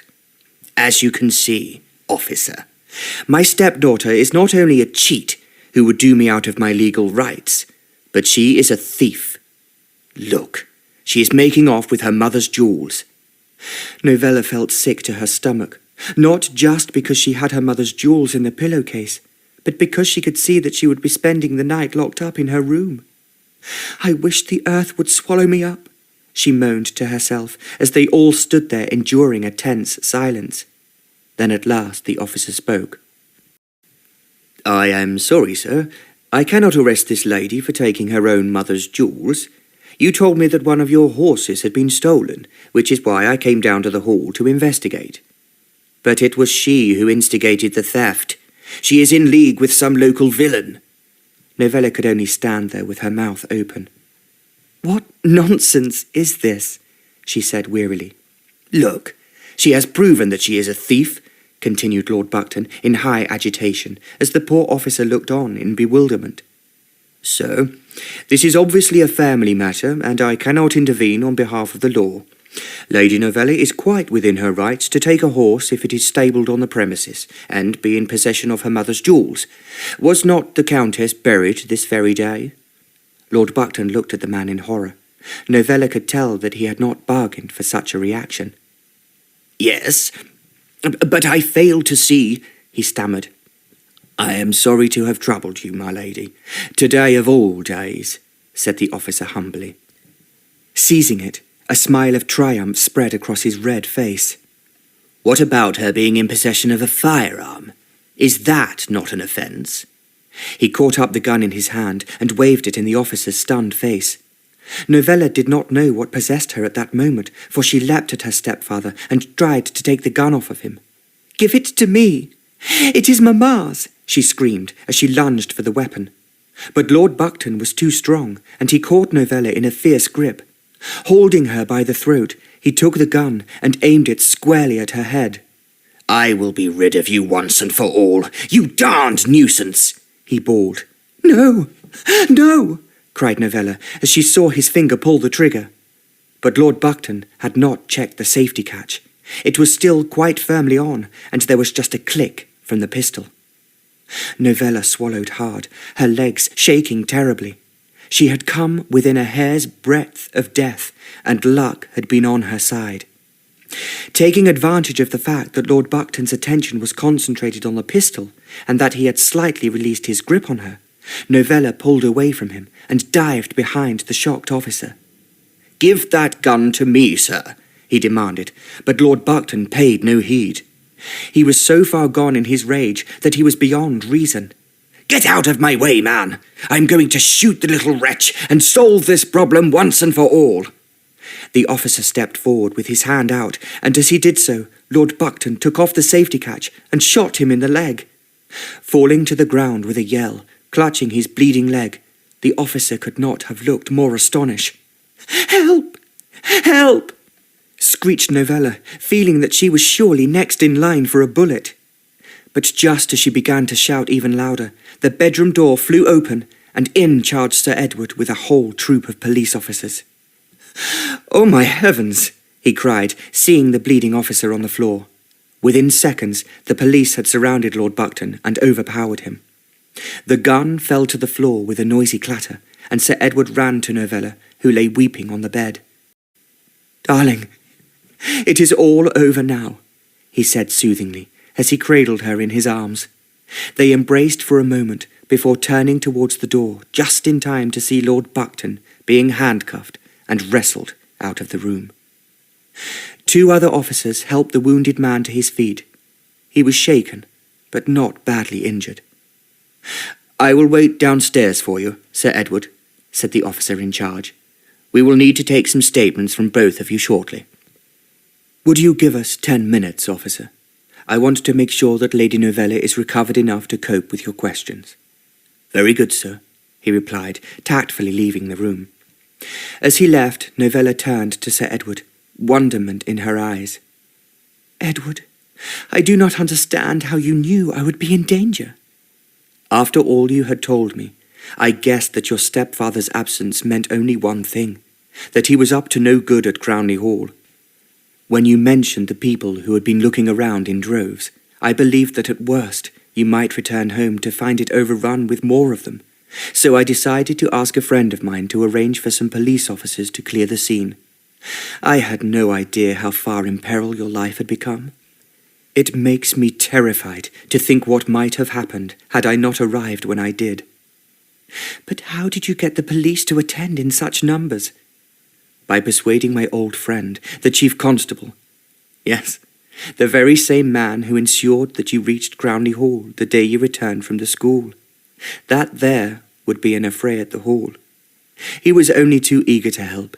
It transpired that he was about to arrest Lord Buckton anyway for a number of frauds he had committed in London. He was in league with an actress." "Mrs. Bysouth," gasped Novella. "Most likely. The pair of them had defrauded several members of the aristocracy over some shady dealings with land and such. Now that he has added attempted murder to his list of felonies, I cannot see that he will be interfering with our lives for a long time to come." "Look what I have found," said Novella, pulling open the pillowcase that lay beside her. "They are Mamma's most precious jewels. I had thought they had all been sold." "That is wonderful, Novella. We must put all of this behind us now and make plans for our future and Crownley Hall. That is all that matters." "Do you mean you will help me restore it?" asked Novella, her eyes wide. "As your father would have wished," he replied. As he gently pulled her into his arms, Novella felt that she had never been so happy. Even though it was the day of her mamma's funeral, Her future had gone from looking extremely bleak to being full of the most wonderful promise and love. "Come, we should go downstairs," he urged. "I want to make sure that Lord Buckton does not escape justice this time." Novella smiled. She could not believe how such a sad day had ended so well. The pair of them walked hand in hand down the main staircase and watched as a howling Lord Buckton was bustled into the police wagon that stood in the drive. Mrs. Armitage was crying into her apron as the wagon drove off. She gave Novella a mournful stare. She knew that she would not be required for much longer at the Hall. As the wagon pulled away into the distance, taking Lord Buckton out of their lives forever, Sir Edward squeezed Novella's hand. "Come, my darling, let us walk around the garden.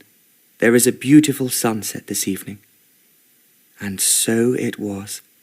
The sky was full of vivid pinks and blues, the clouds overhead high and soft. Novella watched the sun sink into the horizon, with tears welling up in her eyes. "Darling one," asked Sir Edward, seeing her dab at her eyes. "I am crying because I am so happy," she replied. "I feel as if Mamma is at peace with Papa, and that I now have only good times to look forward. Of course I am sad that they will not be here to witness our wedding day, but I can only hope that, up in heaven, they will know how lucky I am." They watched in silence until the sky grew dark. Wrapping his arm around her shoulder, Sir Edward whispered, "It will be another beautiful day tomorrow, my precious. Look at the sky, and it is the first day of the rest of our lives. We only have happiness to look forward to, and a life of love." "Oh, Edward," murmured Novella, as their lips met in a heavenly kiss. Pulling back, her eyes were misty with passion and longing. "My life for the past few years has been touched with tragedy, and I felt as if I had nothing to live for when I returned to Crownley Hall.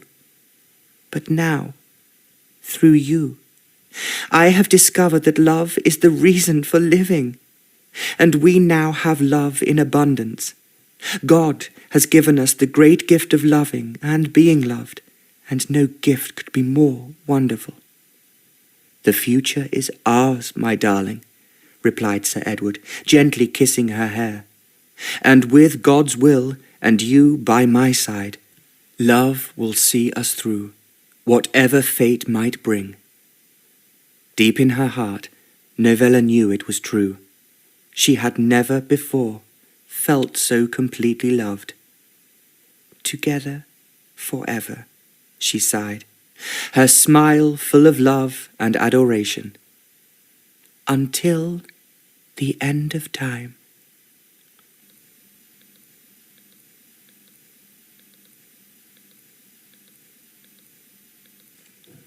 Love is the Reason for Living. Written by Barbara Cartland.